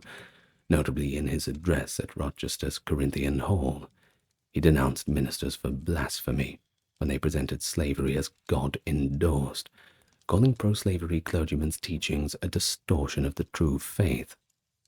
He cited John Chase Lord, Leonard Elijah Lathrop, Ichabod Spencer, and Orville Dewey for teaching that human law outranked God's word. Yet Douglass acknowledged a few exceptional ministers, such as Henry Ward Beecher, Samuel May, and Robert Raymond, who fought against slavery. He urged these men to spur abolition through sermons, religious pressures, and missionary societies, declaring if they rose against the system of crime and blood, then it would surely collapse. During his visits to Britain in 1846 and 1848, Douglass implored British Christians not to aid American churches complicit in slavery. Delighted by some to Belfast ministers' refusal to accept slaveholders, he repeated this refrain: "Right is of no sex, truth is of no color. God is the Father of us all, and we are all brethren." In his 1848 letter to Thomas Auld, Douglass rebuked his former master for denying his family literacy. After returning to America, he founded the weekly publication, The North Star. A deeply spiritual man, Douglass had been seen as a precursor to the non-denominational libertarian philosophy. His home's mantel displayed busts of Ludwig Feuerbach and David Frederick Strauss. His works on Christianity greatly influenced him. His library contained Bibles, religious texts, images of Christ, angels, and views of Washington's Metropolitan African Methodist Episcopal Church. Like other Christian abolitionists, he avoided alcohol and other perceived vices, though it has been noted that he loved cigars. Well, I suppose we can make a little exception, can't we? Well, Douglass praised an agnostic orator in Peoria, Illinois, arguing that the virtue could be found both within and beyond church walls.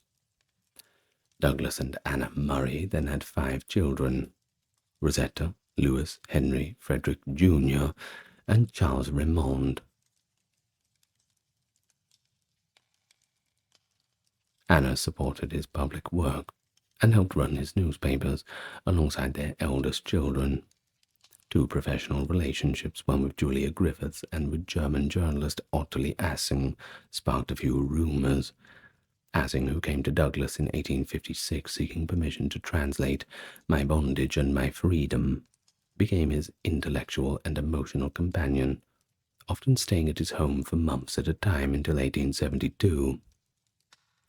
Yeah, no wonder they were sparking rumors. Well, Anna Douglass held utter contempt for Ottilie Assing, who naively hoped Douglass would leave his wife. According to David Blight, Assing and Douglass were probably lovers, though surviving letters made no definitive proof. Anna died in 1882, and in 1884, Douglass married Helen Pitts, a white abolitionist and suffragist, nearly 20 years his junior.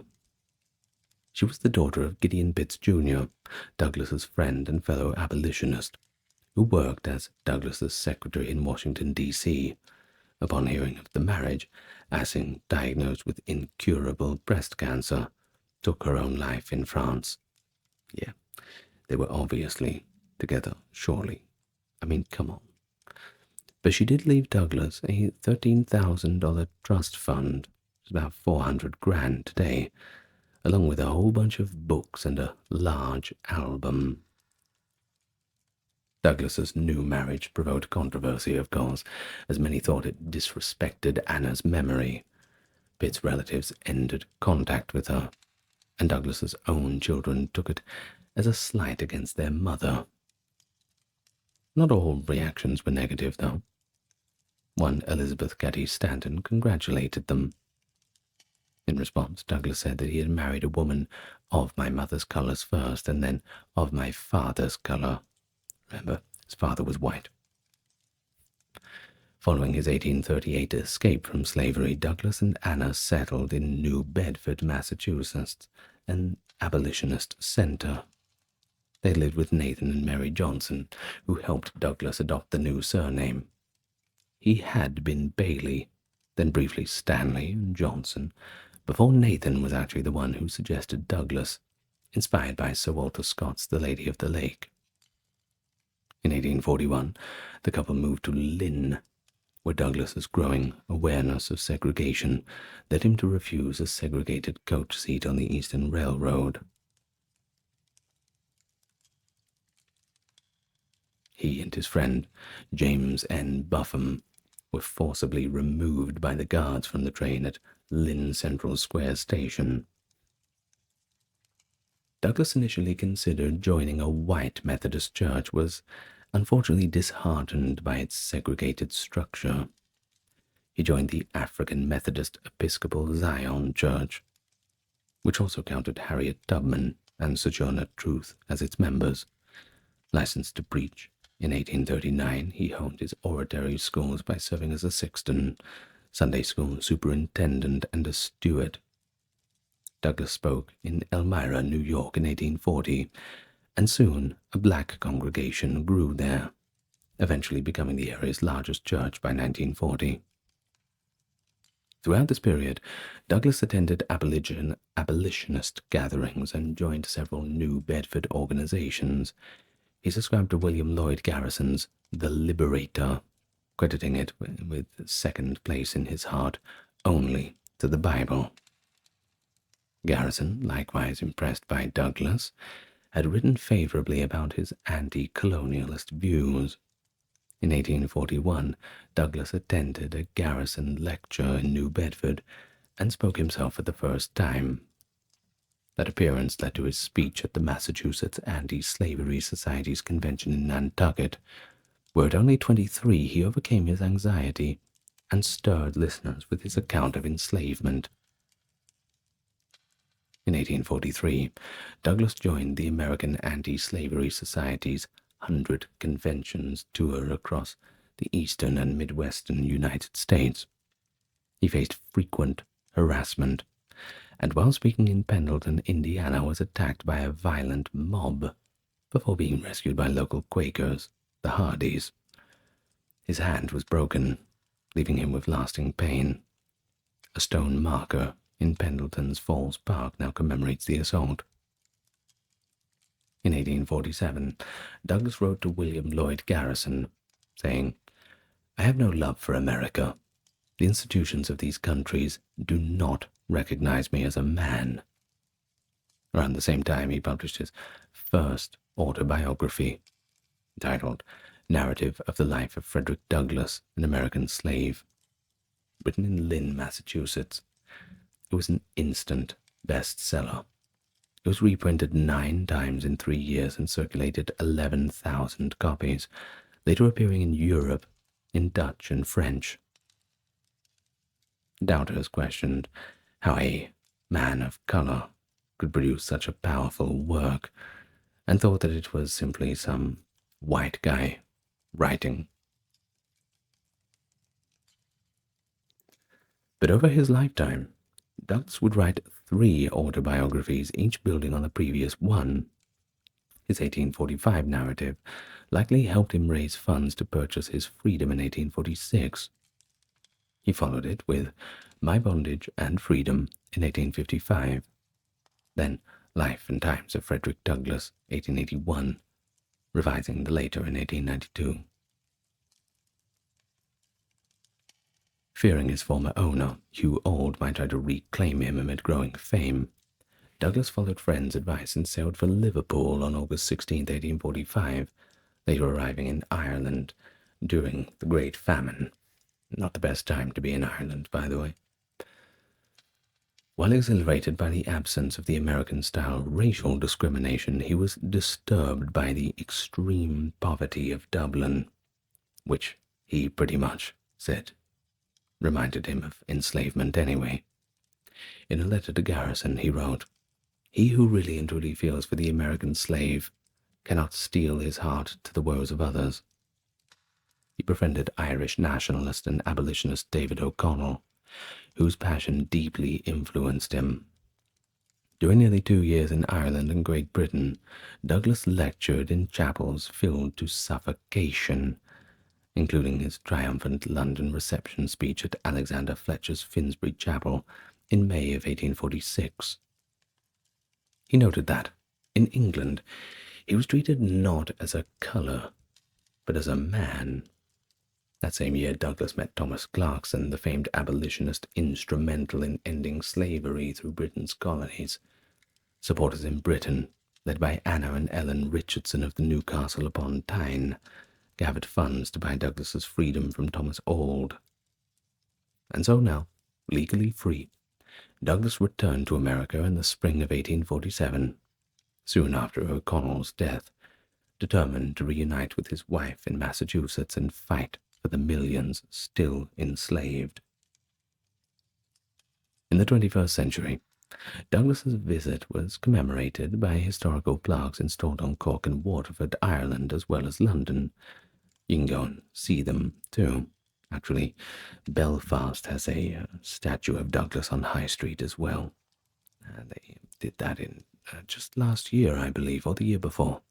Might have been the year before. Anyway, Douglass was named Scotland's anti-slavery agent after spending time there writing letters and delivering speeches against slavery. He praised Edinburgh for its beauty and hospitality, and a mural and plaque at 33 Gilmore Place commemorated his 1846 stay. Now, upon returning to the United States in 1847, he used £500 from English supporters to launch his abolitionist newspaper, the North Star, in Rochester, New York.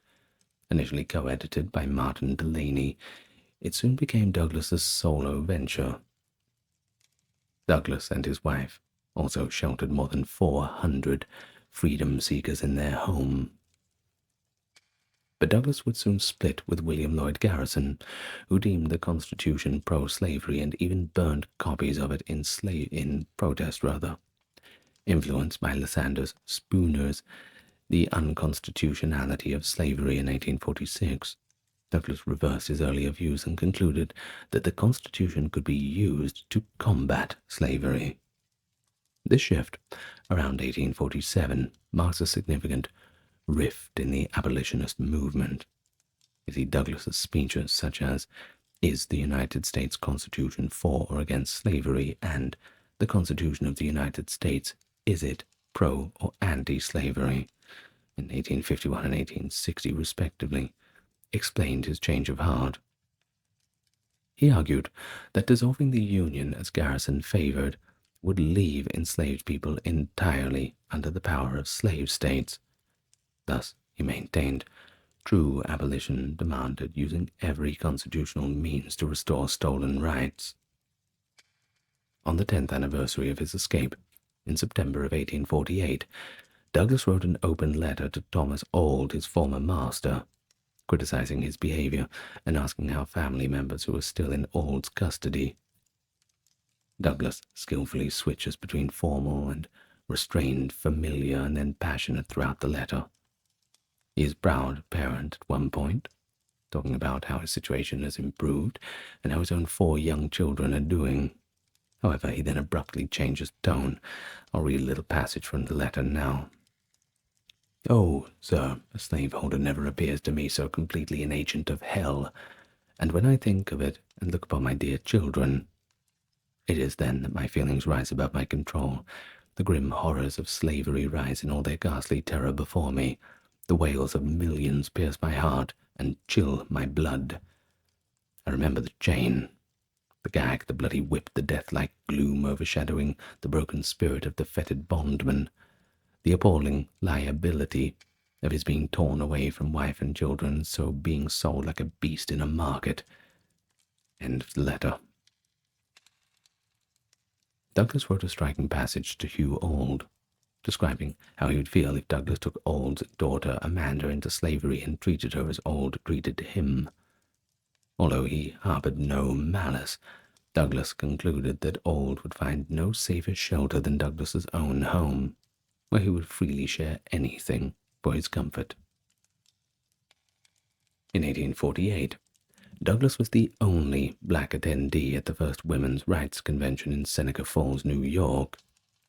Elizabeth Cady Stanton's resolution urging women's suffrage met strong opposition, including from Quakers James and Lucretia Mott.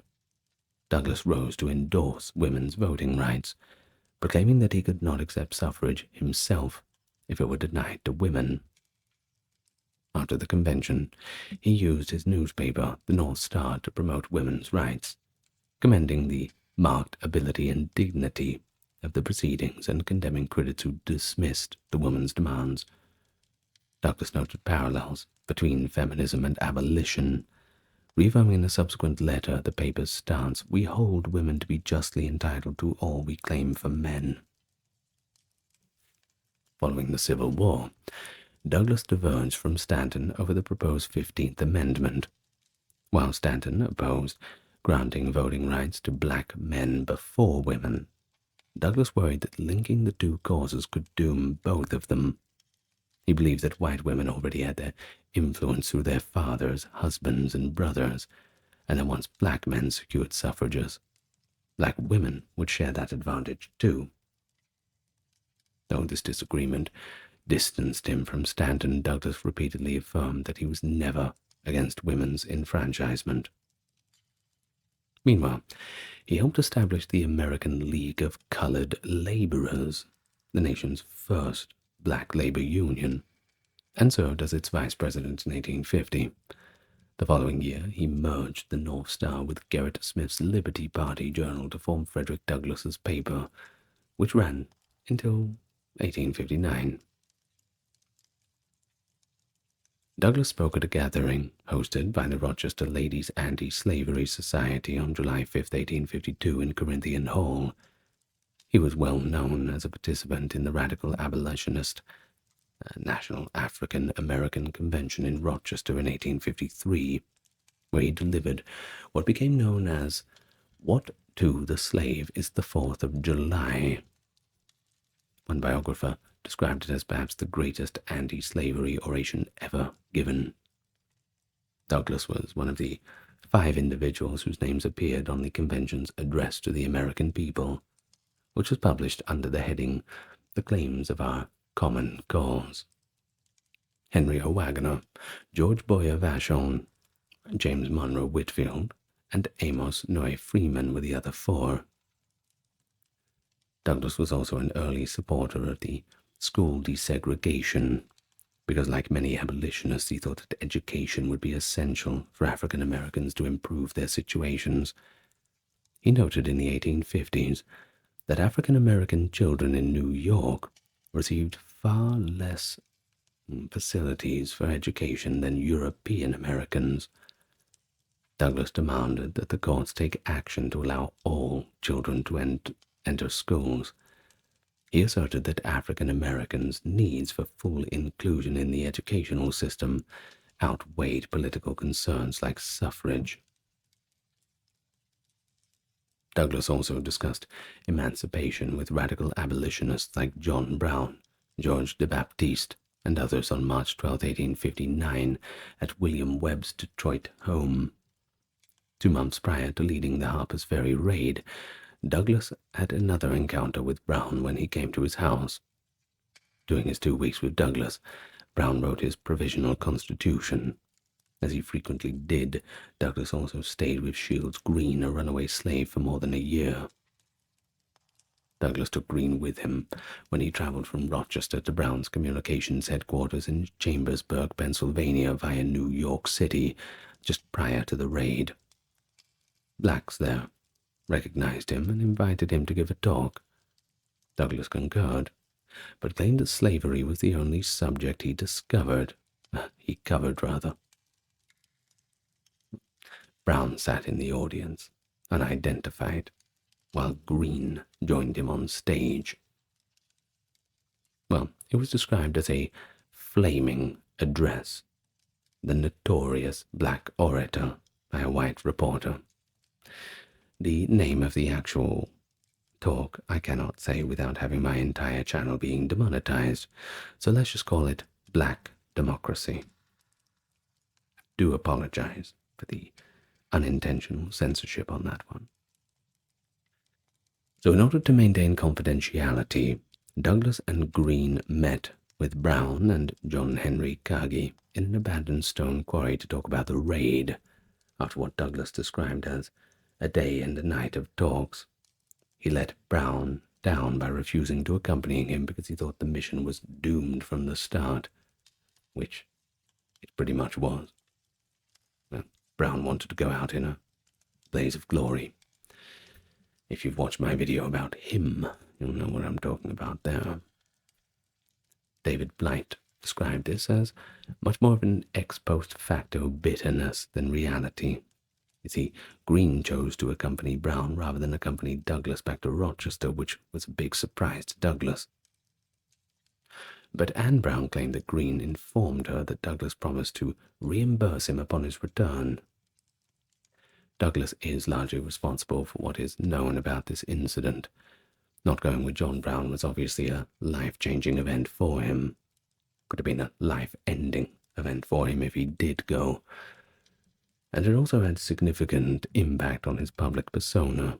You see, Douglass kept this whole meeting a secret for 20 years. Nobody knew about this. During his unsuccessful attempt to raise funds to support a John Brown professorship at Storer College, which would likely be held by a black man, he first revealed it in his 1881 speech on John Brown. Suddenly he also mentions it once more in his final autobiography. Well, following this raid, which occurred between October 16th and 18th, 1859, Douglass was charged with both aiding and abetting John Brown. After coming dangerously close to being arrested on a Virginia warrant, he briefly fled to Canada before continuing on to England for a prearranged lecture tour, arriving there at the end of November. Douglass presented his opinions on the American Constitution in a speech titled "The Constitution of the United States, Is It Pro or Anti-Slavery?" to the Scottish Anti-Slavery Society in Glasgow, March 26, 1860. Annie, Douglass's youngest daughter, at this time passed away in Rochester, New York, at the age of 10. The following month, Douglass sailed back from England, passing through Canada to avoid detection. One of the most well-known black men in the nation by the time of the Civil War, Douglass was well known for his speeches about the state of the black race and other topics like women's rights. At every venue, his eloquence attracted large crowds. His reputation was enhanced by the way he was received by Irish and English leaders. Everyone respected him.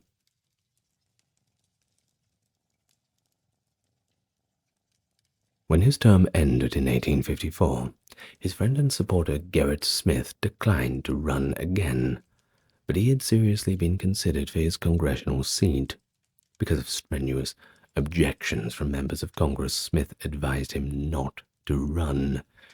If the House agreed to seat him, which was very unlikely, all the Southern members would walk out, causing the nation to finally be split. The possibility afflicted some with convulsions, others with panic, or with an astonishing flow exceedingly select and nervous language, giving vent to all sorts of linguistic enormities, as it was said at the time. What a beautiful way to describe it. It wasn't until 1870, actually, shortly after the 15th Amendment was ratified, that a person of color would actually hold a position in Congress. Douglass and the abolitionists maintained that African Americans should be permitted to participate in the struggle for freedom since the Civil War was intended to abolish slavery. Douglass made the viewpoint widely known through his speeches and publications.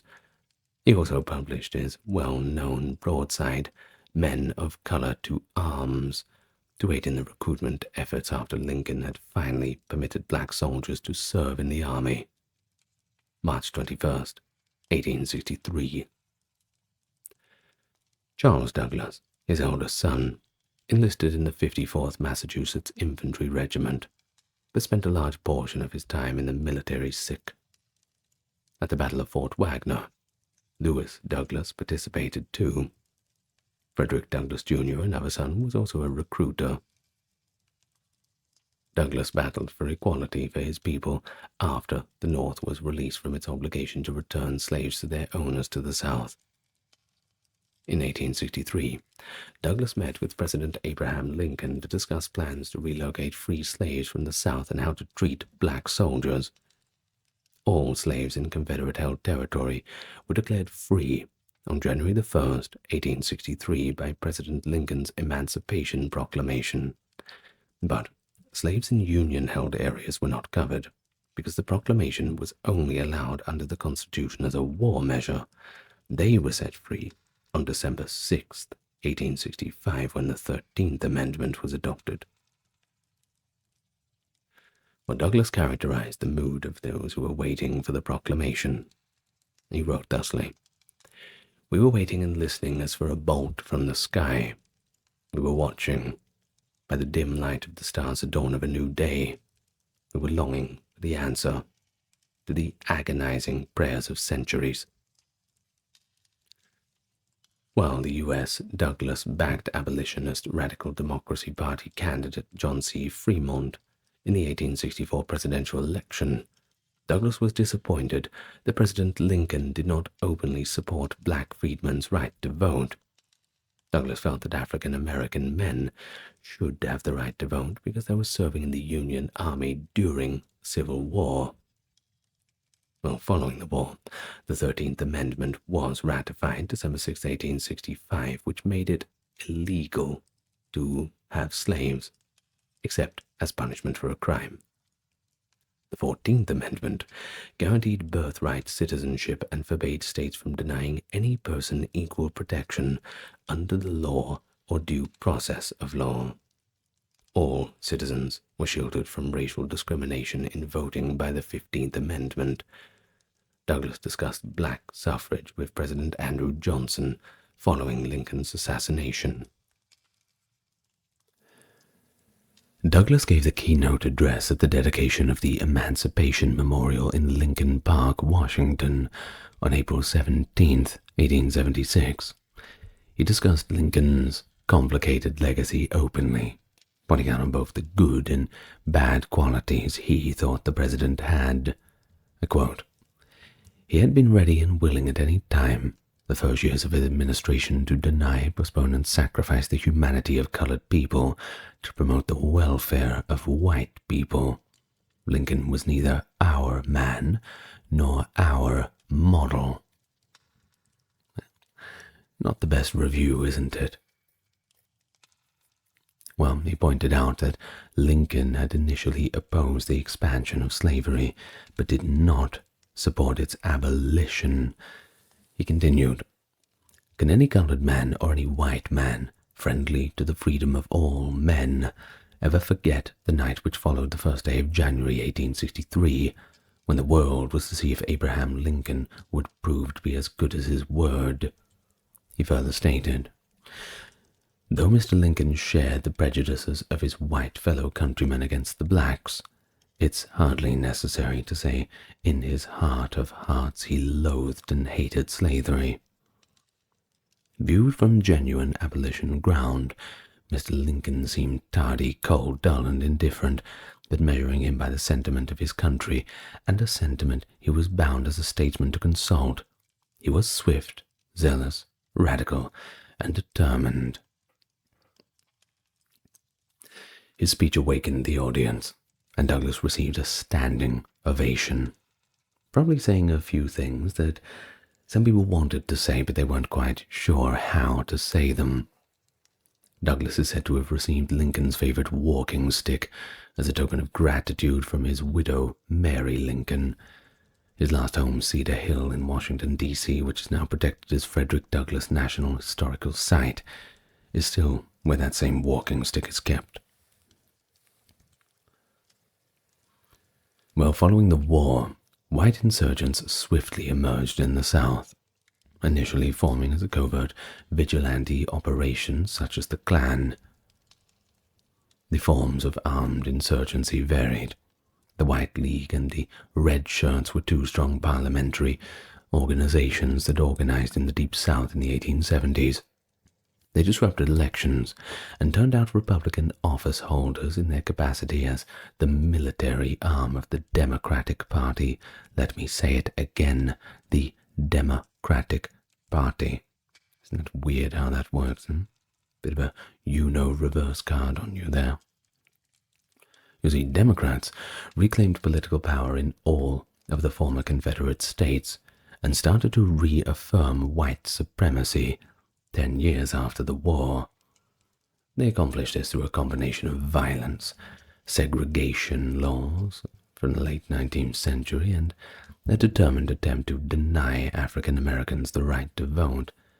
Their freedom was also curtailed by new labor and criminal laws. Not quite back to the plantation, but certainly not welcomed with open arms, rather, that's for sure. Douglas backed Ulysses S. Grant's 1868 presidential campaign in an attempt to thwart these initiatives. In an effort to uphold his nation's commitment to equality, Douglas founded the New National Era, his final newspaper, in 1870.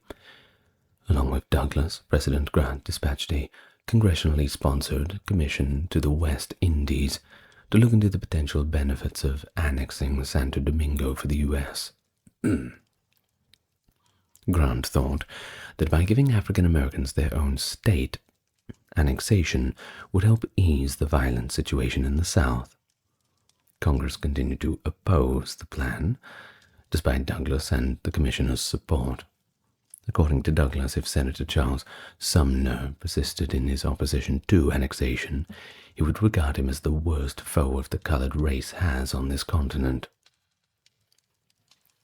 Following the midterm elections, Grant signed the Second and Third Enforcement Acts, as well as the Civil Rights Act of 1871, popularly referred to as the Ku Klux Klan Act. Grant made extensive use of their provisions, sending troops to South Carolina and other states, suspending habeas corpus there. More than 5,000 arrests were made while he was in charge. Although many white people disliked Grant for his vigorous efforts to dismantle the Klan, Douglas, of course, praised him for it. Because, of course he would. I'm sure he wasn't the only one praising him for it, but you see, the Klan at this point, I don't think it was quite at its zenith. I think its zenith came after they released the movie, I think. I'll have to do a full video on them. That will be an interesting video, that's for sure. Well, it was written by Douglas's associate that African Americans will ever cherish a grateful remembrance of Grant's name, fame, and great service. Well, Douglas became the president of the Freedmen's Savings Bank in late March, but the bank failed on June 29, 1874. His last newspaper, the New National Era, went out of business in September. That same economic downturn was pretty harsh for everybody. Douglas became the first person of color actually appointed in the United States Marshal for the District of Columbia when Republican Rutherford B. Hayes was elected president. On March 17, 1877, he was confirmed by the U.S. Senate. By accepting the position, Douglas contributed to the financial stability of his family. Since he was never asked to introduce visiting foreign dignitaries to the president, which is one of the regular responsibilities of that position, Douglas's supporters urged him to resign from his commission during his tenure. Douglas, however, claimed that he was welcomed in presidential circles, and that he did not think a mission implied any overt racism. When Douglas paid his former slave master Thomas Auld a visit on his deathbed in 1877, the two men finally made amends. A few years earlier, Douglass had met Amanda Old, Sears Old's daughter. After requesting the meeting, she went to one of Douglass's speeches and applauded. Her father praised her for contacting Douglass. Seems like everything was water under the bridge now, which, well, I don't think I would have been so forgiving, but hey. Douglass also seems to have found closure as a result of the visit, of course, despite some criticizing his attempt. In the same year, Douglass purchased the house on a hill above Anacostia River in Washington, D.C. This would become the family's final residence. It was given the name Cedar Hill by him and Anna. They added a china closet and increased the house's size from 14 to 21 rooms. Douglass increased the size of the property to 15 acres a year by acquiring the adjacent lots. As the Frederick Douglass National Historic Site, the house is currently protected too. The final edition of Douglass's autobiography was published in 1881. Douglass revised it in 1892. He was named the District of Columbia's Recorder of Deeds in 1881. Douglass also persisted in traveling and giving speeches, both at home and overseas. From 1886 to 87, he and his new wife, Helen, traveled throughout the United Kingdom, stopping in Wales, Ireland, France, Italy, Egypt, and Greece, and in Ireland he must have raised a few eyebrows back in England. Apparently at the invitation of the abolitionist Jessie Donaldson, he backed Charles Stewart Parnell and gained notoriety for supporting Irish Home Rule. Of course, the people back in London do not like that idea very much. Well, in order to have more freedom and autonomy, many African Americans, known as the Exodusters, fled the Klan and the racially discriminatory laws in the South by relocating to Kansas, where they established all black towns. Now, Douglass did not support the Back to Africa movement, let alone this movement of the all black towns, because really it's just segregation all over again, isn't it? The latter reminded him, though, of the American Colonization Society, which he had resisted as a young man. Bishop Henry McNeill Turner called a conference in Indianapolis in 1892, where Douglass spoke out against these separatist movements and urged African Americans to resist. As early as 1879, he gave similar speeches which drew criticism from audiences and other leaders alike. Some even jeered him on the stance. In 1894, he stated in a speech in Baltimore, "I hope and trust all will come out right in the end, but the immediate future looks dark and trouble. I cannot shut my eyes to the ugly facts before me." In 1892, Douglass built black rental housing in Baltimore Fells Point neighborhood, which is now called Douglass Place. The complex was added to the National Register of Historic Places in 2003 and still in existence today. Douglass attended a National Council of Women meeting on Washington, D.C., February 20, 1895. He was brought to the platform and given a standing ovation. But soon after this, at the age of 77, he passed away from a heart attack not long after he got home. Thousands of people came to pay their respects by passing by his coffin at his funeral. Pallbearers included Supreme Court justices and U.S. senators. A masterly address was given by Howard University President Jeremiah Rankin. Elizabeth Cady Stanton's letter was read too. The Haitian legation secretary expressed their condolences of his country in melodious French.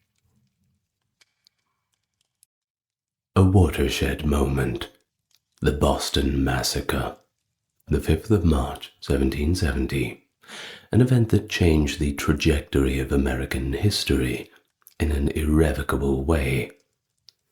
A confrontation broke out between a group of American colonists and British soldiers stationed in Boston during a time of increasing tensions in the city due to British-imposed taxes and restrictive policies. As tensions rose, the soldiers, pushed to their limits by the angry mobs, opened fire. Multiple civilians were wounded, and 5 were killed. The situation rapidly spiraled into anarchy.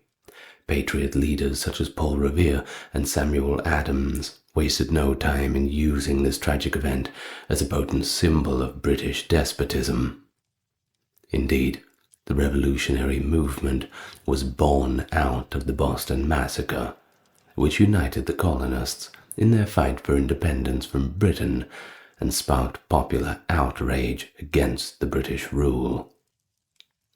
The lasting impact of this event serves as a sobering reminder of colonial overreach and an example of the fighting spirit in which the American identity was forged. Hello everyone, welcome.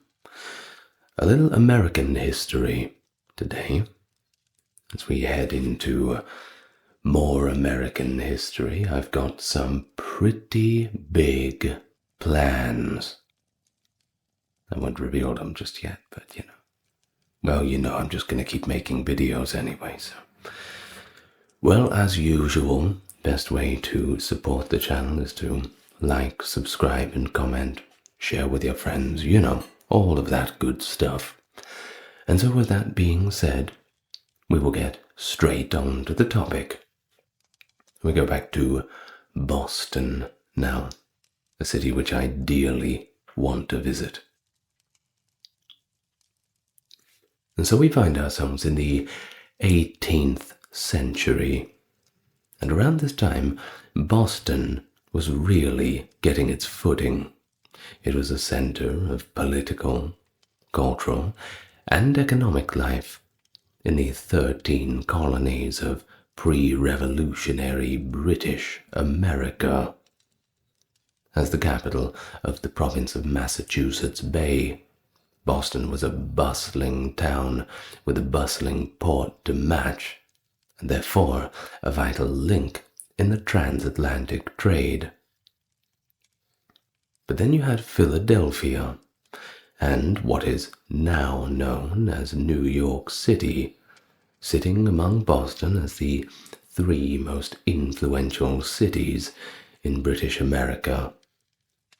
It is significant that it extended beyond commerce. It was also a focal point for political dissent and resistance to British rule. Lots of small gatherings in corners of taverns, secret meetings with secret plans. Once more, the seeds of the revolution being fanned and cultivated in those shadowy rooms, especially during the 1670s, when opposition to unjust taxation measures gained momentum. A major turning point occurred with the passage of the Townshend Acts in 1767. You may have heard of them. I assume that the Americans probably would have studied this in AP US history. These acts imposed tariffs on various widely used goods that were imported from Britain, and they were very important ones for a colony building itself up. Now, we're not just talking tea and paper. Of course, they were needed, but things for materials for construction, glass, paint, things of this nature. It was already hard enough to procure these things. This just made it worse. Colonists argued that these taxes were imposed without proper representation in Parliament, and this violated their rights as British subjects, of course, living all the way in the colonies and having the laws that directly affect you being made in London. Now that's just not fair, isn't it? The Massachusetts House of Representatives led the charge against these measures, and they crafted a petition to George III that called for a repeal of the Townshend Acts. To bolster support, the Massachusetts House circulated a letter, known as the Massachusetts Circular Letter, to other colonial legislatures. This letter urged collective resistance and encouraged boycotts of British merchants who imported the taxed goods. You can certainly see where all this is going, and you can certainly imagine how the British would have been thinking about all this. Perhaps it's time, a show of force. Foreshadowing, I know. Concern was expressed by the British government, of course, in particularly by one Lord Hillsborough, who had recently been appointed to the position of Secretary of State of the Colonies. In April of 1768, Hillsborough issued a directive to the colonial governors, instructing them to immediately dissolve any assemblies that had endorsed or acted upon the Massachusetts Circular Letter. This information was included in the directive. In addition to this, he issued an order to Governor Francis Bernard of Massachusetts, instructing him to demand that the Massachusetts House retract the controversial letter. The House's refusal to comply only led to an increase in the level of tension. The Chief Customs Officer of Boston, Charles Paxton, sought military support in the midst of this growing unrest. He asserted that the local government was no longer under British control, and cited a situation that was similar to the demonstrations that occurred during the Stamp Act crisis. Commodore Samuel Hood responded to the situation by sending the warship HMS Romney, armed with 50 guns nonetheless, straight into Boston Harbor in the May of 1768. The presence of the Romney only served to deepen tension that was already present, particularly after its crew engaged in the practice of impressing local sailors. Now, that is not what you think it is. It's not the kind of impressing you think. It's more forcing them into situations they do not want to be in. Of course, this was a behavior that particularly provoked anger among the general public. I suppose in layman's terms, impressing is effectively forced recruitment. They also have other names for it, like Shanghaiing and stuff, which come in later times. But that's generally what it is. Well, the situation reached a boiling point on June the 10th, 1768, when customs officials, who were protected by the Romney, seized the sloop Liberty, which was owned by the influential Boston merchant John Hancock, and accused him of smuggling against the law. Those who lived in Boston were incensed by the fact that Hancock's vessel, which was a representation of economic autonomy and even local prestige, was taken away from them. It was an insult. The customs officials, who were concerned for their own safety, sought refuge at Castle William, which is located in Boston Harbor, as the riots broke out. Hillsborough gave orders to General Thomas Gage, who was the commander-in-chief of the British forces in North America, to send troops to Boston in order to strengthen the British military. This was done in response to the volatile conditions that were occurring in Massachusetts. As part of a larger deployment of 4 regiments, the 1st Regiment of British troops began arriving in Boston on October the 1st, 1768. This was the beginning of a much larger deployment.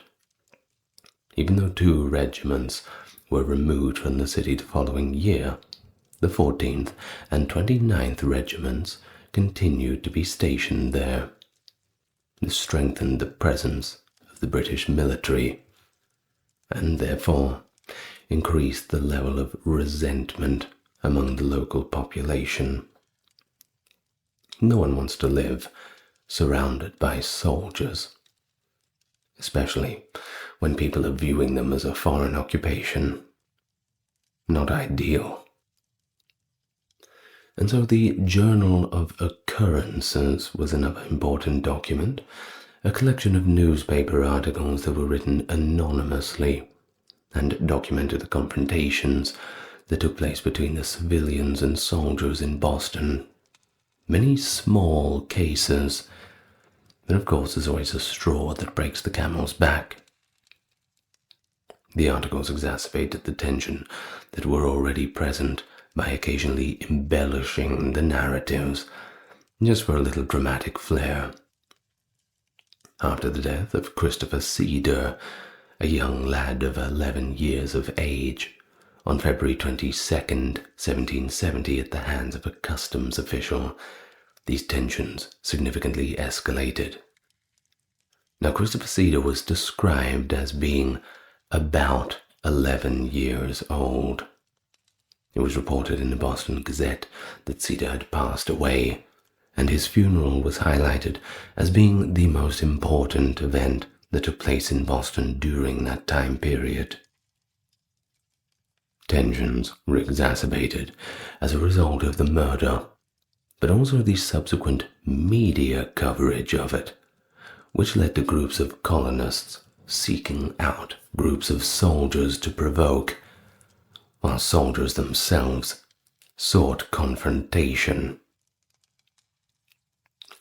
On the evening of the 5th of March, Private Hugh White was stationed on guard duty outside the Boston Custom House on King Street, presently referred to as State Street. An apprentice wig maker, approximately 13 years old, named Edward Garrick, accused Captain Lieutenant John Goldfinch of neglecting to settle a debt owed to Garrick's master. Goldfinch had reconciled the account the prior day and disregarded the affront. Private White admonished Garrick to exhibit greater respect towards the officer, leading to a mutual change of insults. Well, that being said, the officer probably should have kept the receipt. This is why you always keep your receipts. If he had have just shown him the receipt, they could have avoided the entire American Revolution. The butterfly effect. Well, back to Garrick. He subsequently began prodding Goldfinch in the chest with his finger, getting all up in his face. White abandoned his position, confronted the boy, and struck him on the side of the head with his musket. Garrick exclaimed in agony, prompting his associate Bartholomew Broaders to engage in a dispute with White, thereby drawing a larger audience. At the age of 19, Henry Knox, a bookseller, subsequently became a general during the Revolution. He approached White and cautioned him. He apparently had said to him, in a very stern warning, "If you must fire, you will die for it." Well, you can't get much more clear than that, can't you? As the evening advanced, the assemblies surrounding Private White became increasingly numerous and raucous. The ringing of church bells typically indicated a fire, attracting additional individuals.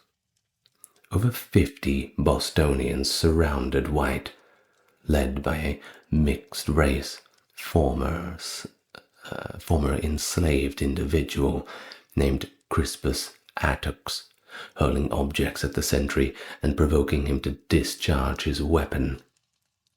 White had assumed a relatively secure position on the steps of the custom house and sought assistance. Runners notified Captain Thomas Preston, an officer of the watch of the adjacent barracks. Preston's report indicates that he sent a non-commissioned officer and 6 privates from the Grenadier Company of the 29th Regiment of Foot to assist White. Of course, they were all armed with fixed bayonets. The soldiers included Corporal William Wems and Private Hugh Montgomery, along with John Carroll, William Macaulay, William Warren, and Matthew Kilroy, along with Preston. They navigated through the throng. Henry Knox grasped Preston by the coat and implored, "For God's sake, safeguard your men. If they discharge their weapons, you will perish." Captain Preston replied, "I know."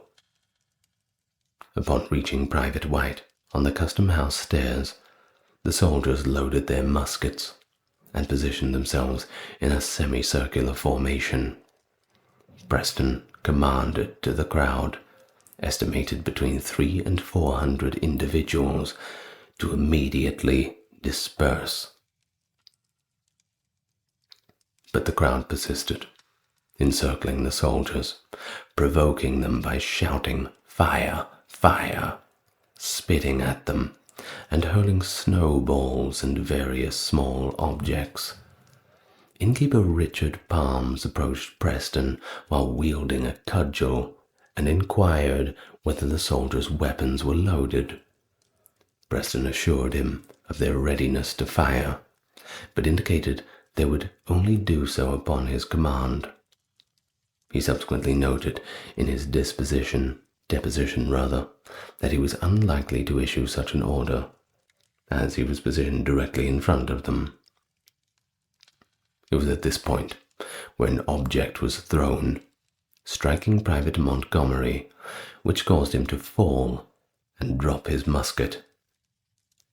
He retrieved his weapon and furiously screamed out, "Damn you, fire!" before discharging it into the crowd, despite no command to fire being issued. Palm struck Montgomery's arm with his cudgel before targeting Preston. He narrowly avoided hitting Preston's head, instead striking his arm. A pause of indeterminate duration occurred, perhaps from shock. Eyewitness estimates varied from several seconds to 2 minutes, after which the soldiers discharged their weapons into the crowd. It was a volley that lacked discipline. Preston had issued no command to fire, and the soldiers discharged a disorganized succession of shots that struck 11 victims. 3 Americans immediately perished: the rope maker, Samuel Gray, the mariner, James Caldwell, and Crispus Attucks. Samuel Maverick, a 17-year-old apprentice ivory turner, was fatally struck by a ricocheting musket ball from behind the crowd and succumbed early the following morning from his wounds. Irish immigrant Patrick Carr sustained a gunshot wound to the abdomen, a mortal injury in that period. Pretty hard to work on that. And so, after 2 grueling weeks, trying his best to recover, the best that, the period's medicine could offer, that's not much to say, well, he succumbed 2 weeks later, no doubt in very poor conditions. The apprentice Christopher Monk also sustained severe injuries, resulting in his disability and his death in 1780, allegedly due to complications of the wounds that had occurred in the assault a decade earlier. And so with the panic and the gunshots and the screams, the crowd dispersed from the vicinity of the custom house, but they continued to increase in the adjacent streets. Captain Preston promptly summoned the majority of the 29th Regiment, which assumed defensive positions in front of the State House. Acting Governor Thomas Hutchinson was called to the location and was compelled by the crowd's movement into the State House's council chamber. From his balcony, he was able to restore order, at least partially, assuring that a just investigation into the shootings would occur if the crowd were to disperse. Hutchinson promptly initiated an investigation into the incident, resulting in the arrest of Preston and the 8 soldiers by the following morning. The selectmen of Boston subsequently requested him to command the troops to relocate from the city to Castle William on Castle Island, while colonists convened a town meeting at Faneuil Hall to deliberate the matter. The governor's council initially opposed the troop withdrawal, and Hutchinson clarified that he lacked authority to command the troops to relocate. Lieutenant Colonel William Dalrymple commanded the troops and did not propose their relocation. In the town meeting, they were increasingly agitated. Upon discovering this, the council altered its stance and unanimously, as reported by Hutchinson, consented to request the complete withdrawal of the troops. "Get out of our town."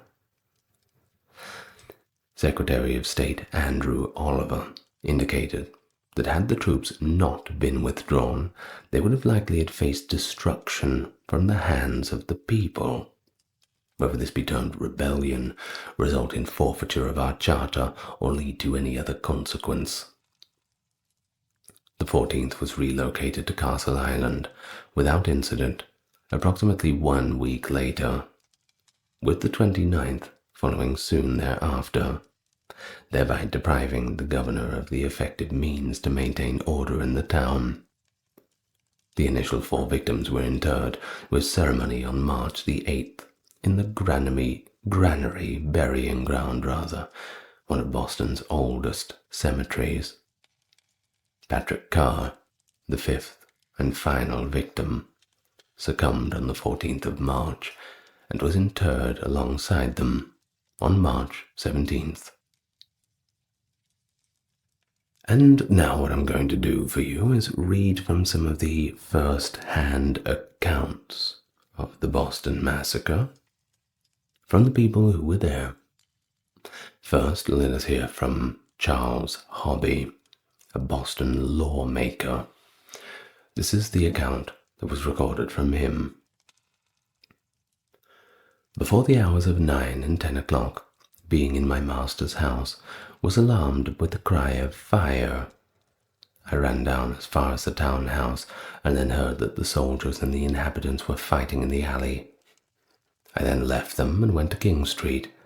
I then saw a party of soldiers loading their muskets about the custom-house door, after which they all shouldered. I heard some of the inhabitants cry out, "Heave no snowballs." Others cried, "They dare not fire." Captain Preston was then standing by the soldiers when a snowball struck a grenadier, who immediately fired, Captain Preston standing close by him. The captain then spoke distinctly, "Fire! Fire!" I was then within 4 feet of Captain Preston, and know him well. The soldiers fired as fast as they could, one after the other. I saw the mulatto Crispus Attucks fall, and Samuel Gray went to look after him. One of the soldiers, at a distance of about 4 or 5 yards, pointed his piece directly for the said Gray's head and fired. Mr. Gray, after struggling, turned himself right around upon his heel and fell dead. But of course there is 2 sides to every story, so we have another account given by Captain Thomas Preston himself, and it goes like this. The mob still increased and were outrageous, striking their clubs or bludgeons one against another and calling out, "Come on, you rascals, you bloody backs, you lobster scoundrels. Fire if you dare, God damn you. Fire and be damned. We know you dare not." and much more such language was used. At this time I was between the soldiers and the mobs, parleying with and endeavoring in all my power to persuade them to retire peaceably, but to no purpose. They advanced to the points of the bayonets, struck some of them, and even with the muzzles of the pieces, and seemed to be endeavoring to close with the soldiers. On which some well-behaved persons asked me if the guns were charged. I replied yes. They then asked me if I intended to order the men to fire. I answered no, by no means, observing to them that I was advanced before the muzzles of the men's pieces, and must fall a sacrifice if they fired. That the soldiers were upon the half-cock and charging bayonets, and my giving the word fire under those circumstances would prove me to be no officer. While I was thus speaking to one of the soldiers, having received a severe blow with a stick, I stepped a little to one side and instantly fired. On this a general attack was made on the men by a great number of heavy clubs and snowballs being thrown at them, by which all of our lives were in imminent danger. Some persons at the same time from behind calling out, "Damn your bloods, why don't you fire?" Instantly, 3 or 4 soldiers fired. On my asking the soldiers why they fired without my orders, they said they heard the word fire and supposed that it came from me. This might be the case, as many of the mob called out fire, fire, but I assured the men that I gave no such order, that my words were, "Don't fire, stop your firing." And finally, we have another account from Edward Payne, who was injured in the events.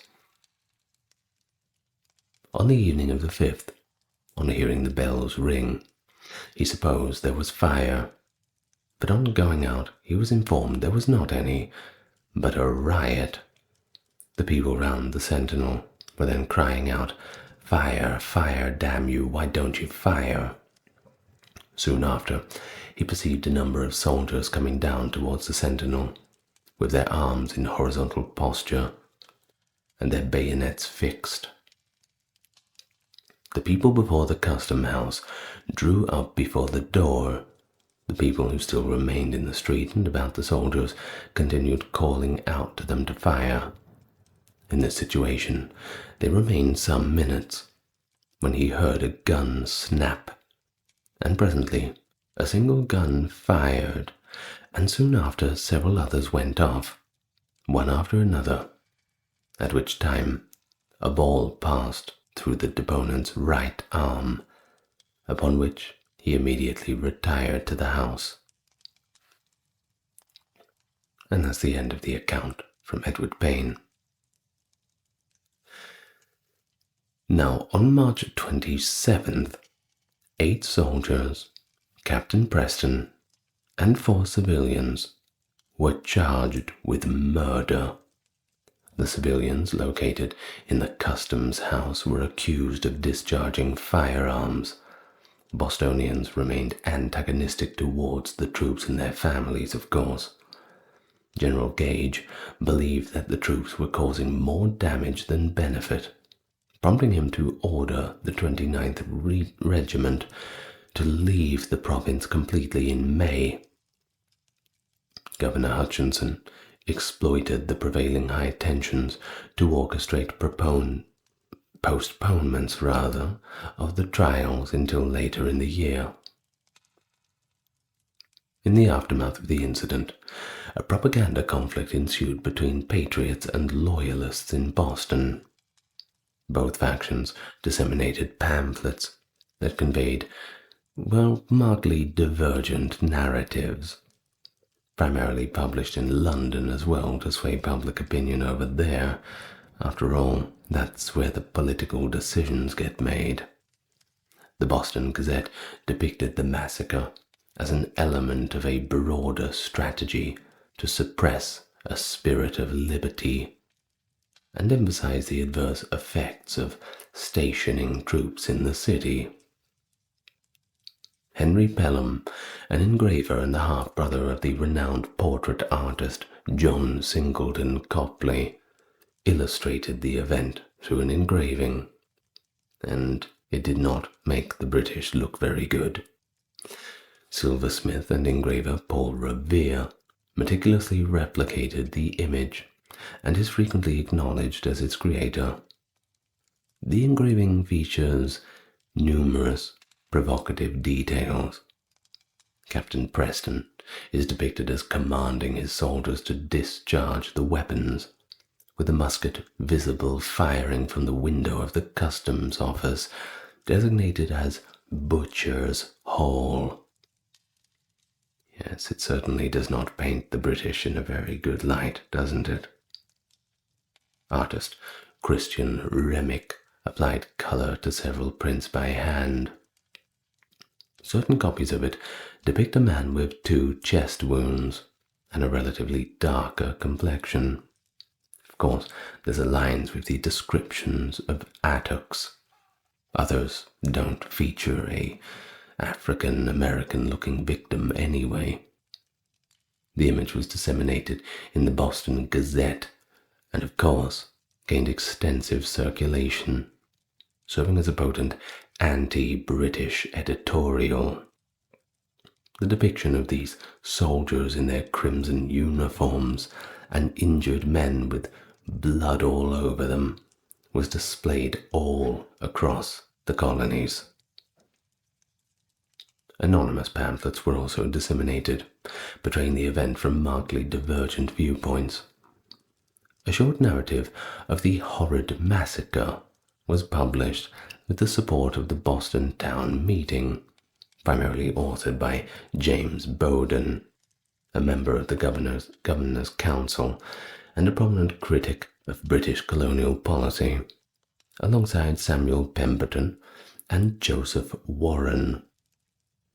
The account characterized the shooting and preceding minor incidents as completely unprovoked assaults on the tranquil and law-abiding citizens, and was likely the most impactful depiction of the event. It was a good guys, bad guys situation. The account provided was derived from over 90 depositions collected post-event, and it encompassed allegations that the soldiers dispatched by Captain Preston were specifically done so to inflict harm. To mitigate the effect on the jury pool, city officials restrained local dissemination of the pamphlet, while distributing copies to other colonies and London, anticipating the arrival of depositions gathered by Governor Hutchinson. A subsequent pamphlet, titled Additional Observations on the Short Narrative, intensified criticism of Crown officials by alleging that customs officials were neglecting their responsibilities under the guise of danger. One customs official had departed Boston to deliver Hutchinson's collected depositions to London personally. Hutchinson's depositions were ultimately disseminated in a pamphlet titled A Fair Account of the Late Unhappy Disturbance in Boston, primarily based on the testimonies of the soldiers that were there. The account of events aimed to attribute blame to the Bostonians for rejecting the legitimacy of parliamentary laws, for going against the king, effectively labeling them traitors to the empire. But that's the thing. I don't think they really cared about being traitors to the empire anymore. It was well beyond that point. It attributed the lawlessness preceding the events to the city's citizens alone, asserting that they orchestrated an ambush against the soldiers. Due to its late publication, however, occurring well after the initial pamphlet reached London, it exerted a diminished influence on the public discourse in that locale, and most people who read it saw it as something that was more of a reactionary whataboutism.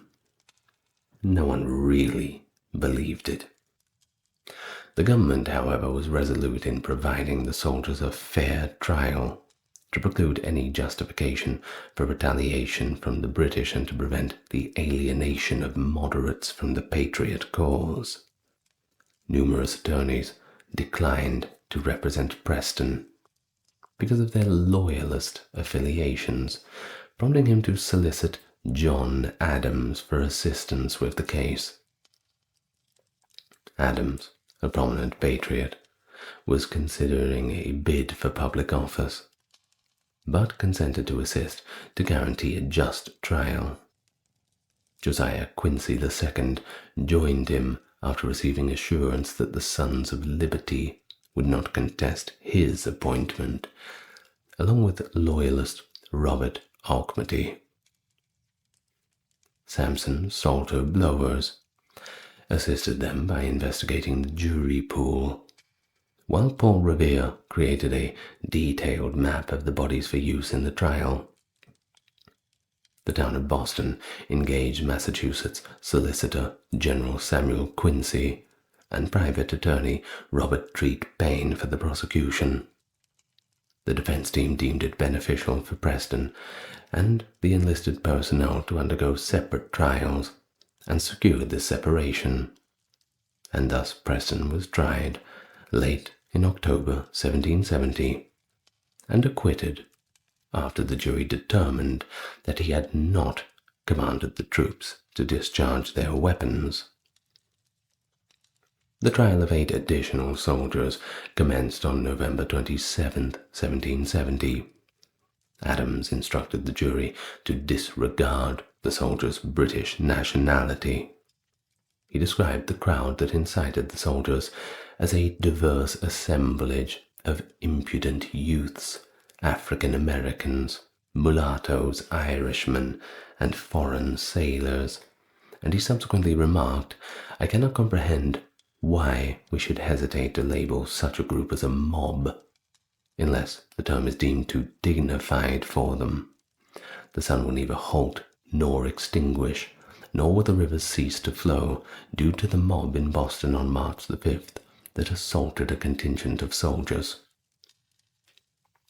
Adams characterized the former slave, Crispus Attucks, asserting that his very look was enough to terrify any person.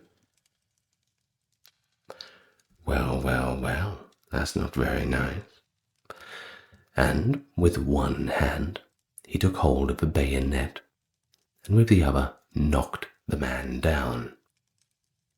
But don't worry, 2 of the witnesses actually refuted this assertion, attesting that Attucks was about 12 to 15 feet distance from the soldiers when they commenced the firing. Now, we don't know how long Mr. Attucks' arms were, but they would have had to have been very, very long to seize a bayonet from that distance, and he certainly was not that terrifying. Adams asserted that Attucks' conduct was likely the primary cause of the tragic bloodshed that evening. He contended that the soldiers possessed legal authority to retaliate against the mob, and thus they should be let off. They were completely blameless. He contended that if they were provoked, but not in imminent danger, they were at most culpable of manslaughter. The jury concurred with Adams' assertions and exonerated 6 of the soldiers following a 2.5-hour deliberation. 2 soldiers were convicted of manslaughter due to compelling evidence indicating they had discharged their weapons directly into the crowd. Hard to argue with that, especially with the evidence lying right there. The jury's verdict indicates that they believe that the soldiers perceived a threat from the crowd but ought to have postponed their gunfire. The convicted soldiers invoked the benefit of clergy, which entitles first offenders to a reduced sentence. This mitigated their punishment from capital punishment to public branding of the thumb. Now, what the dickens does public branding of the thumb mean? Well, it is exactly what a branding is. Well, when you're shaking hands with someone, think about this. The part of your thumb is facing up. Well, they would brand that with the letter M. M, of course, meaning manslaughter. And that ensured that they could only receive the commutation once. And of course, the mark would be clearly visible during a handshake or while raising their palm on any future oath.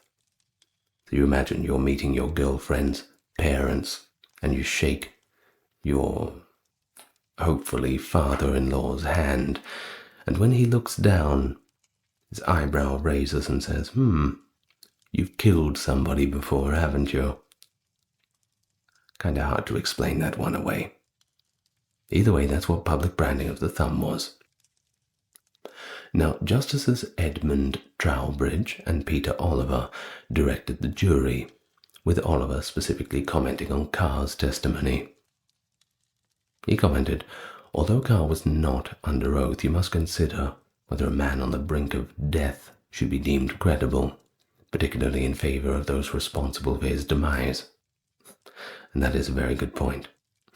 Carr's testimony represents one of the earliest documentations of the dying declaration, exception to the inadmissibility of hearsay evidence in United States legal statutes. 4 civilians were adjudicated on December 13th. The primary prosecution witness was a servant of one of the defendants, whose assertions were readily countered by defense witnesses. All of them were acquitted, while the servant was ultimately convicted of perjury, subjected to whipping, and exiled from the province. I'm sure the ones who were acquitted and remained in the province were deeply unpopular. Well, with that, the Boston Massacre is regarded as a pivotal event that galvanized colonial opposition to King George III and British parliamentary authority. John Adams asserted that the foundation of American independence was laid on March the 5th, 1770, and Samuel Adams, along with other patriots, utilized annual commemorations. They were calling it Massacre Day from then on, to foster public sentiment in favor of independence. Subsequent incidents, including the Gaspee Affair and the Boston Tea Party, which I'm just about to record a video on too, exemplified the deteriorating relationship between Britain and its fading colonies. 5 years elapsed between the massacre and the onset of war. It suggests that the connection between the two is merely tenuous. It's broadly regarded, however, as a pivotal occurrence, precipitating the subsequent violent insurrection. Of course, Boston became that fuse of the conflict, not only with the Boston Massacre, but with the Tea Party. And with that, I suppose, I kind of give it away that yes, I am going to make a video about that very soon. Well, who knows, I might publish it tomorrow. We'll see how we go. The discovery of gold at Sutter's Mill in Coloma, January 1848, sparked the California Gold Rush, remembered as a pivotal moment in American history that led to unheard-of levels of migration, along with economic growth. The gold rush quickly filled California with thousands of prospectors from all over the United States and the world, collectively referred to as 49ers, fueling the rapid growth of cities like San Francisco. In addition to hastening California's 1850 admission as the 31st state, this flood of fortune seekers made a substantial contribution to the idea of manifest destiny and a larger westward migration. In terms of economy, the gold rush sparked expansions of financial institutions, infrastructure, and industries. In terms of society, it united the disparate groups, though frequently at the expense of the Native American communities that suffered hardships and displacement.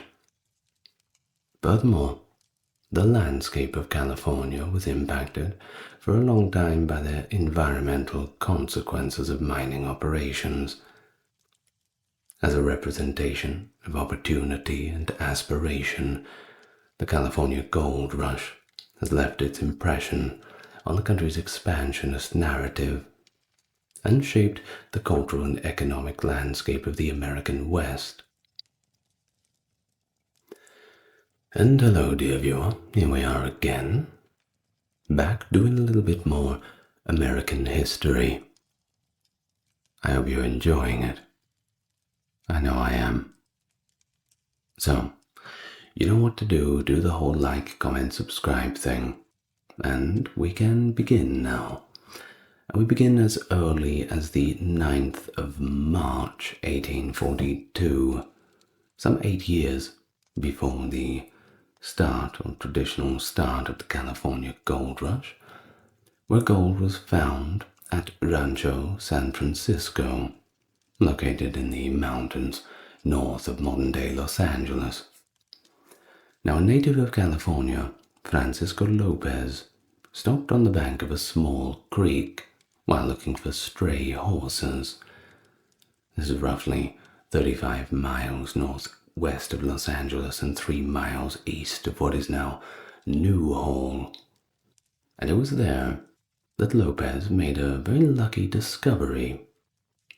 A tiny gold nugget in the roots among the bulbs of some wild onions he dug up while the horses were grazing. The right time in the right place, I suppose.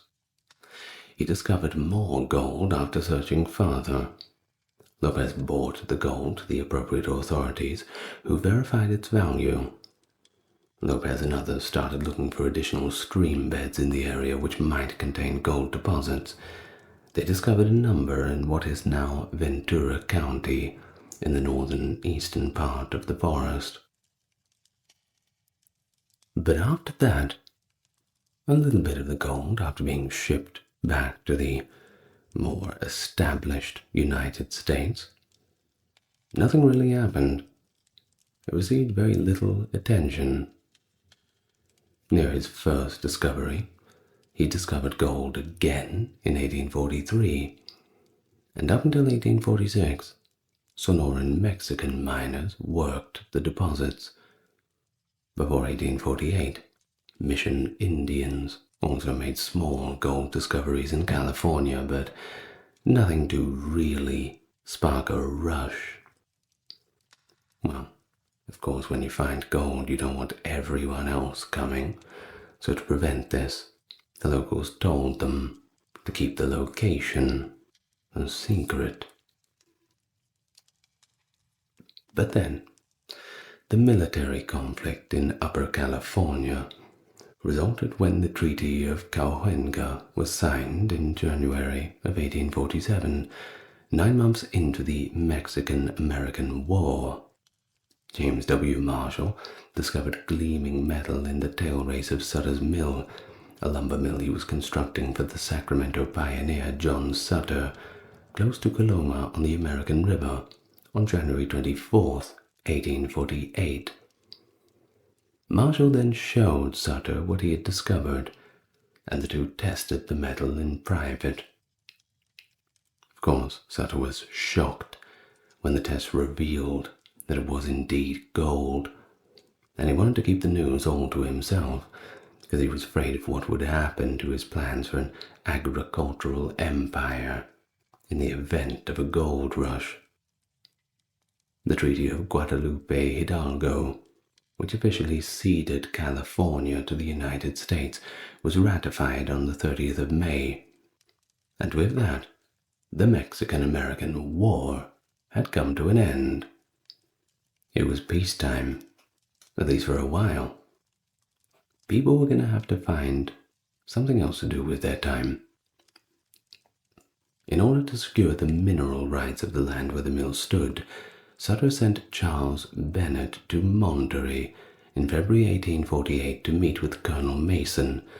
That was the top U.S. official in California at the time, after swearing everybody involved at the mill to the utmost secrecy. Bennett was supposed to keep the news to himself, but unfortunately, he blurted it out when he heard about the coal discovery near Mount Diablo while he was stopping in Benicia. The cat was well and truly out of the bag now. He proceeded to San Francisco, where he was once more unable to maintain the secrecy, and again blabbed the whole plan to everybody. They should have chosen a better person to keep that secret. At Monterey, Bennett disclosed the gold discovery again, and Mason refused to render any decisions regarding land and mineral rights titles. So not only was the entire trip a complete failure, with Mason just not giving what they wanted, but that also completely ruined the plan of keeping everything to secrecy. What an idiot. Oh well, what's done is done.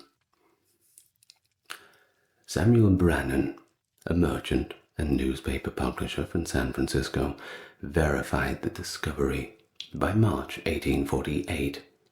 Brannan quickly opened a store to sell supplies for gold prospecting, and while he walked the streets of San Francisco with a vial of gold in his hand, he reportedly shouted, "Gold, gold, gold from the American River." And that ought to get some attention. The first significant East Coast newspaper to report on the discovery of gold was the New York Herald, which did so on August 19, 1848. In a speech to Congress on December 5, 1848, U.S. President James K. Polk affirmed the discovery of gold. Consequently, people who wanted to profit from the gold rush, later referred to as 49ers, started traveling from other nations and regions of the United States, of course, to the gold country of California, also known among the miners who were on their way there as the Mother Lode. His workers fled in search of gold, and squatters seized his land and stole his cattle and crops.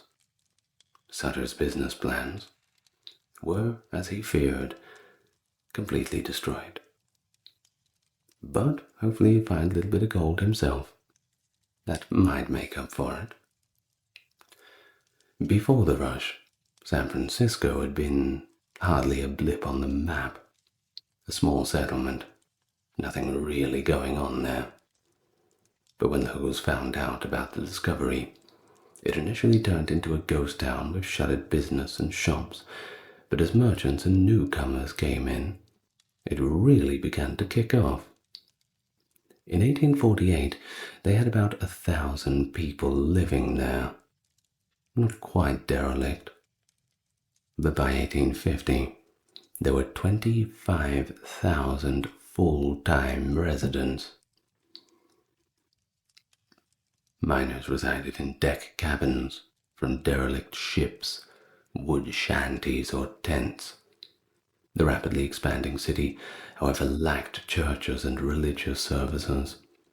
So missionaries like William Taylor filled the void by holding services in the street, with a barrel head serving as his pulpit.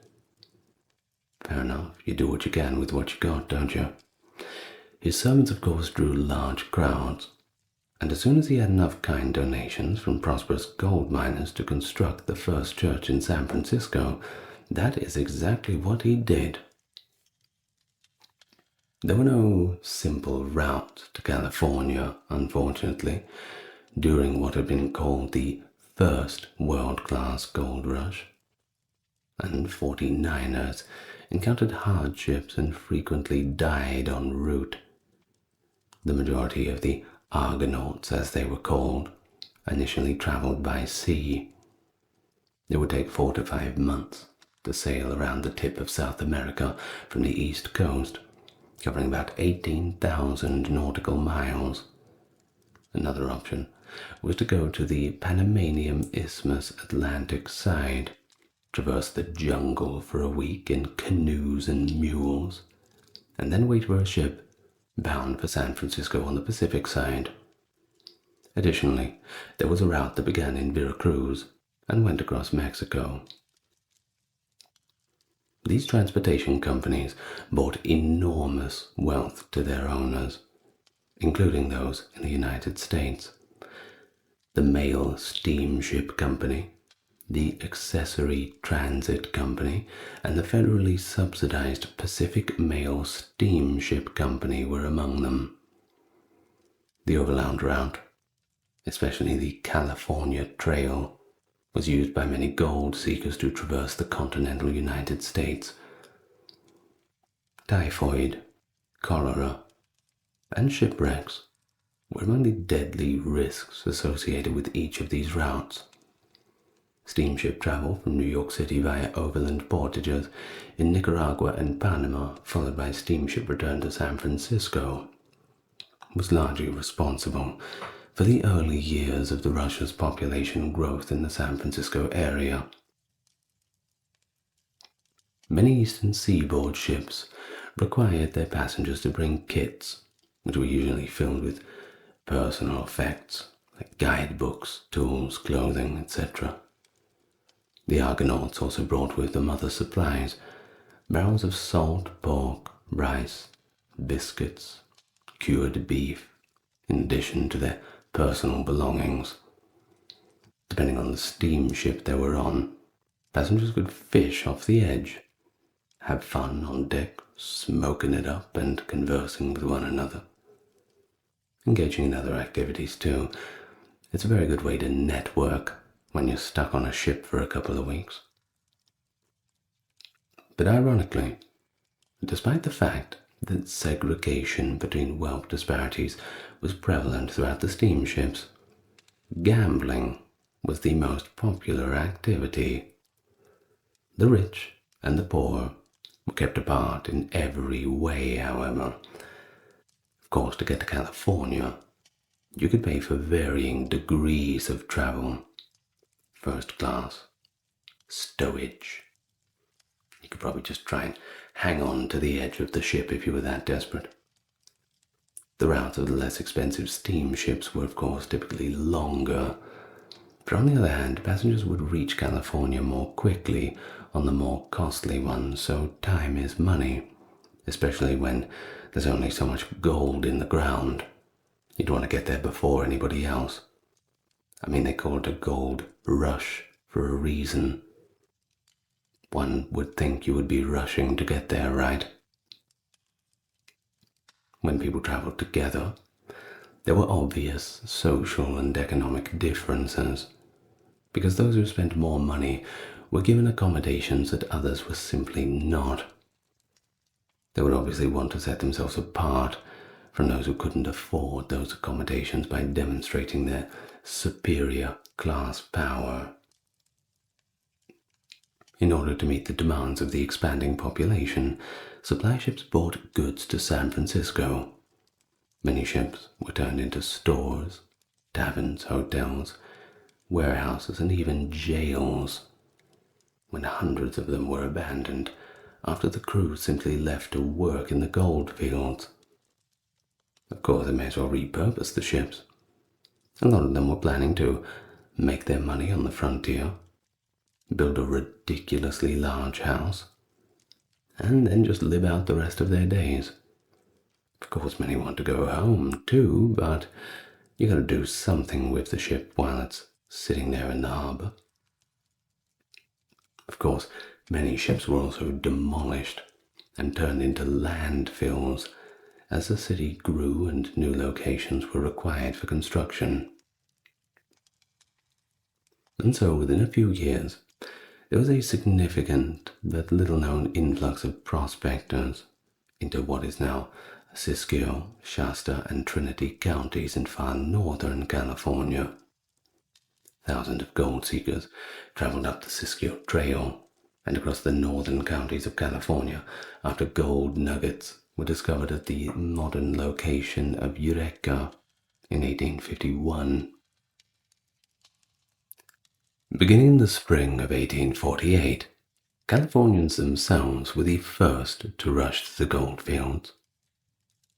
These individuals included native Californians, some Californios, Spanish-speaking Californians that is, and mainly agriculturally oriented Americans and Europeans living in Northern California.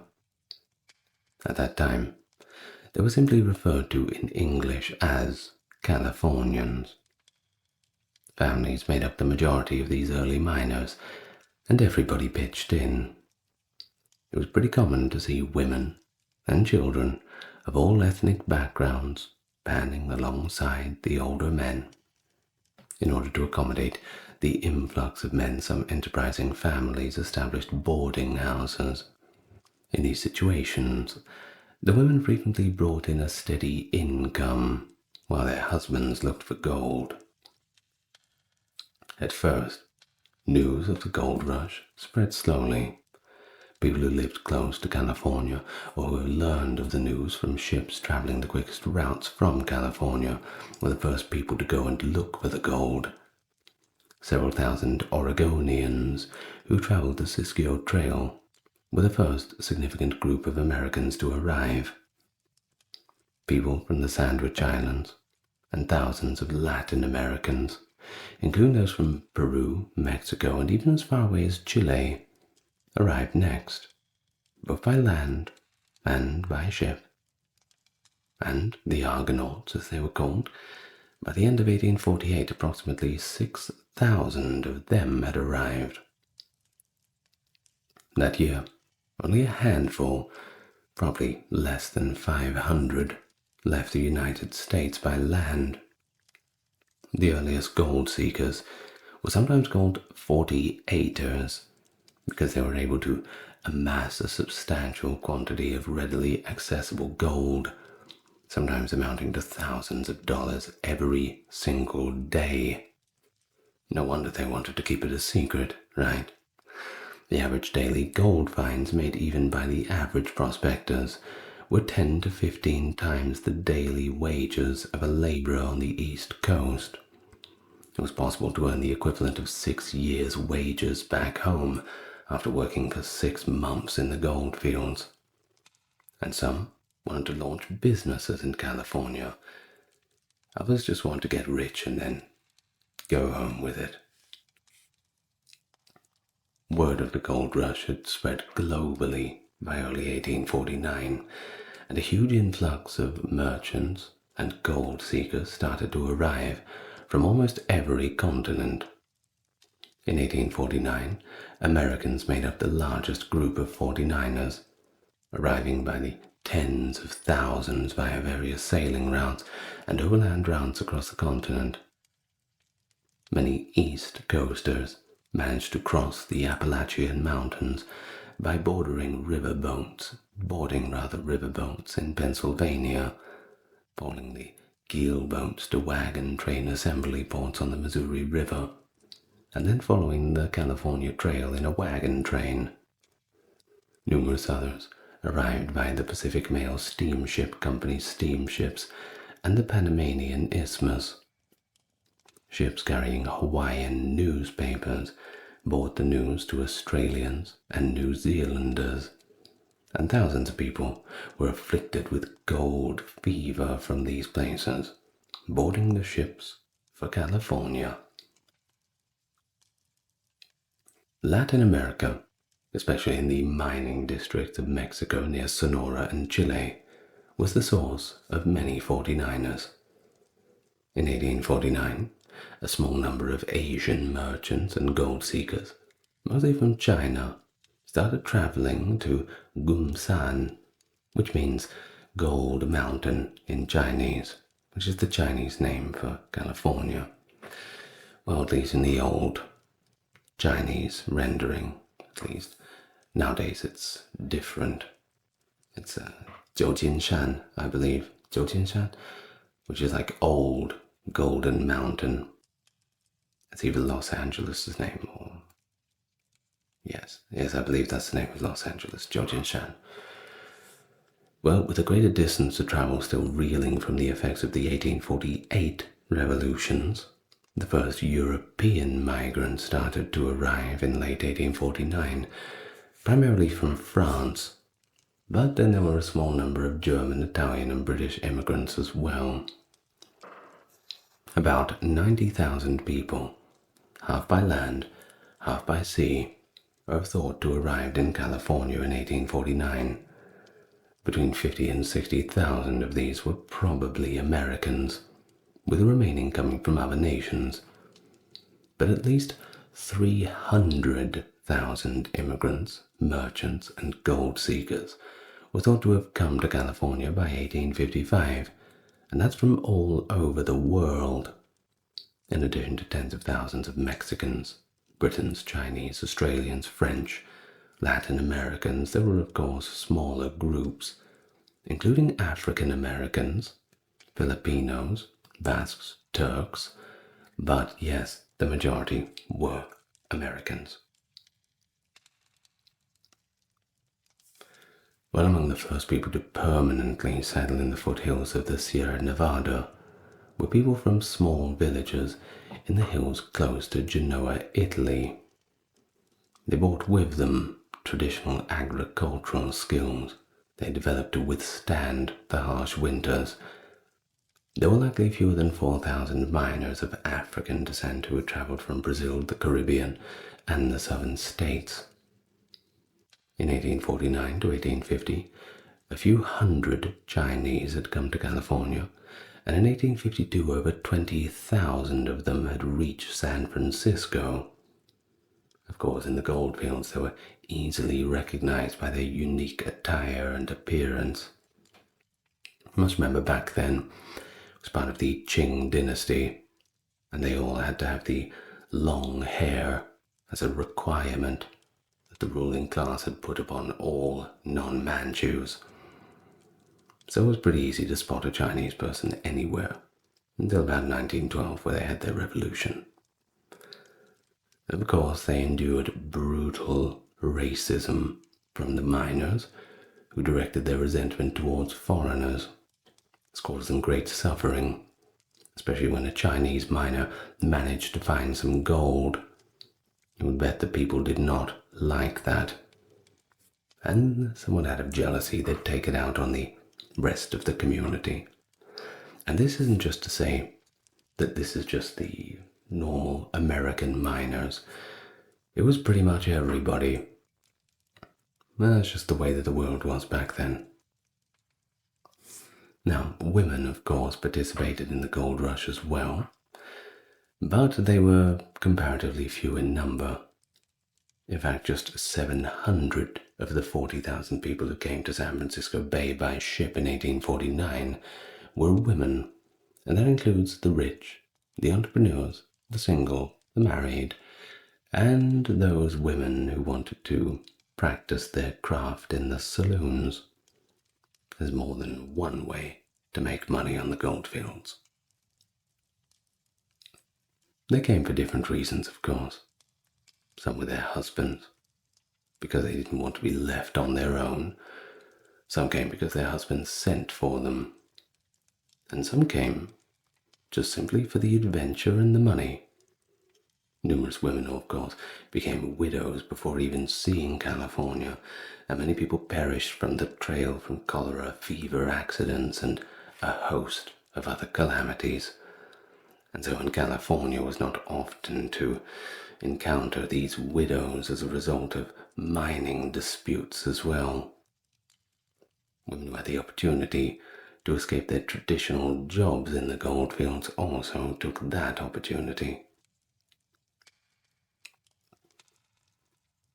And so the California goldfields were somewhat lawless at the start of the gold rush. California was a bit of a new frontier occupied by American forces after the Mexican-American War, but it was still officially part of Mexico when gold was found at Sutter's Mill. Although California was part of the United States after the treaty ending the war signed on February 2nd, 1848, it was not actually recognized as an official territory until September 9th, 1850. It was in a unique position of being a territory under military control, not quite consolidated yet, and the entire region lacked a civil legislature or even a judiciary. Locals followed a convoluted and shifting set of American values, Mexican laws, and a lot of the time simply their own personal preferences. The Fugitive Slave Act of 1850 and other federal laws were not strictly enforced, which facilitated the influx of escaped slaves into the territory. Of course, nearly all of the goldfields were outside of Mexican land grants, despite the United States' obligation to respect them under the treaty that ended the Mexican-American War. Rather, the majority of goldfields were situated on public land, which is officially owned by the U.S. government. But there were still no established laws or effective ways to enforce them. Of course, this pretty much means that for the initial stage, the initial waves of immigrants coming to California, that it was pretty much, well, it was a free-for-all.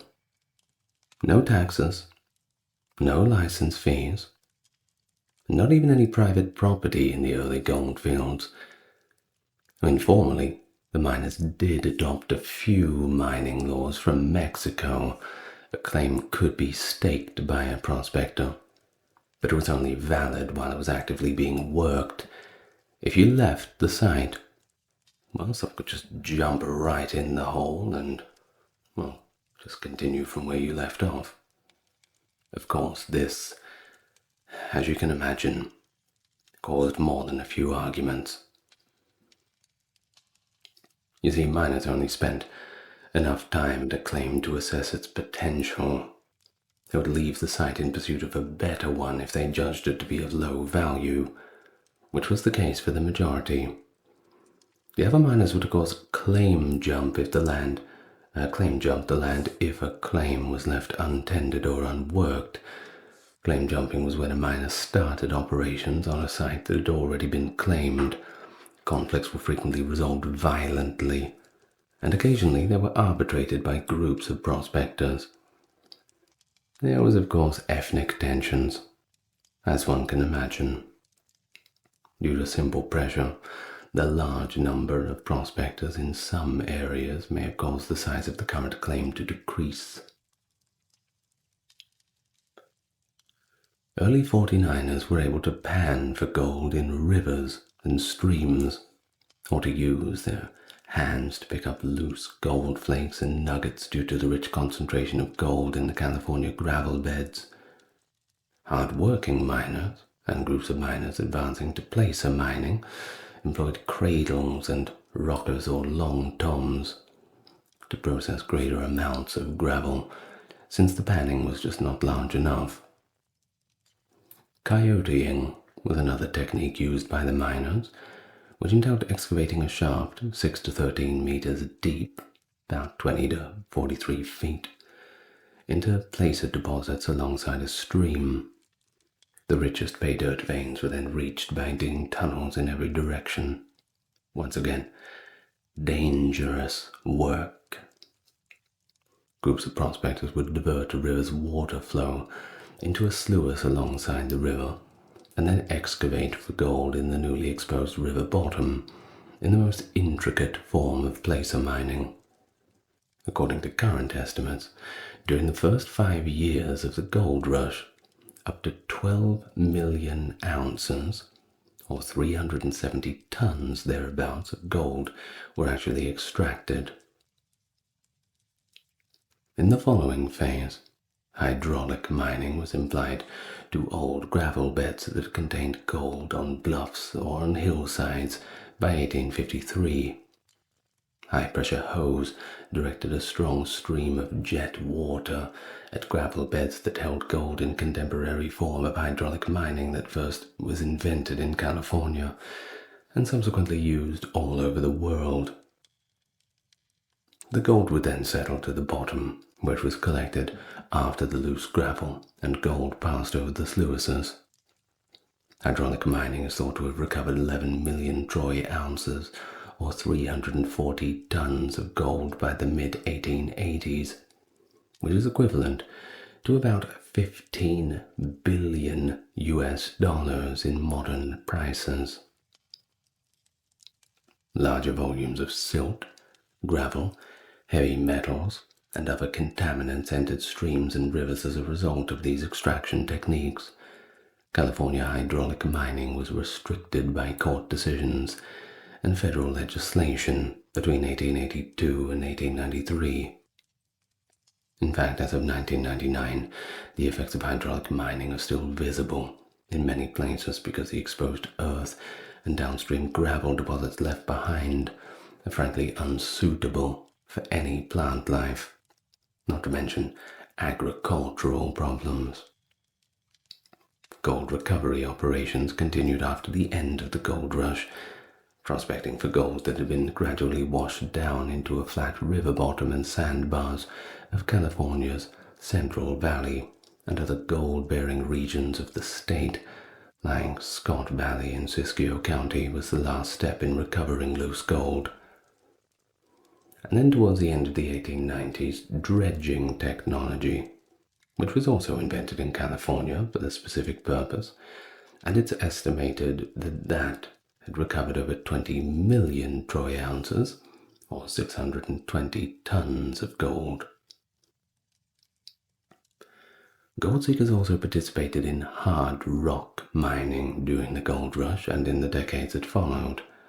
This method involves taking the gold straight out of the rock that contained it, usually quartz, usually by blasting and digging to find and remove veins of the quartz that contain gold. When the gold-bearing rocks were brought to the surface, they were crushed, and the gold was separated either by washing the sand over copper plates coated with mercury, with which gold forms an amalgam, or by separating gold in water. The amalgamation process resulted in mercury loss, which of course contaminates the environment. The mercury has to go somewhere, doesn't it? Well, eventually the hard rock mining emerged as the gold country's main source of gold production, and an estimated of 3,700 tons have been produced in California since that time. During the gold rush, some merchants earned significantly more money than the actual miners. In the early years of the rush, Samuel Brannan, a tireless newspaper publisher, shopkeeper, and self-promoter, was the richest man in California. In the goldfields, Brannan established the first supply stores in Sacramento, Coloma, and other locations. He bought all the prospecting equipment in San Francisco just before the rush started, and he sold it for a pretty good profit.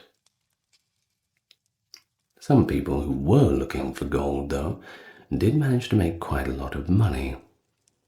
According to some economic historians, the white miners were more successful than the blacks, Indians, or Chinese miners, and on average half of the gold seekers turned a small profit, at least after accounting for their costs. But then there were the taxes that just ruined everything. Like the 1851 California Foreign Miners Tax, they were targeted mainly at Latino miners and prevented them from earning as much as white miners who were actually exempt from the taxes. Now that's not fair. The majority of the late arrivals in California either made very little or lost money. In a similar vein, numerous unfortunate traders established themselves in communities that either vanished or perished in one of the devastating fires that ravaged the newly formed towns. And then we got Levi Strauss, on the other hand, who was a businessman who started selling denim overalls in San Francisco. Around 1853, achieved quite considerable success. Of course, we still got Levi's around today. In retail, shipping, entertainment, lodging or transportation, other entrepreneurs made significant profits.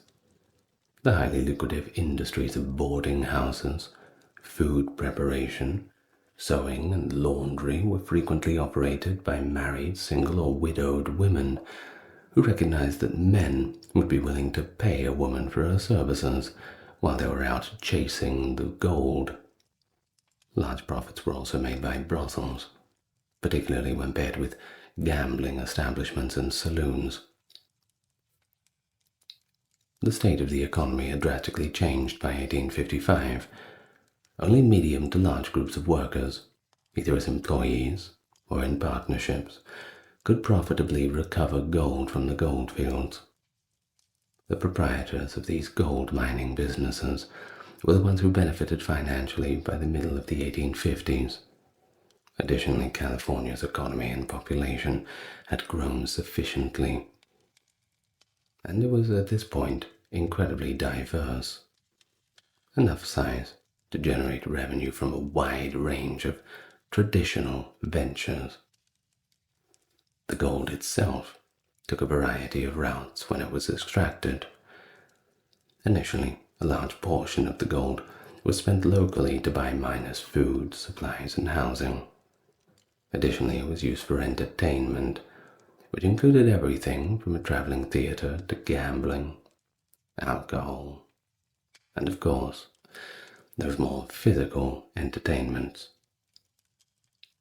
Frequently, the freshly recovered gold, which had been meticulously weighed, was used in these transactions.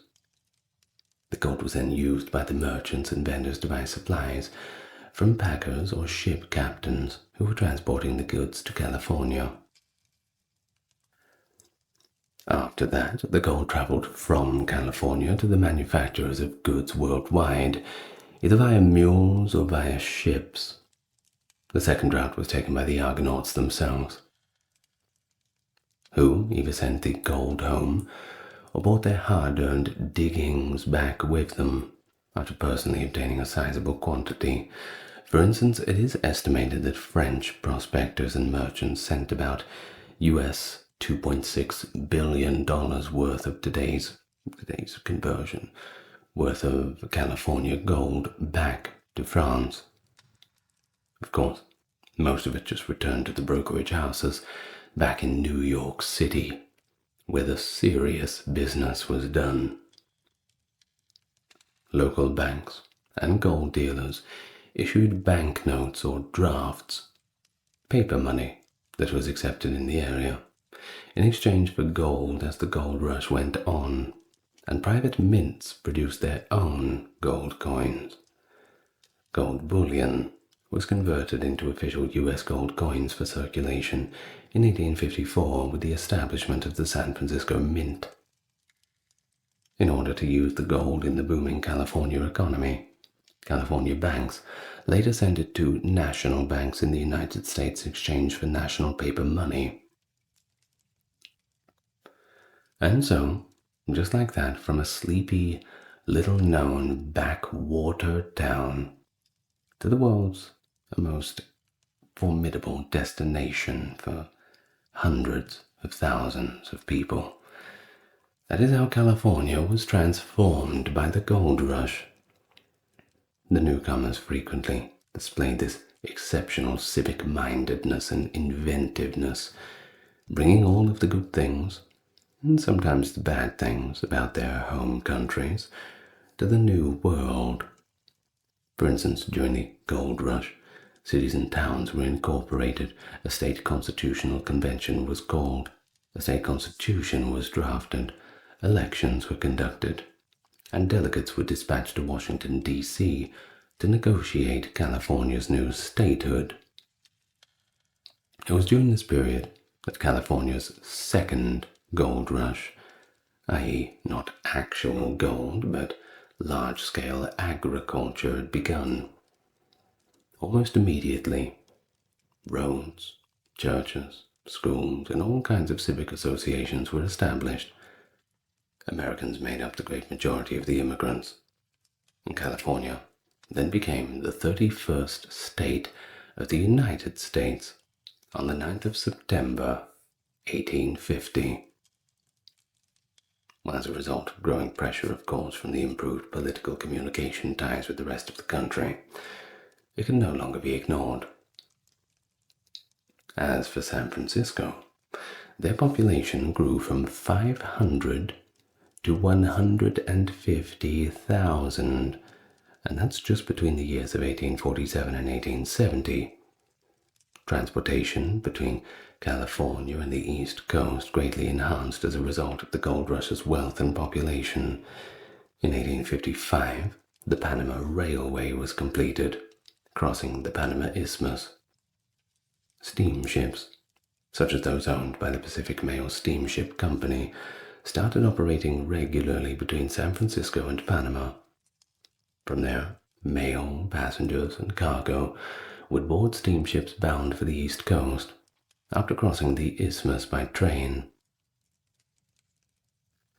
But of course it all had negative effects too, both on the environment and on people, some of which you might not see coming. You see, due to fish mortality and habitat destruction caused by gravel, silt, and the chemicals from prospecting operations, Native Americans who relied on traditional hunting, gathering, and farming suffered from malnutrition and disease. Due to the construction of gold camps and other settlements in the middle of game and food gathering areas, the mining boom also caused these areas to vanish. Native Americans lost more land as farming expanded later to supply the settlers' camps.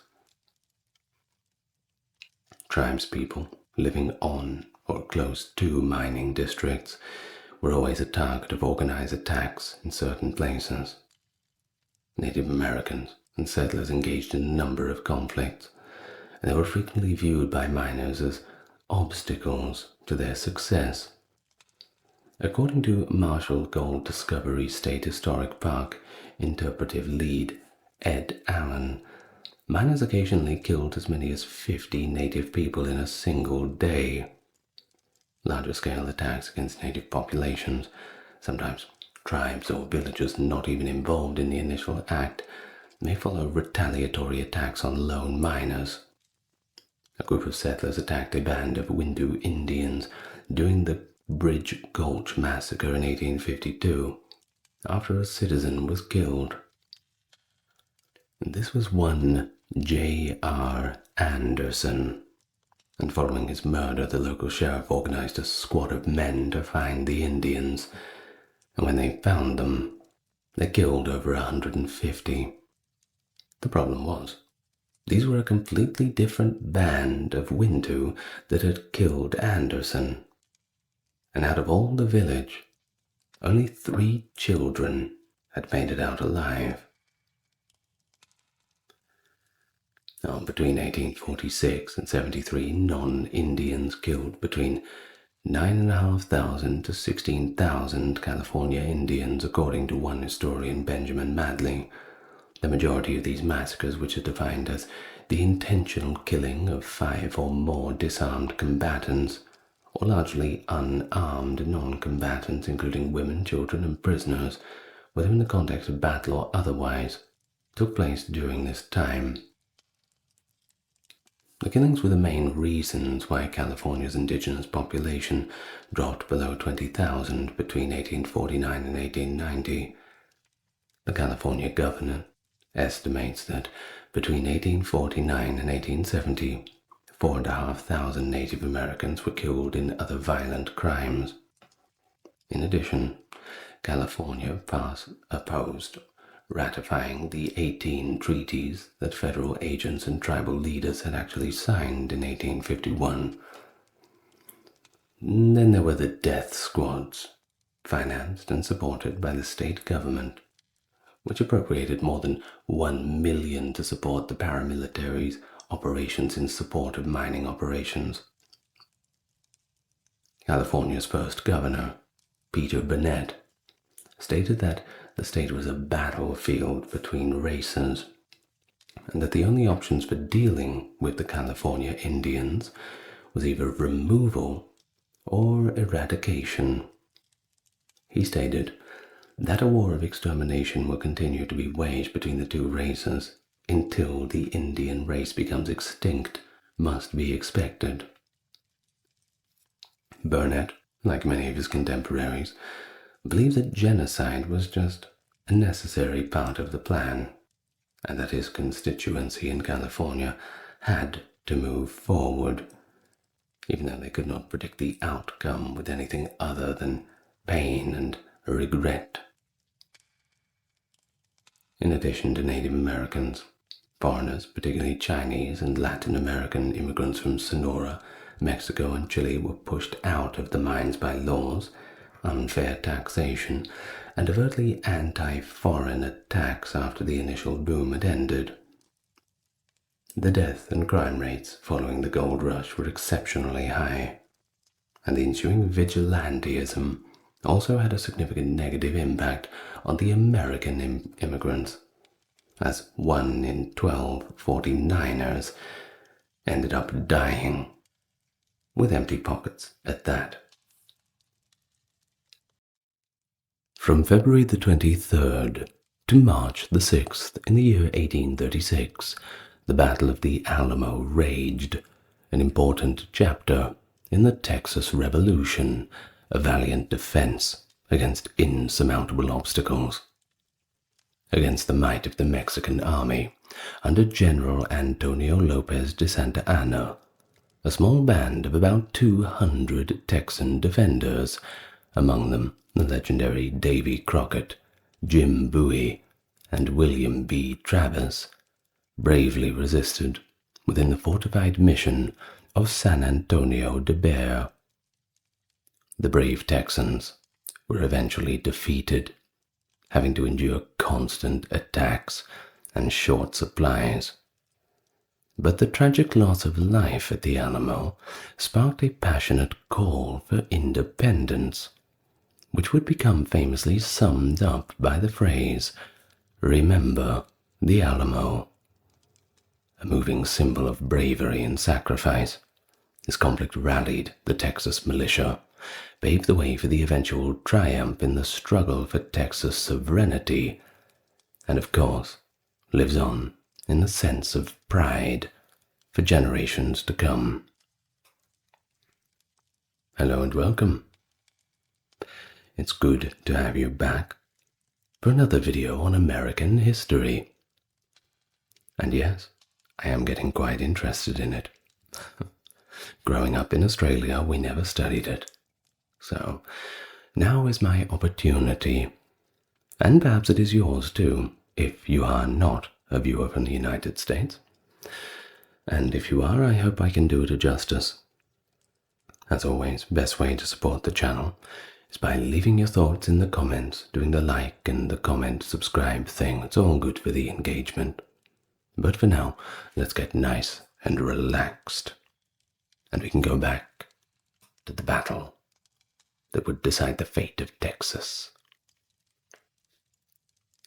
And so, we find ourselves firmly in the year of 1835, when the nation of Mexico underwent significant changes.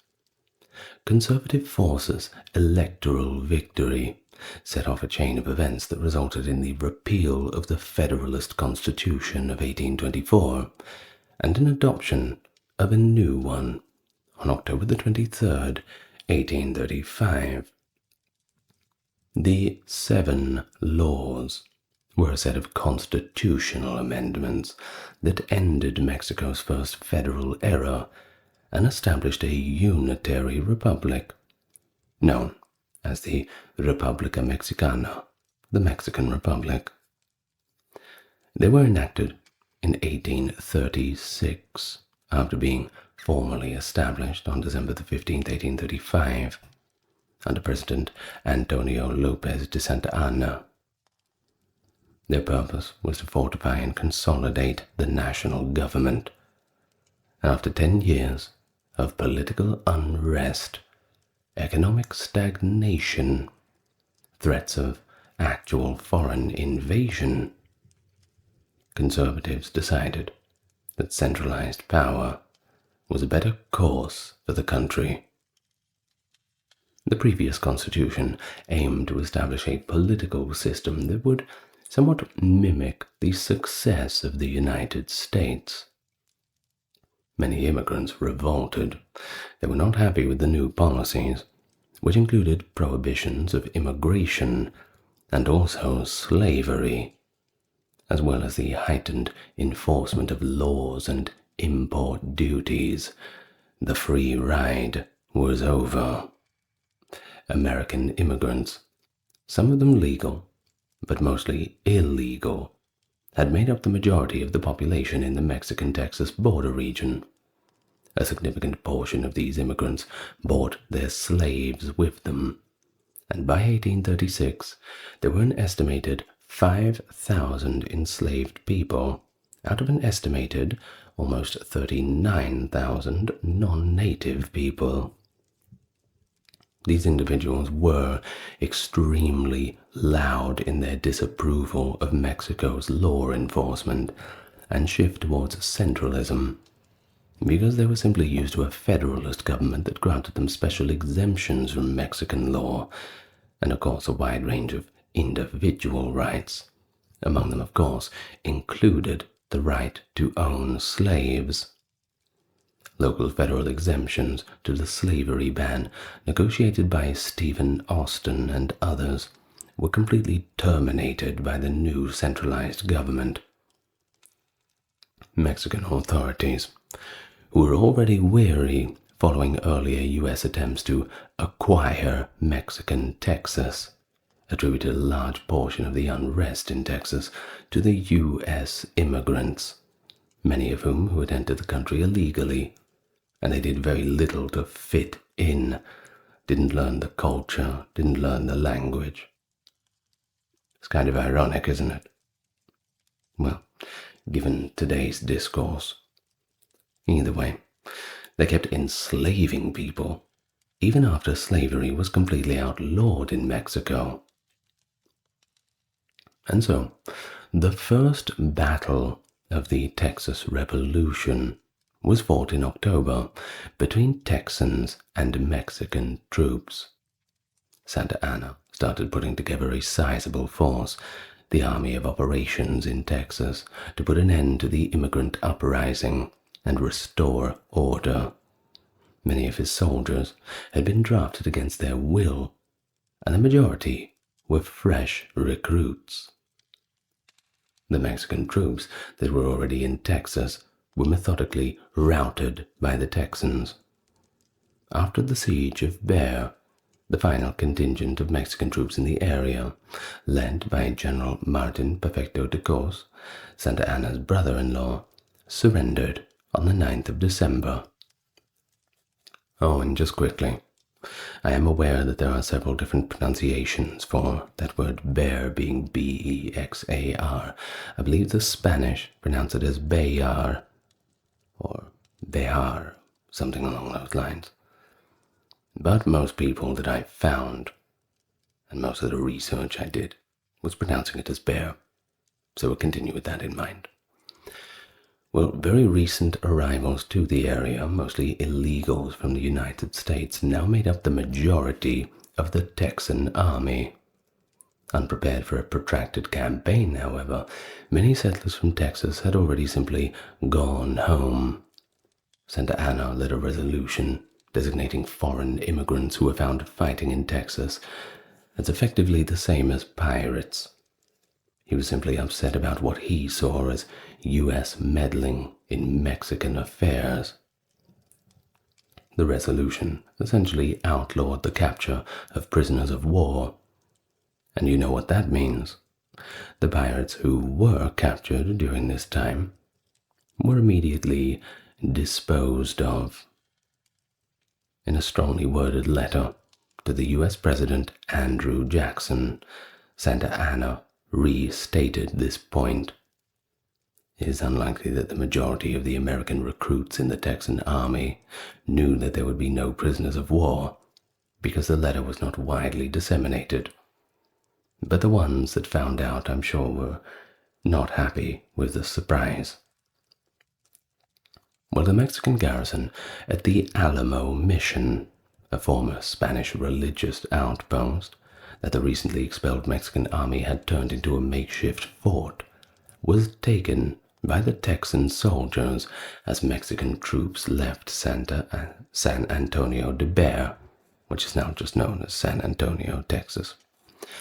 Now, Santa Anna described the Alamo as a irregular fortification, hardly worthy of the name, because it was built to withstand an attack by Native Americans rather than that of an army with artillery. The complex covered 3 acres, giving it a perimeter of nearly 400 meters, or just over 1,300 feet to defend. And that's a pretty wide perimeter for 200 men. The chapel was located on the east side of an interior plaza, while the low barracks, a 1-story structure, was located on the south side. Between these two structures was a wooden palisade. North of the chapel was the 2-story long barracks. A horse corral and cattle pen were located at the east wall's northern corner, and the complex was surrounded by walls that were 9 to 12 feet high, and at least 2.5 feet thick, about 0.8 meters. Of course, improvements had to be made, and they were made by one Texan engineer, Green B. Jameson, who built catwalks to compensate for the absence of firing ports, allowing defenders to fire over walls. However, this approach exposed the upper body of the riflemen.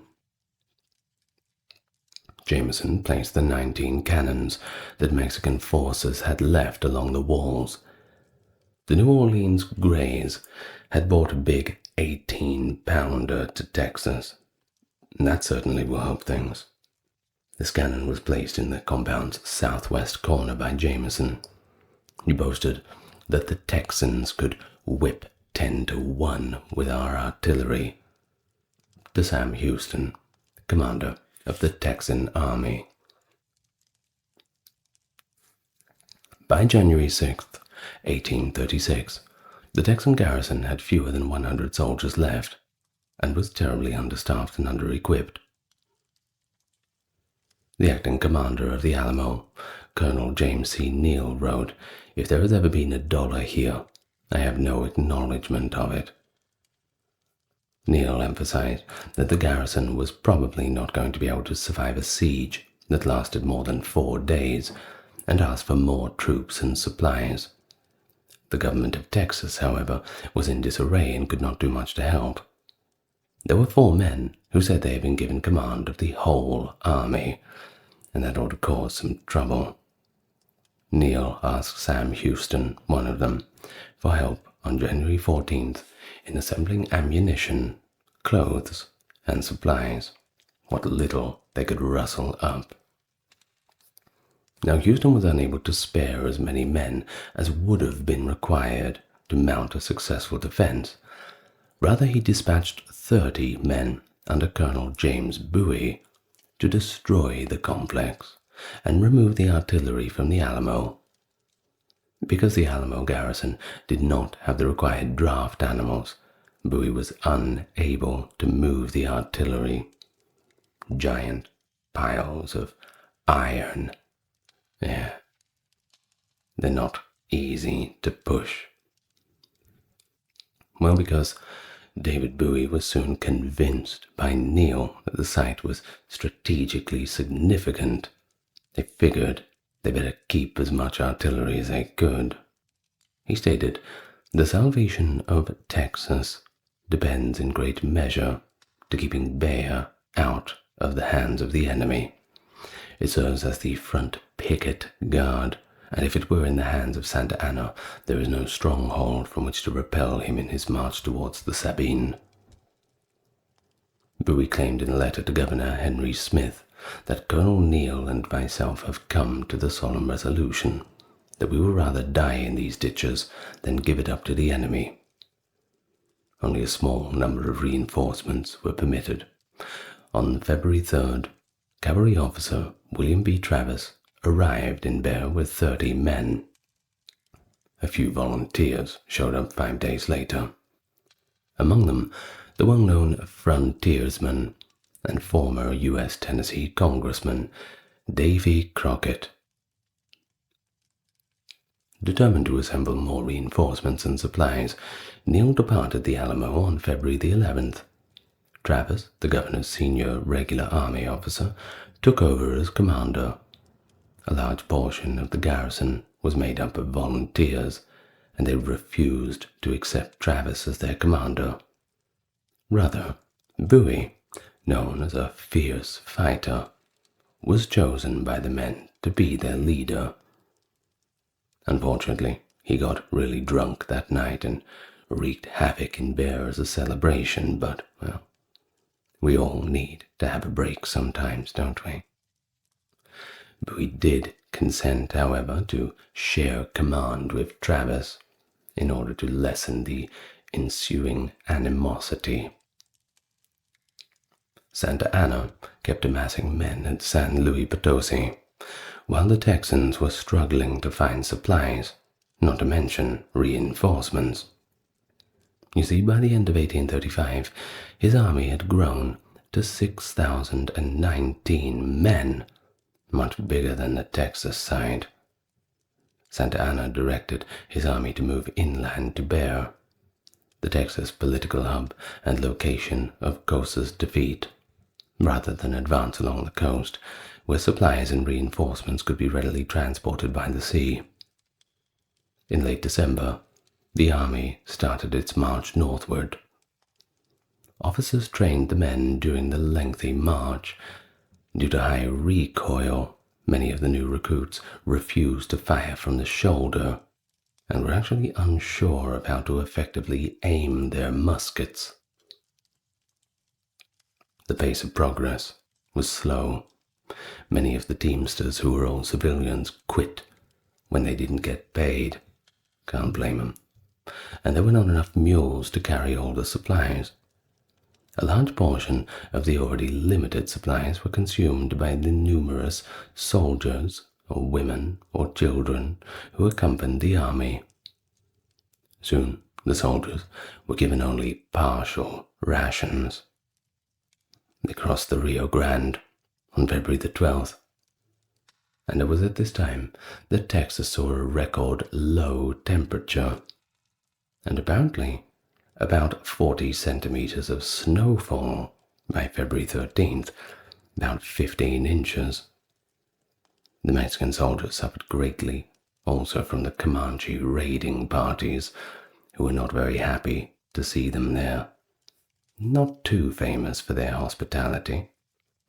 And then there was the dysentery and the hypothermia. Not a good time. Well, 25 miles from Bear, Santa Anna and his vanguard arrived at the Medina River's banks on February 21st. Most of the Alamo garrison attended a fiesta with the people of Bear, unaware of the approach of the Mexican army. When Santa Anna found out about the celebration, he gave General Joaquin Ramirez Isesma orders to take the undefended Alamo right away. But there was a problem. It was raining, and no one likes to go out in the rain. So the raid was stopped. Fearing the arrival of the Mexican army, residents of Bear started to evacuate in the early hours of February 23rd. Travis placed a soldier in the highest point of the town, the bell tower of San Fernando Church, to keep a lookout for any indications of an approaching force. Despite a reported lack of conviction regarding the reports, passing it off as a rumor, albeit most likely with his fingers crossed where no one could see them. Texan scouts reported seeing Mexican troops, however, 1.5 miles outside the town a few hours later. Not much had really been prepared for a possible siege. Some had scrounged for food in the recently abandoned houses, while another group of Texans hurried to herd cattle into the Alamo, where they reported to the Alamo a number of garrison members who had been residing in the town brought their families along. This included Gregorio Esparza, whose family climbed through the window of the Alamo Chapel after the arrival of the Mexican army. Bowie, who was accompanied by Gertrudis Navarro and Juana Navarro Alsbury, cousins of his deceased wife, and Alsbury's young son, along with Almiron Dickinson, who brought his wife Susanna and their infant daughter Angelina. The majority of the men working outside Bear did not attempt to slink past the Mexican lines, and other garrison members did not even show up for duty. Not off to a very good start, that's for sure. By late afternoon, roughly 1,500 Mexican soldiers had taken control of Bear. Travis fired a blast from the Alamo's largest cannon in response to the Mexican troops' raising of a blood-red flag, the traditional sign that meant no quarter. Remember, they were seeing everybody as pirates. No prisoners would be taken, executed as soon as they caught them. Bowie sent Jameson to meet with Santa Anna because he thought that Travis had acted in too much of a hurried manner. Bowie's unilateral action managed to infuriate Travis, who dispatched Captain Albert Martin as his own envoy. Jose Batres and Colonel Juan Almonte met with both emissaries. The Texans requested an honorable surrender, but Almonte claims that they were told that any surrender had to be unconditional. Travis and Bowie decided to fire the cannon once more after learning about this. The siege's first night was comparatively calm. Mexican troops set up artillery batteries over the course of the following few days, initially positioned roughly about 1,000 feet, 300 meters, from the Alamo's east and south walls. Southeast of the fort stood a third battery. The batteries got closer to the Alamo walls every night, and over 200 cannonballs fell into the Alamo Plaza in the first week of the siege. Initially, the Texans fired back at the Mexicans, frequently reusing the Mexican cannonballs. Travis gave the order for the artillery to conserve shot and powder on February 26th. There were two noteworthy things that happened on Wednesday, February 24th. One was that Bowie passed away from illness later that day, leaving Travis as the only person in charge of the garrison. 2 Mexican scouts were the first to die during the siege in that late afternoon. Between 200 and 300 Mexican soldiers crossed the San Antonio River the next morning and sought refuge in the deserted shacks close to the Alamo walls, while Texans inside the Alamo supplied cover fire. A number of Texans went outside to burn the huts. The Mexican troops then withdrew to Bear after a 2-hour battle. 4 Mexican soldiers were injured, 6 were killed. No one was hurt on the Texas side. On the 25th of February, a blue norther blew in, and bringing the temperature down to 39 Fahrenheit, about 4 degrees Celsius. The frigid weather caught both armies off guard. Mexican troops stopped Texans from gathering firewood. Colonel Juan Bringas confronted a group of Texans who were setting fire to additional huts on the evening of February 26th. Likely one Texan, Edmondson, was killed. A soldier from one of the 2 battalions that Santa Anna had placed on either side of the Alamo, Private First Class Secundio Alvarez, was shot and killed by Texans 4 days later. By the 1st of March, the Texan garrison had lost only 1 man, while the Mexicans had suffered 9 fatalities and 4 injuries. One company was posted by Santa Anna on the road to Gonzales, east of the Alamo. The road to Goliad was lined with 800 dragoons and Almonte. Travis had sent several couriers to these towns during the siege to beg for supplies and reinforcements. Written on February 24th, his most well-known letter was addressed to the people of Texas and all Americans. Copies of the letter were circulated through Texas and later reprinted across the United States and much of Europe. It is claimed that it is considered as the many masterpieces of American patriotism. General Joaquin Ramirez y Sesma added 600 men to Santa Anna's forces by the end of the first day of the siege, increasing the size of the Mexican army to over 2,000 men. Possible reinforcements gathered in Gonzales as a word of the siege spread across Texas. Colonel James Fannin was supposed to arrive from Goliad with his grandson, and they hoped to meet up with him. Following days of deliberation, Fannin gave the order for 320 men, 4 cannons, and multiple supply wagons to march 90 miles to the Alamo on February 26th. But this group turned around after traveling less than 1 mile. The officers and enlisted men accused Fannin of abandoning the mission, while Fannin blamed his officers for the retreat. Unaware of Fannin's return to Goliad, the majority of the Texans assembled in Gonzales kept waiting and waiting.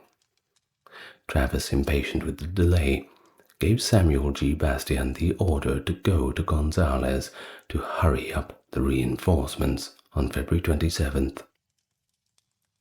It is claimed that Bastian ran into Travis's courier to Gonzales, one Albert Martin, who had grown weary of waiting for Fannin, and the Gonzales Ranging Company, commanded by Lieutenant George C. Kimball. 4 of the men, including Bastian, were driven away by an attack by a Mexican patrol. The remaining 32, whom the Texans believed to be Mexican soldiers, were fired upon in the darkness. After 1 man suffered injuries, the occupiers were persuaded to open the gates by his use of English profanity. That's one way to get in. Well, around 1,000 Mexicans marched into Bear on March the 3rd, and the Texans watched hopelessly from the walls. The news that troops led by General Jose de Urrea had decisively defeated the Texan Colonel Frank Johnson at the Battle of San Patricio on February 27th prompted the Mexican army to celebrate loudly throughout the afternoon, both in honor of their reinforcements and of the good news they brought with them. Now, the celebration was mistakenly ascribed to the arrival of Santa Anna by the majority of the Texans in the Alamo, who thought Sesma had been in charge of the Mexican forces during the siege. With the reinforcements, there were nearly 3,100 Mexican soldiers in Bear. Things were not looking very good. Well, Travis still thought Fannin's force was on the way, so he sent 3 men, including Davy Crockett, to locate it when Mexican reinforcements arrived. 20 miles from the Alamo, the scouts found a sizable contingent of Texans camped. Following Fannon's failed rescue attempt, up to 50 of these men had arrived from Goliad. Gonzales had been abandoned by the others a few days prior. A portion of the Texan force breached Mexican defenses and entered the Alamo just before dawn on the 4th of March. A second group was driven across the prairie by Mexican soldiers. The day after his reinforcements arrived, on the 4th of March, Santa Anna suggested attacking the Alamo. A number of his senior officers suggested that they hold off until 2 12-pounder cannons, which were expected to arrive 3 days later on March the 7th, got there. In order to negotiate a surrender with the Alamo occupiers, a local woman, it was likely Bowie's cousin-in-law, Juana Navarro Alsbury, came to Santa Anna that evening. Many historians believe that Santa Anna's impatience was only heightened by this visit.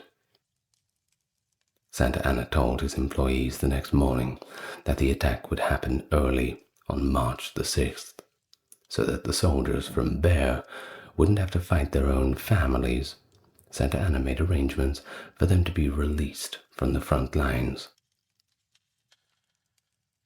Well, on March 5th, and according to the legend, Travis gathered all the men together at some point and informed them that the Mexican army was significantly outnumbering them and they were going to attack, pretty much telling everyone that they had a choice to flee or fight to the death. There was only one man, Moses Rose, who was reported to refuse his request to cross the line he had drawn on the ground and stand with him in support of the Texan cause. Since the story only came to light in a third-hand account decades after the battle, a lot of academics actually ignore it because, well, it was decades after. And these things often tend to get romanticized a little bit. Travis reportedly called for a conference of the men just before the last assault to let them know how bad things really were and to give them the option to either stay or go. He declared that any men who wanted to leave should inform others and leave behind their ranks and insignias. James Allen, a courier who brought private messages from Travis and a few of the other men on March 5th, was the last Texan confirmed to have left the Alamo. 10 p.m. The Mexican artillery stopped bombarding on March 5th. Soon after, Santa Anna had predicted, the weary Texans slept soundly for the first time since the siege began. Over 2,000 Mexican soldiers started getting ready for the final assault shortly after midnight. Cos, Colonel Francisco Duque, Colonel Jose Maria Romero, and Colonel Juan Morales led 4 columns of fewer than 1,800. To better manage the conscripts and new recruits in the center, veterans were placed on the outside of the columns. 500 Mexican cavalry were stationed around the Alamo as a precaution to stop either Mexican or Texan soldiers from escaping. Santa Anna and the 400 reserves stayed in the camp. The soldiers were then instructed to avoid wearing overcoats that would restrict their movement. This was in spite of the extreme cold. 5:30 a.m. The troops moved forward in silence. Duque led his men from the northwest towards a repaired breach in the north wall, while Cos and his men moved towards the northwest corner of the building. Romero's column marched in the direction of the east wall, while Morales' column headed for the low parapet near the chapel. Because the 3 Texan sentinels outside the walls were killed while they slept, Mexican soldiers were able to move in unnoticed and within musket range of the walls. At this point, The buglers' music and cries of Viva Santa Anna broke the silence, not the battle cry they wanted. The Texans were awakened by the sound. For protection, the majority of the non-combatants gathered in the church, declaring, "Come on, boys, the Mexicans are upon us, and we'll give them hell." Travis hurried to his post and yelled out, "Don't surrender." Mexican troops were disadvantaged in the early stages of the attack. Only the soldiers in the front rows were able to fire safely due to their column formation. The inexperienced recruits in the ranks blindly fired their guns without realizing the dangers, causing injuries or fatalities to the troops in front of them. Additionally, the Texan artillery found a prime target in the densely populated area. In the absence of canister shot, Texans converted their cannons into enormous shotguns by filling it with any jagged metal they could find, such as nails, door hinges, and broken horseshoes. You can tell how effective that would have been.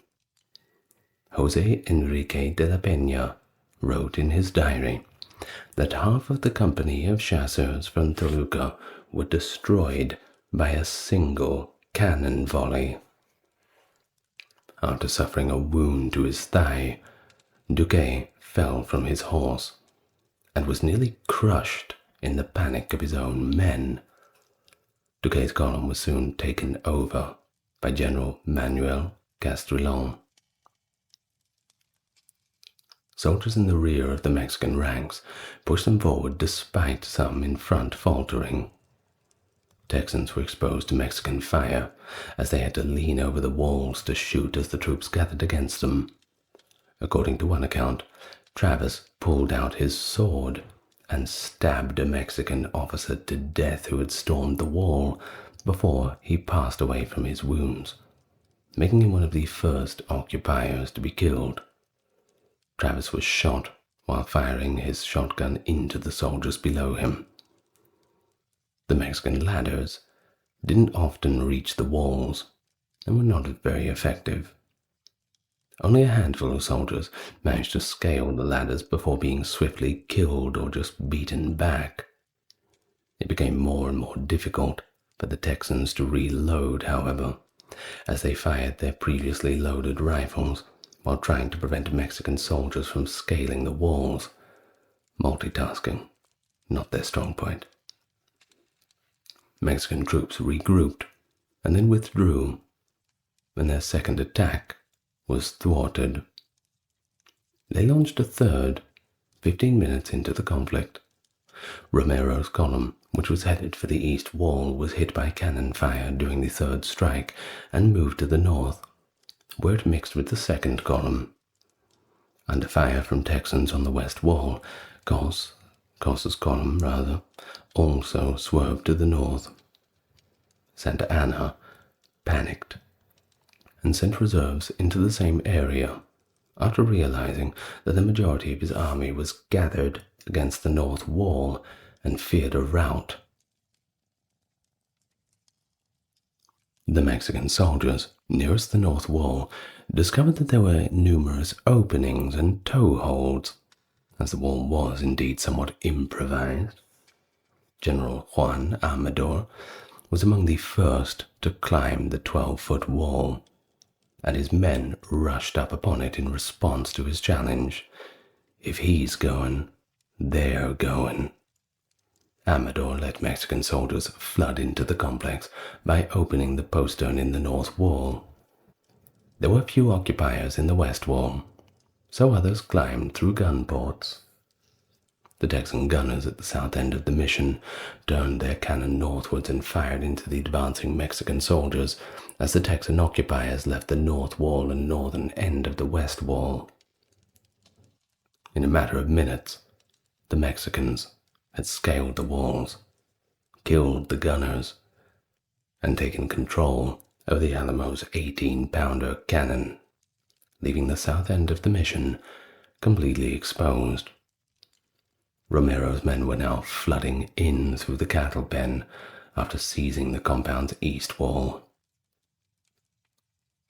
The majority of the Texans retreated to the chapel and the barracks, as was originally intended. The walls had been carved with holes so the Texans could shoot. Texans along the west wall, unable to get to the barracks, turned west towards the San Antonio River. The Texans hid in a ditch and opened fire as the cavalry charged, but they were ultimately killed, and Sesmo was compelled to send reinforcements. The cattle pen's occupants withdrew into the horse corral. The small group of Texans fired their weapons, clambered over the low wall, went around behind the church, and hurried on foot toward the east prairie, which at this point had seemed deserted. Almiron Dickinson and his artillery crew turned a cannon around and fired into the Mexican cavalry as they approached the group, likely causing a few casualties. Still, all of the fleeing Texans were killed. Crockett and his men were the last group of Texans still holding out, protecting the low wall in front of the church. They fought with knives, unable to reload, and used their rifles as clubs. The few Texans left in this group fell back towards the church after being hit by a barrage of Mexican bayonets and barrages of fire. With the exception of the church and the rooms alongside the east and west wall, the Mexican army now controlled the entire Alamo compound's exterior walls, as well as its interior ones. The Texan flag, flying from one of the building's roofs, caught the attention of the Mexican soldiers. Before the Mexican flag managed to be raised in its place, 4 Mexicans were killed. The Mexican army spent the following hour trying to take control of the Alamo completely. The fortified barracks rooms were occupied by many of the remaining occupants. The Texans had retreated without first spiking their cannons in confusion.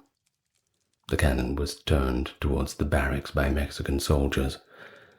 They would blast a barrage of muskets into the dark room as each door was blown off, and then rush in for more direct, close-quarters combat. It was here that Bowie probably died in bed because he was too ill to fight.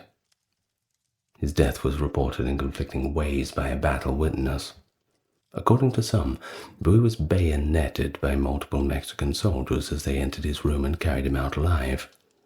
Others said that Bowie, too weak to raise his head, shot himself, or was killed by soldiers. The most popular and probably most accurate version is that Bowie passed away in his bed with his back braced against the walls and used his pistols and famous knife. The 11 men who manned the chapel's 2 12-pounder cannons were the last to perish. After firing an initial volley of muskets, Mexican soldiers entered the church after the barricades were destroyed by a shot from the 18-pounder cannon. The Mexican soldiers at the door were hit by a cannon that Dickinson's crew fired from the apse. Dickinson, Gregorio Esparza, and James Bonham were among the Texans who grabbed rifles and fired before being bayoneted to death because they had no time to reload. The Master of Ordnance, Robert Evans, had been assigned to prevent the gunpowder from ending up in Mexican hands. With his torch inches from the powder, he was killed by musket fire as he crawled towards the powder magazine wounded. Of course, if he was successful, the blast would have also killed the women and children who were hiding in the sacristy of the destroyed church. So yeah, probably best that he didn't do that. One of the occupier Anthony Wolfe's young sons got up to drape a blanket over his shoulders as the soldiers drew closer to the sacristy. Mexican soldiers killed him because they thought he was an adult in the dark. Jacob Walker wounded, ran to a corner and was bayoneted in front of Susanna Dickinson, possibly the last Texan to die in combat. Brigito Guerrero, another Texan, also took sanctuary in the sacristy. After proving to the soldiers that he was a Texan prisoner, Guerrero, who had deserted from the Mexican army in December of 1835, was spared. By 6:30 a.m., it was the end of the battle. Each corpse was examined by Mexican soldiers, who bayoneted any that moved for good measure. Mexican soldiers kept shooting, even after all the Texans were dead, and some of them killing one another in the confusion. Mexican generals turned to Santa Anna for assistance after failing to quell the bloodlust. The violence persisted, despite the general's appearance, and the buglers were eventually told to sound a retreat. After that, the soldiers still kept shooting at lifeless corpses for 15 minutes. While several reports of the battle state that 5 to 7 Texans actually gave up, Santa Anna, furious that his commands had been disregarded, ordered the survivors to be put to death right away.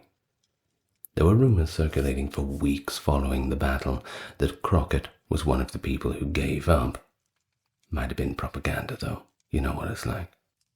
Well, former U.S. slave Ben, that's all we know him, Ben, just Ben, who worked as a cook for one of Santa Anna's officers, insisted that Crockett's body was discovered with no less than 16 Mexican corpses surrounding it.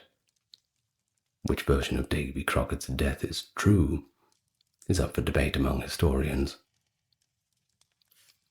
Probably up for more debate among Mexicans, and probably Texans as well.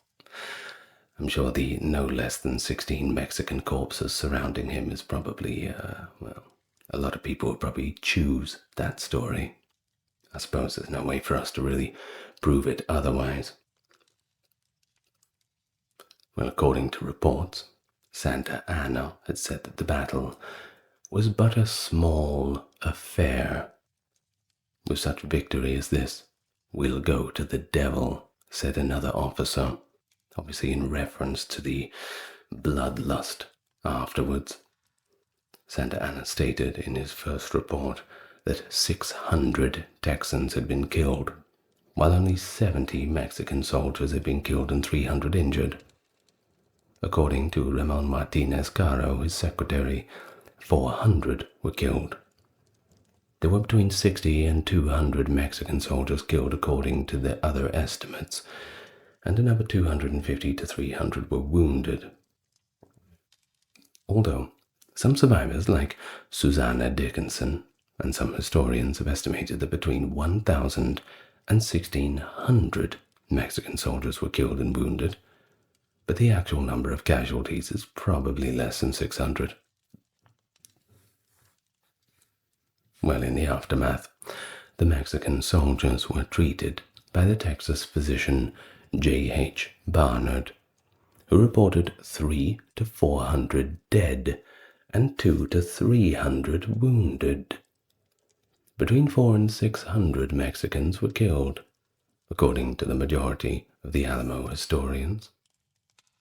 The local cemetery, Campo Santo, was used to bury Mexican soldiers. Colonel Jose Juan Sanchez Navarro suggested erecting a monument in honor to the Mexican soldiers who lost their lives shortly after the battle, but, well, the cause had turned down that proposal. The bodies of the Texans were then stacked and burned. Gregorio Esparza's body was the sole exception. Francisco, his brother, and an officer in Santa Anna's army, was authorized to bury Gregorio properly. Until Juan Seguin returned to Bear in February 1837 to inspect the remains, the ashes were simply left where they had fallen. Ash from the funeral pyres filled a plain coffin bearing the name Travis, Crockett, and Bowie. Seguin buried the coffin beneath a grove of peach trees, according to an article published in the Telegraph and Texas Register, March 28, 1837. And since it was not marked, we don't know where it is. The location is completely unidentifiable. Now that is something left to be found. Leave that one to the archaeologists. Santa Anna spared Travis's slave, Joe, in an effort to persuade other slaves in Texas to back the Mexican government against the Texan uprising. He conducted a one-on-one interview with every non-combatant the day following the battle, and he was apparently so impressed by Susanna Dickinson that she offered to adopt her baby daughter, Angelina, and send her to school in Mexico City.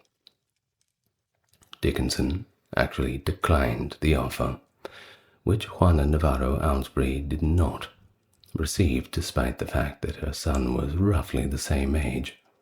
Apparently he took more of a liking to Susanna than her. 2 silver pesos and a blanket were, however, given to each woman. Dickinson, her daughter, and Joe were sent to Gonzales after Ben's escort, while Aylesbury and the other Teano women were permitted to return to their homes in Bear. They were urged to recount the battle's events and let the other Texan forces know that Santa Anna's army was invincible. Well, it didn't really have that effect, didn't it? The newly elected representatives from all over Texas convened at the convention of 1836 during the siege. The Republic of Texas was established when the delegates proclaimed their independence on March the 2nd. Travis wrote a dispatch on March 3rd alerting the convention delegates to his dire circumstance, which they received 4 days later. One Robert Potter demanded that the convention adjourn and march right away to save the Alamo.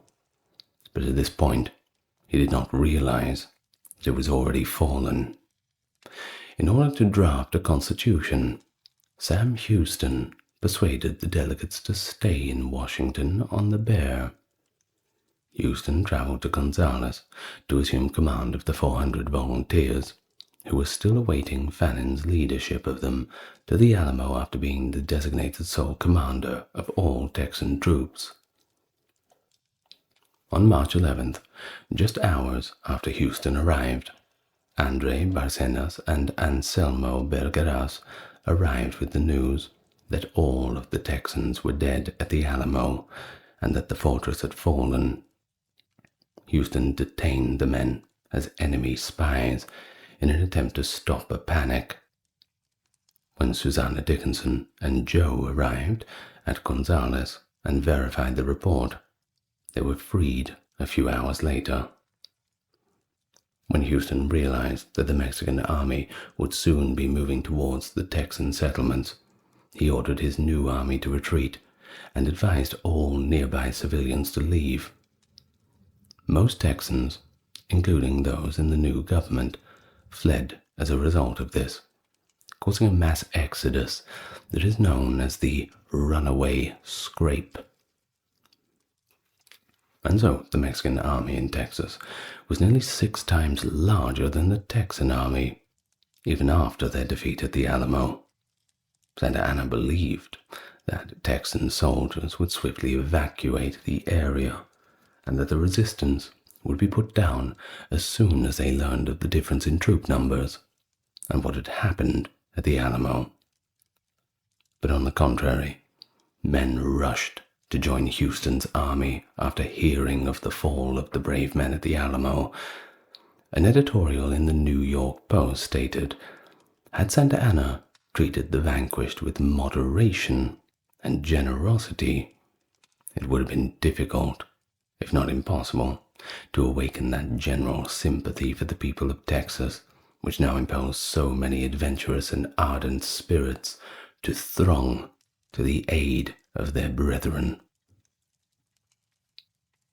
And Santa Anna's camp near Lynchburg Ferry was then attacked by the Texan army on the afternoon of April 21. After 18 minutes, the Battle of San Jacinto was effectively over as the Mexican army was caught off guard.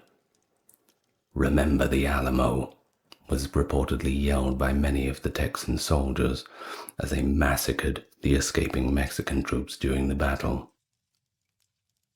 That man may consider himself born to no common destiny, who has conquered the Napoleon of the West, and now it remains for him to be generous to be vanquished. Houston responded, "You should have remembered the Alamo." Santa Anna was captured the next day. After being forced to order his troops out of Texas, Santa Anna's life was spared, and Mexican rule over the province was ended. Now that ought to give the new republic some legitimacy. Crazy Horse. Born sometime around the 1840s in what is now called South Dakota, the prominent leader of the Oglala Lakota tribe, renowned for his fearless leadership and strategy in the Native American resistance against U.S. expansion into the Great Plains. He's best known, of course, for his role alongside Chief Sitting Bull in the well-known Battle of Little Bighorn, June 1876, where they managed to achieve a rather stunning victory against General George Custer's 7th Cavalry of the U.S. Army. But it was Crazy Horse's deep connection to the Black Hills and his commitment to preserving the Lakota way of life that drove his resistance efforts, refusing to ever sign a treaty with the U.S. government.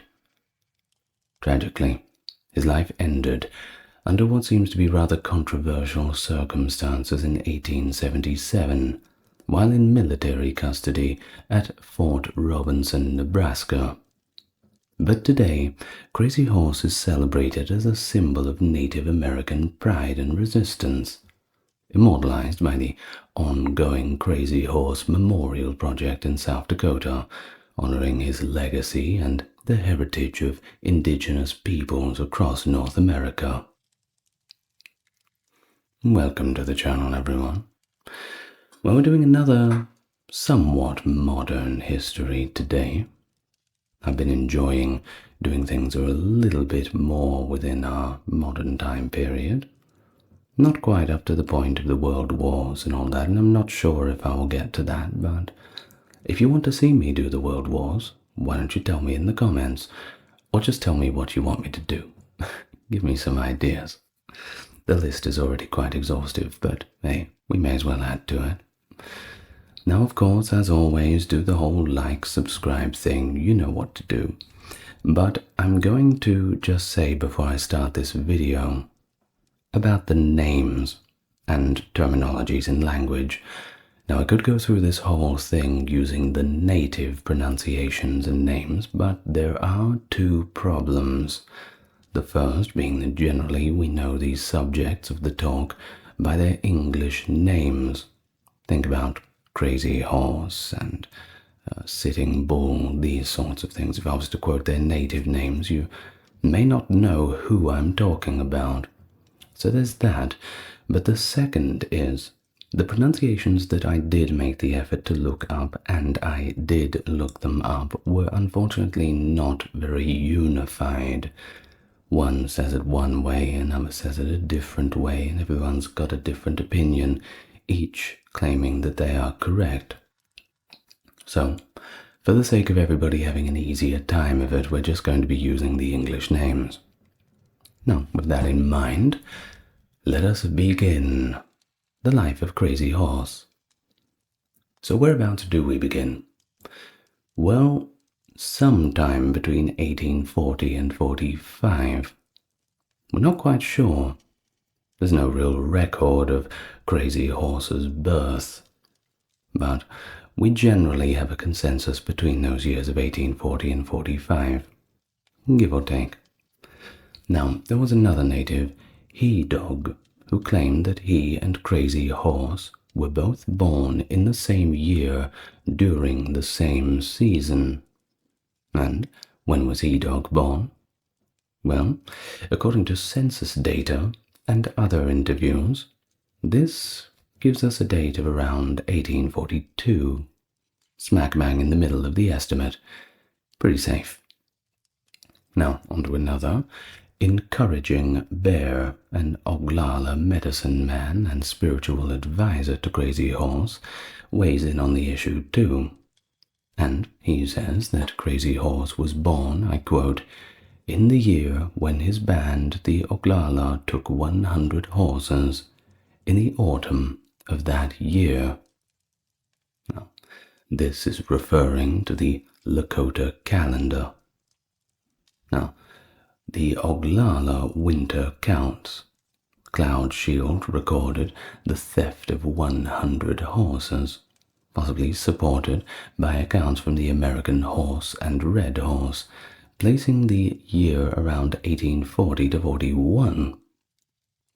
Of course, there are family members too from the Cheyenne River Reservation who pass down oral histories which are not always accurate, but, well, they're better than nothing, aren't they? And these oral histories suggest that he was born somewhere around the spring of 1840. In fact, on the night of his death, his father, who unfortunately outlived his son, told Lieutenant H.R. Lemley that his son was born in 1840. So you see how we have a few different narratives here. Now, from what I've seen, I can't quite decide on either one. So we're just going to wind it back to the estimate of 1840 to 45. Now, what about his parents? Well, they came from two different bands of the Lakota division. His father was Oglala, and his mother was Miniconjo. His father, who was also named Crazy Horse, was born in 1810. Of course, at birth, Crazy Horse was not called Crazy Horse. He was actually called Among the Trees, which was a way to sort of signify his bond with his mother. Now, his mother, who was named Rattling Blanket Woman, born in 1814, also gave him the name Curly Sun, or light hair, because of his light and curly hair which resembled hers. But sadly, the mother did not live to see her son grow too old, and she passed away when Crazy Horse was only 4 years old. Well, that's a shame, isn't it? But let's talk a little bit about Rattling Blanket Woman, who lived from 1814 to 44. She was the daughter of Black Buffalo and White Cow, who was also called Iron Cane. Her siblings included Lone Horn, who died in 1877, Good-Looking Woman, born in 1810. That's a pretty good name, isn't it?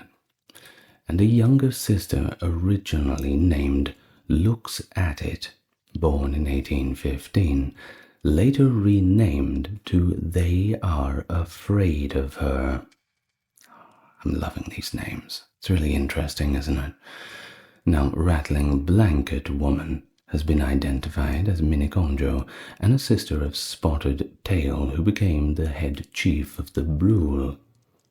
She may have also belonged to Lone Horn's family, who was a leader among the Miniconjo, and she was described as beautiful and reportedly a very fast runner who was universally admired by all within her community. So, according to the Encyclopedia of North American Indians, as by Frederick Douglass, Crazy Horse wasn't the first one to have that name. In fact, he was the third in his family to be named Crazy Horse. He also had a love interest, who was named Black Buffalo Woman, but unfortunately, she married another, called No Water. Must have been a thirsty marriage, I suppose.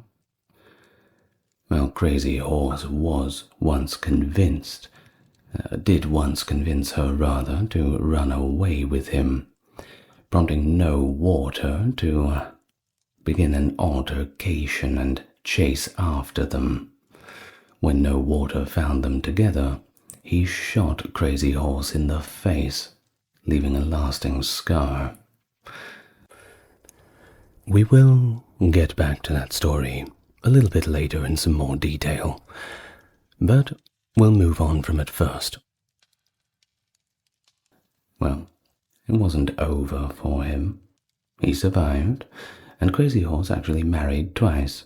First to Black Shawl, and then later to one Nellie Larrabee, who was allegedly sent by the military to spy on him, which makes the marriage more than a little suspicious. Could you imagine a marriage where your wife is always trying to figure out your secrets and what you're doing? I can't imagine that. Now, his only daughter, called They Are Afraid of Her, was born to Black Shawl, but sadly, she didn't make it past the age of 3, so rest in peace to her. Now, where did Crazy Horse live? Well, he lived on a Lakota camp in what is now Wyoming, with his younger half-brother, Little Hawk, the son of Iron Between Horns and Waglula. Little Hawk was also the nephew of their maternal step-grandfather, Long Face, and cousin to High Horse. In 1854, Lieutenant John Lawrence Grattan, along with 29 U.S. soldiers, arrived at the camp to apprehend a Miniconjo man accused of stealing a cow. But here's the problem. The cow had wandered into the camp, and, well, may as well slaughter and eat the cow. The meat was then shared among all the people. Of course, no one really saw this as a problem. Of course, Grattan saw it as a problem. He demanded that Conquering Bear, the Lakota leader, turn over this supposed thief. But Conquering Bear refused, but he did offer a horse as compensation for the cow, which is not a bad deal. Well, as Grattan returned to his troops and Conquering Bear turned away, one of Grattan's men fatally shot Conquering Bear in the back. Now, this was given no orders to do that. He was just firing at will. And in retaliation, the Lakota killed all 30 soldiers, and an interpreter who wasn't even part of the military. He was just a civilian hired out on contract for the day. Bad time to be a translator. Well, this event was known as the Grattan Massacre, and as you can imagine, it did not do wonders to heal the rift between the natives and the newcomers. So, Conquering Bear, he didn't survive either, and after his death, Crazy Horse began to experience a kind of trance-like vision, and quite a few of them. Well, seeking guidance, Curly, as Crazy Horse was then known, went on a vision quest, and he did this without following the traditional preparations. And in his vision, he saw a warrior on a levitating horse, a horse that was gliding through the air. The warrior wore simple clothing, had no face paint, and his hair hung loosely, with a single feather and a small brown stone behind his ear. Now, despite hails of arrows and bullets flying past him, neither the warrior nor the horse he was mounted on were harmed. In the vision, a thunderstorm broke out, and the warrior's companions tried to restrain him, but he broke free, struck by lightning that left a lightning mark on his cheek and a white hailstone-like spots all over his body. The warrior told Curly that if he dressed simply, avoided taking scalps, and refrained from keeping war trophies, he would remain safe in battle. And so, after the vision, Curly heard the distant cry of a red-tailed hawk, just to top it all off. Sounds pretty poetic, doesn't it? Well, when Curly's father interpreted the vision, he explained that Curly was actually the warrior he saw in the vision, kind of like a third-person view, a view of what he could become, his ultimate potential. The lightning bolt and hailstone marks would be his war paint, and he must follow his warrior's guidance to stay safe in combat. This vision largely held true throughout Crazy Horse's life, as he rarely suffered any injuries in battle, except when he took 2 scalps and was wounded by an arrow. It's one way to test the theory. They told him not to take the scalps. Later he was injured, however, in the face by no water during that confrontation, and ultimately restrained by a fellow tribesman, possibly Little Big Man, when he was fatally stabbed with a bayonet on the night of his death. Now his father, Waglula, accompanied him to what is now Sylvan Lake, South Dakota, where they engaged in Hembleka, or a vision quest. A red-tailed hawk guided them to their designated location in the hills, because to the towering trees in the Black Hills their visibility was often obstructed. And so Crazy Horse positioned himself once more between the 2 elevations at the summit on the hill to the north and east of the lake. Waglula resided to the south of Black Elk Peak, yet to the north of his son. Now Crazy Horse's vision this time initially led him to the south, which, according to Lakota mythology, is the destination where everybody must go after death. He was returned and sent westward towards the thunder beings, the Wakians. He received a medicinal package for lifelong protection, and one of his animal guardians would be the white owl, which according to Lakota mythology symbolizes longevity. He was also presented with his battle face paint, which comprised of a yellow lightning bolt along the left side of his face and the white powder. He would moisten this and apply marks to his sensitive areas. Once dry, the marks resembled hailstones. His facial paint resembled that of his father, featuring a crimson lightning bolt descending the right side of his face and 3 red hailstones on his forehead. Crazy Horse applied no makeup to his forehead and did not don a war hat. However, he received a holy song that remains sung by the Oglala people, even to this day, and from that time on, he was designated as a defender of his community. Now, of course, we do have one source that provides somewhat of a contemporary description of him from Black Elk, who was a modern-day relative of Crazy Horse. Now, this is recounted in the Black Elk Speaks book by John Nearhart. Now, before we quote anything from that source, I will say that the work was written in the 1930s, which is, of course, quite after the life of Crazy Horse, and it comes with a little dose of controversy, a little sprinkle of that on top. Apparently, there are accusations that some parts of the book were exaggerated or changed around to make it a bit more palatable to the intended audience, rather than just presenting a history in a strict sense. So if you do go and read the book, which I do recommend you do, go ahead and read it, and just read it with that in mind. Now, let's hear from Black Elk. When I was a man, my father told me something about that vision. Of course, he did not know all of it. But he said that Crazy Horse dreamed and went into the world where there is nothing but the spirits of all things. That is the real world that is beyond this one, and everything we see here is something like a shadow from that world.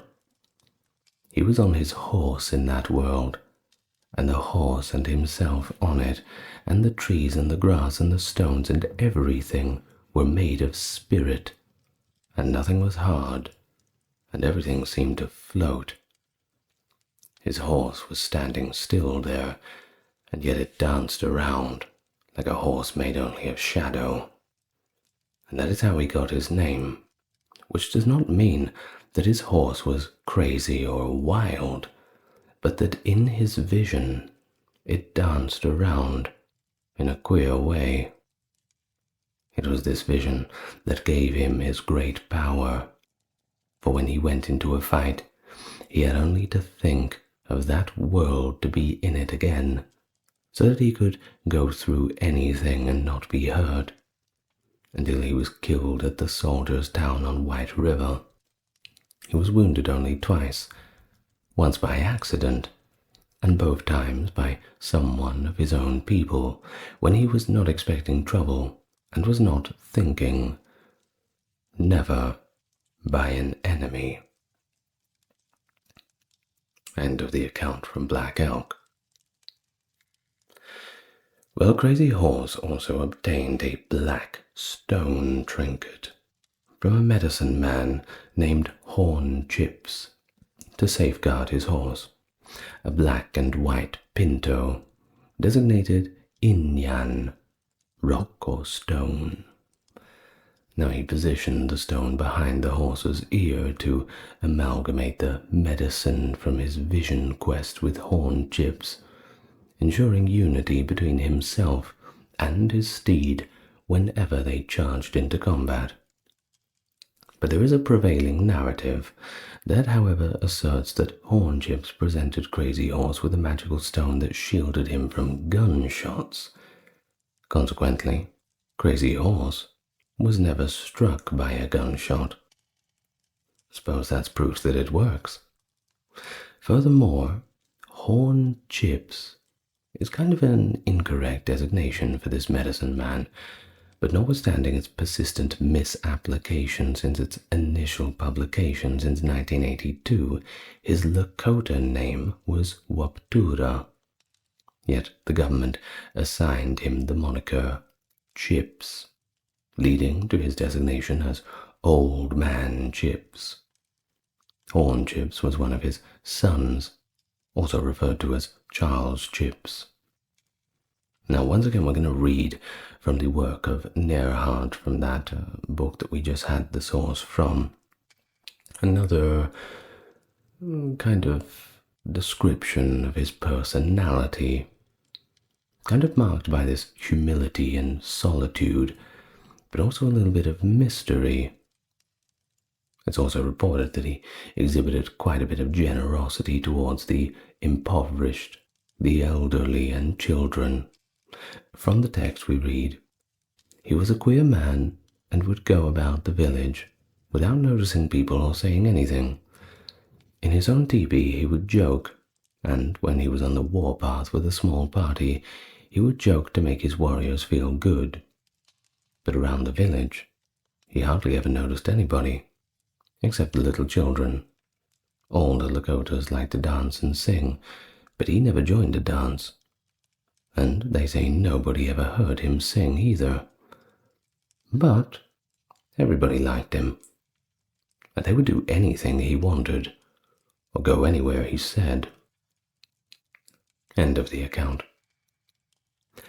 Right, I'm going to rub my hands together a little bit while I bring you into the section about the wars.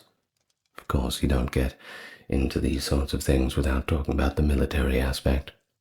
And this is where Crazy Horse perhaps shone his brightest.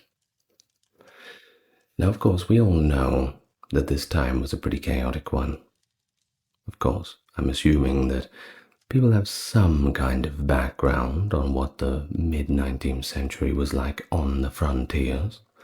Now, during the late 1850s and 60s, Crazy Horse's reputation as a warrior and his prominence among the Lakota increased among the circles who were out there in the great unknown.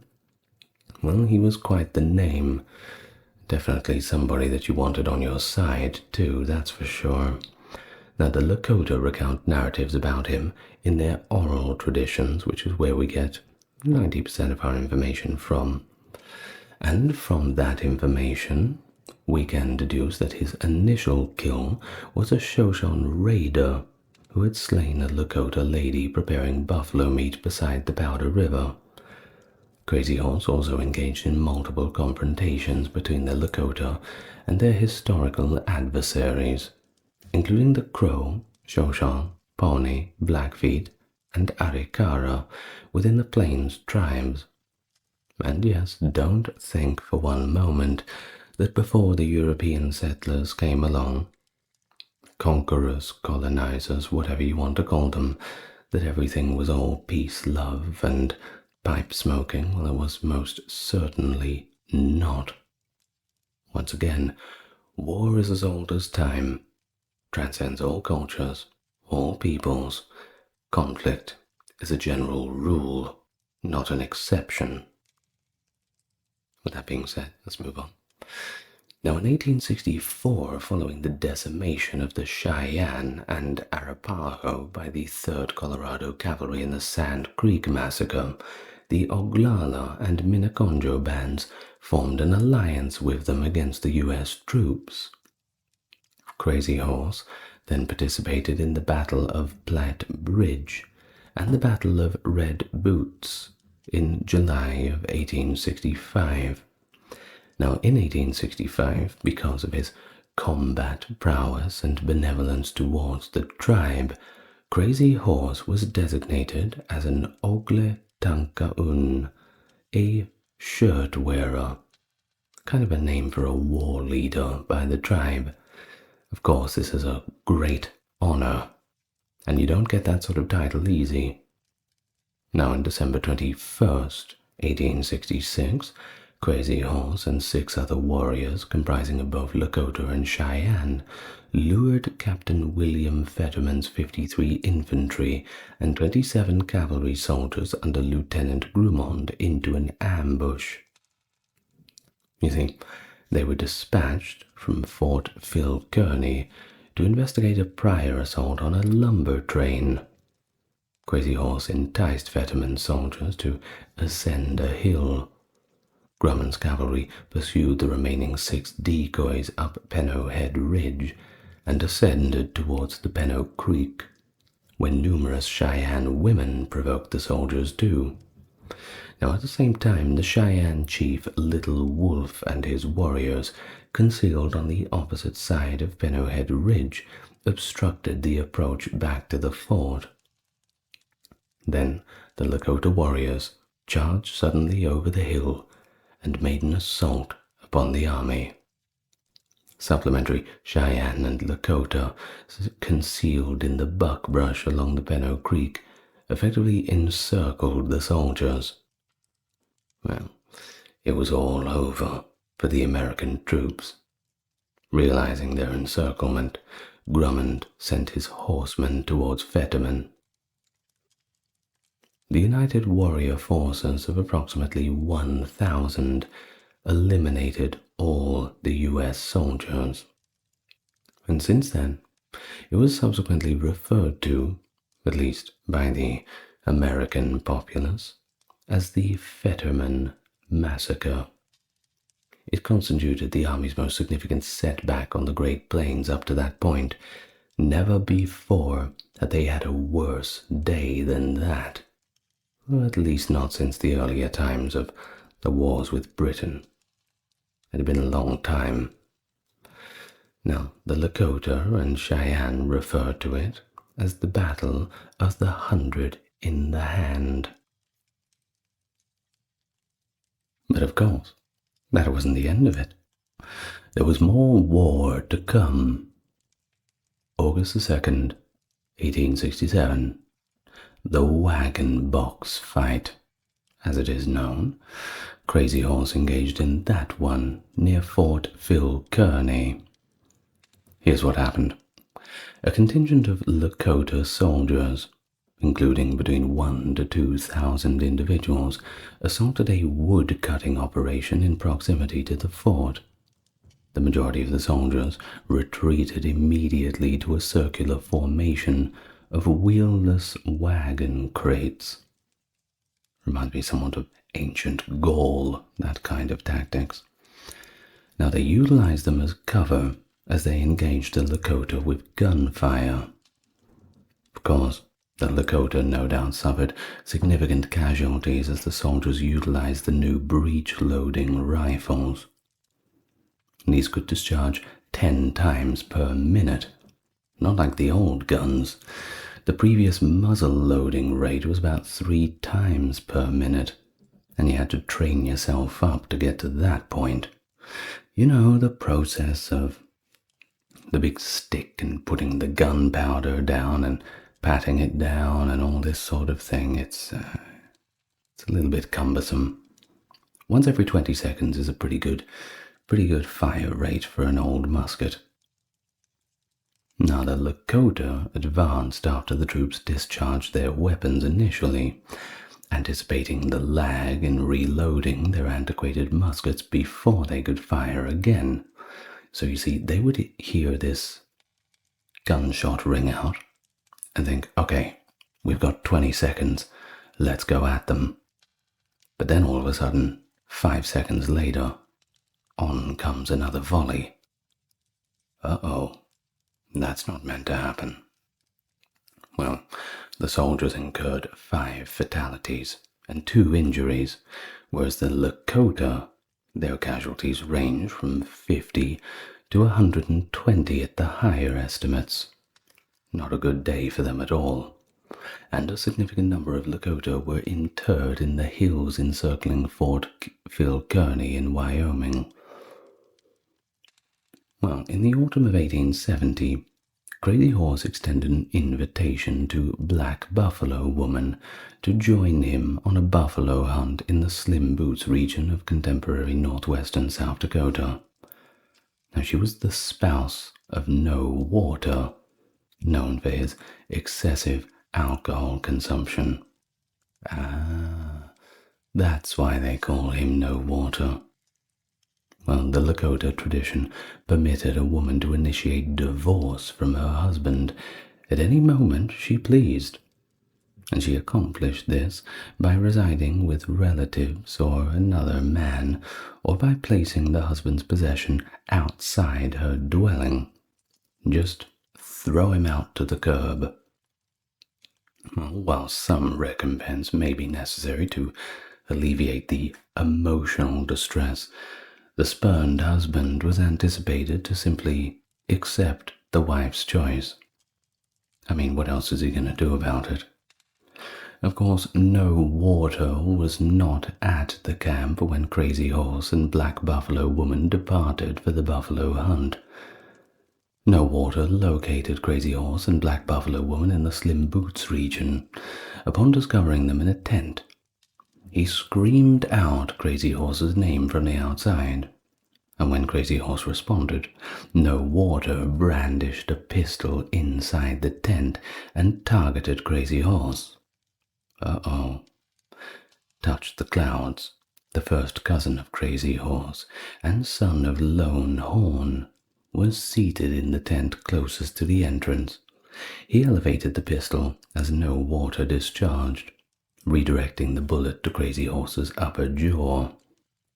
Now, No Water remains with Crazy Horse's kin now in fervent pursuit, and he rode his horse until it died, and proceeded on foot until he arrived at the safety of his village.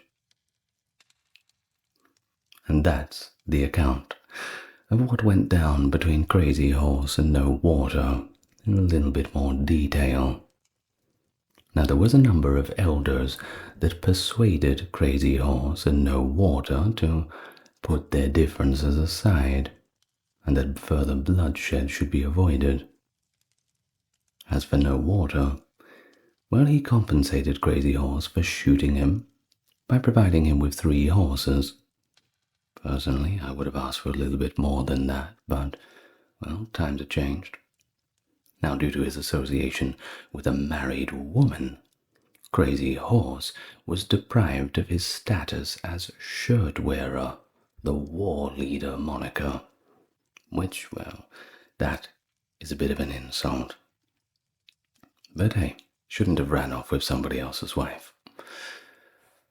Now, Crazy Horse did get married, but it was not to the woman he tried to steal away.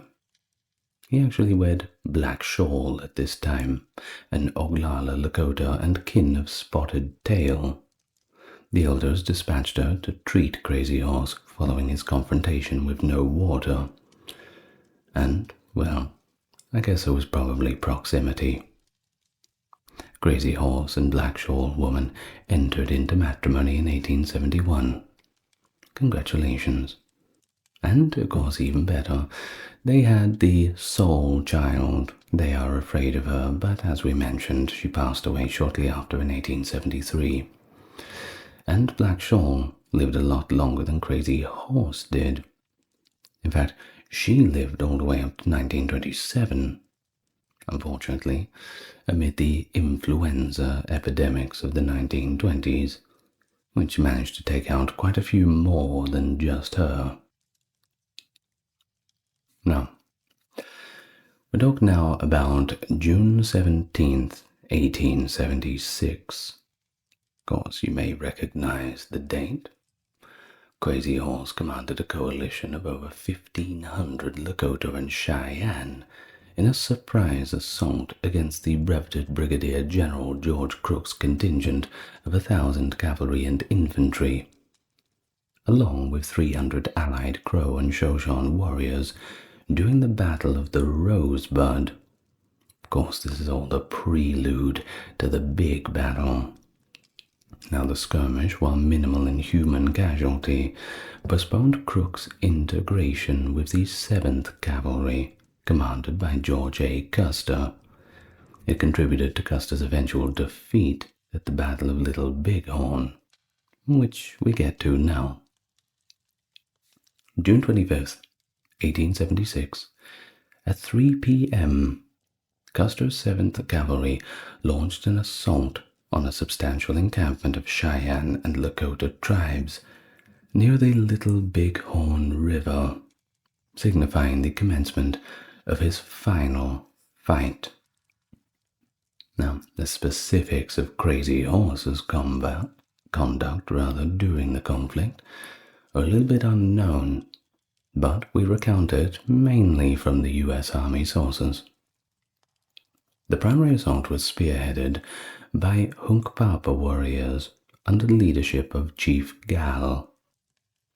The tactical and leadership role of Crazy Horse in the war remains unclear too, although several historians do assert that Crazy Horse executed a flanking maneuver, the one that was enough to result in the demise of Custer and his forces.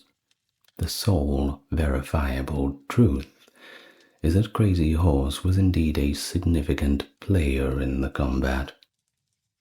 Now, his personal bravery was corroborated by multiple eyewitness statements from other Native Americans. Waterman, one of perhaps 5 Arapaho warriors who engaged in the combat, stated that Crazy Horse was, I quote, "the most courageous man I ever witnessed," which is quite a review. He rode nearest to the soldiers, shouting to his men. Despite being targeted by all the soldiers, he remained completely unscathed. Little Soldier, a participant in the Sioux War, stated, "Crazy Horse was the most formidable combatant in the entire conflict." Once again, establishing a trend. Now, reportedly, Crazy Horse urged his men prior to the battle with the rallying cry, "Hoka-hey." The phrase, "today is a good day to die," is misattributed. Well, the earliest documented reference dates to 1881, with the phrase being ascribed to low dog. The English rendition is not a precise translation of the Lakota phrase okay, but both expressions are employed contextually by Black Elk in the work we've mentioned, Black Elk Speaks. Now on September 10th, 1876, Captain Anson Mills and 2 battalions of the 3rd Cavalry seized a Miniconjo town consisting of 36 teepees at the Battle of Slim Boots in South Dakota. Oh, and just before I do head on to, in case you're wondering, yes, I'll have a full video in great detail about the Battle of Little Bighorn. Okay? Back to it. So, Battle of the Slim Boots in South Dakota. Crazy Horse and his adherents endeavored to liberate the encampment and its leader, Old Man American Horse, but their efforts were futile. The troops executed American Horse and a significant portion of his family after they sought refuge in a cave for several hours. On July the 8th, 1877, Crazy Horse's warriors engaged in their final significant confrontation at Wolf Mountain against the U.S. cavalry in the Montana Territory. His people endured hardship throughout the winter, debilitated by starvation and the prolonged cold. Crazy Horse resolved to surrender with his band to ensure their protection and proceed to Fort Robinson in Nebraska. Of course, the last Sun Dance of 1877 holds considerable significance in Lakota history, as it was conducted to celebrate Crazy Horse 1 year following the triumph at the Battle of Little Bighorn, and to beseech divine favor for him throughout the forthcoming adversaries. Crazy Horse participated in the Sun Dance as an esteemed guest, but refrained from engaging in dancing, as was his style to not do so. Now, 5 warrior cousins offered their blood and flesh for Crazy Horse during the last Sun Dance. The 5 warrior cousins comprised 3 brothers, Flying Hawk, Kicking Bear, and Black Fox II, all progeny of Chief Black Fox, also referred to as Great Kicking Bear, together with the 2 other cousins, Eagle Thunder and Walking Eagle. The 5 warrior cousins were esteemed braves, recognized for their robust prowess in combat. Which leads us to May the 5th, 1777. Crazy Horse and other northern Oglala leaders arrived at the Red Cloud Agency, situated near Fort Robinson, Nebraska.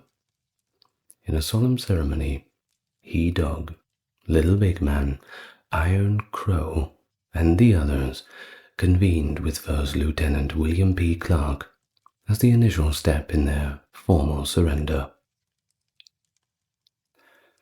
For the subsequent 4 months, Crazy Horse inhabited his community adjacent to the Red Cloud Agency.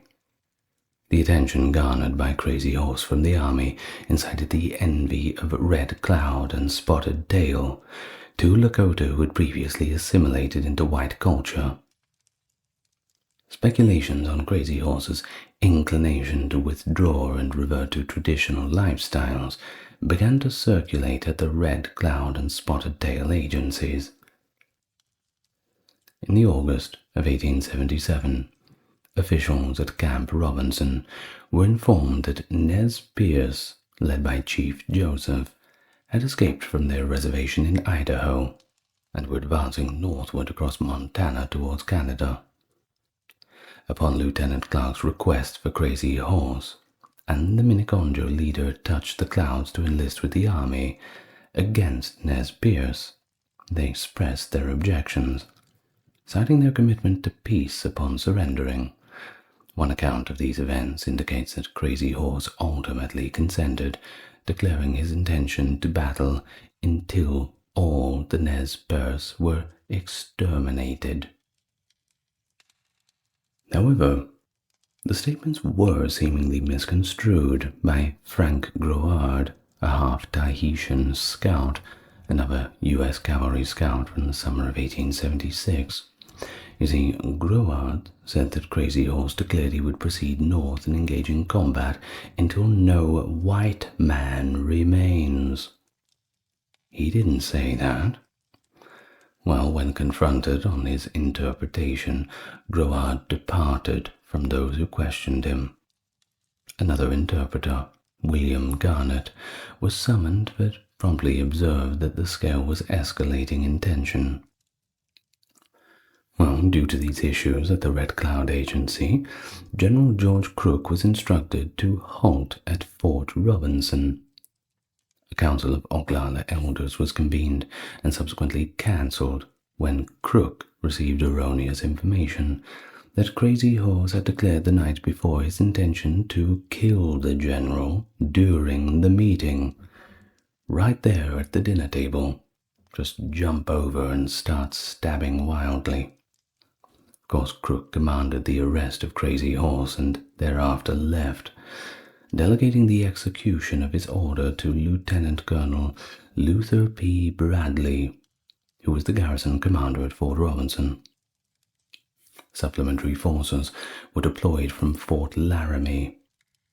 On the morning of September 4th, 1877, 2 columns advanced towards Crazy Horse's hamlet, only to discover that overnight they had dispersed. Crazy Horse had escaped to the adjacent Spotted Tail Agency with his wife, who was suffering from tuberculosis.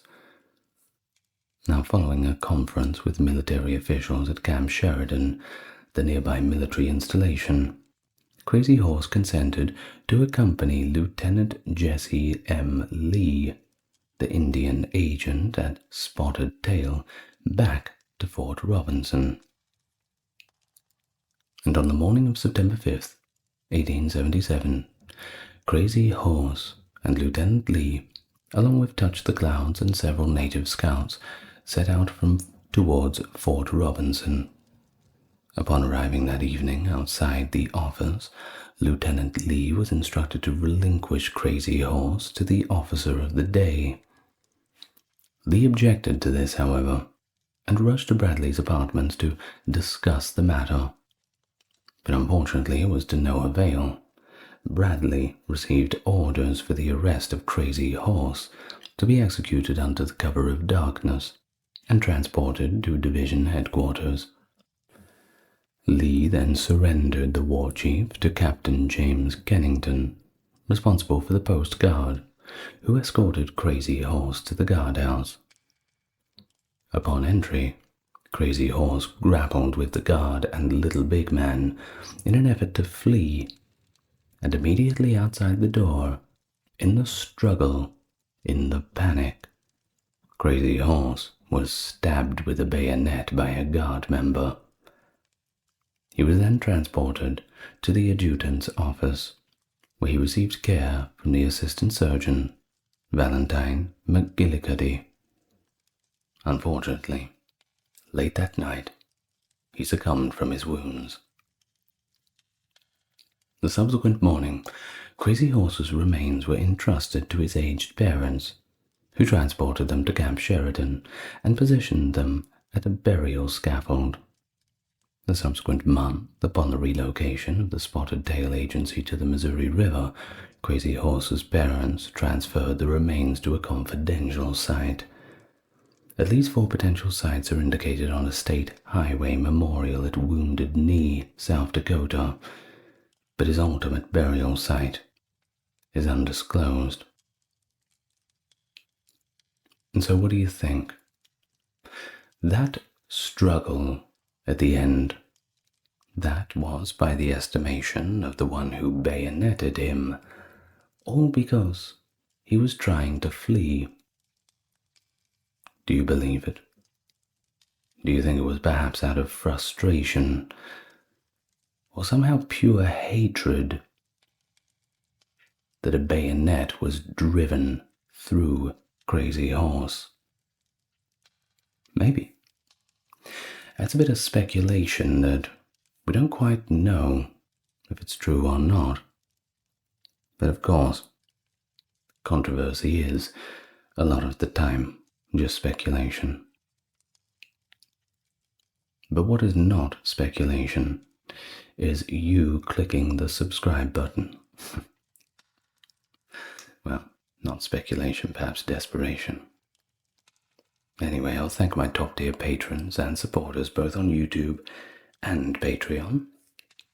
Dark, Kerry, Kimberly, Ember, Ben, Britt, Charles, Erin, James, Jeffrey, Melissa, Scott, Stark Factory, Wendy, Jaden, Sherry, Jessica, Christine, Sally, Katiana, Christine, Fizabo, Legitimus, Maverick, and Susan. Thank you very much. And thank you for listening all this far. Didn't we have fun? Yes, we had fun. Of course we did. Good night, everyone. I never quite know how to finish the videos. I sort of end up just going on and on like this. It's okay. Maybe you're already asleep, I don't know. If you're not asleep, leave me a comment, eh? Tell me that you're awake, so I know that you're out there. Good night, everyone. As always, lots of love to you all, and do look after yourselves. You deserve to pay yourself a little bit of extra attention. Good night. See you next time.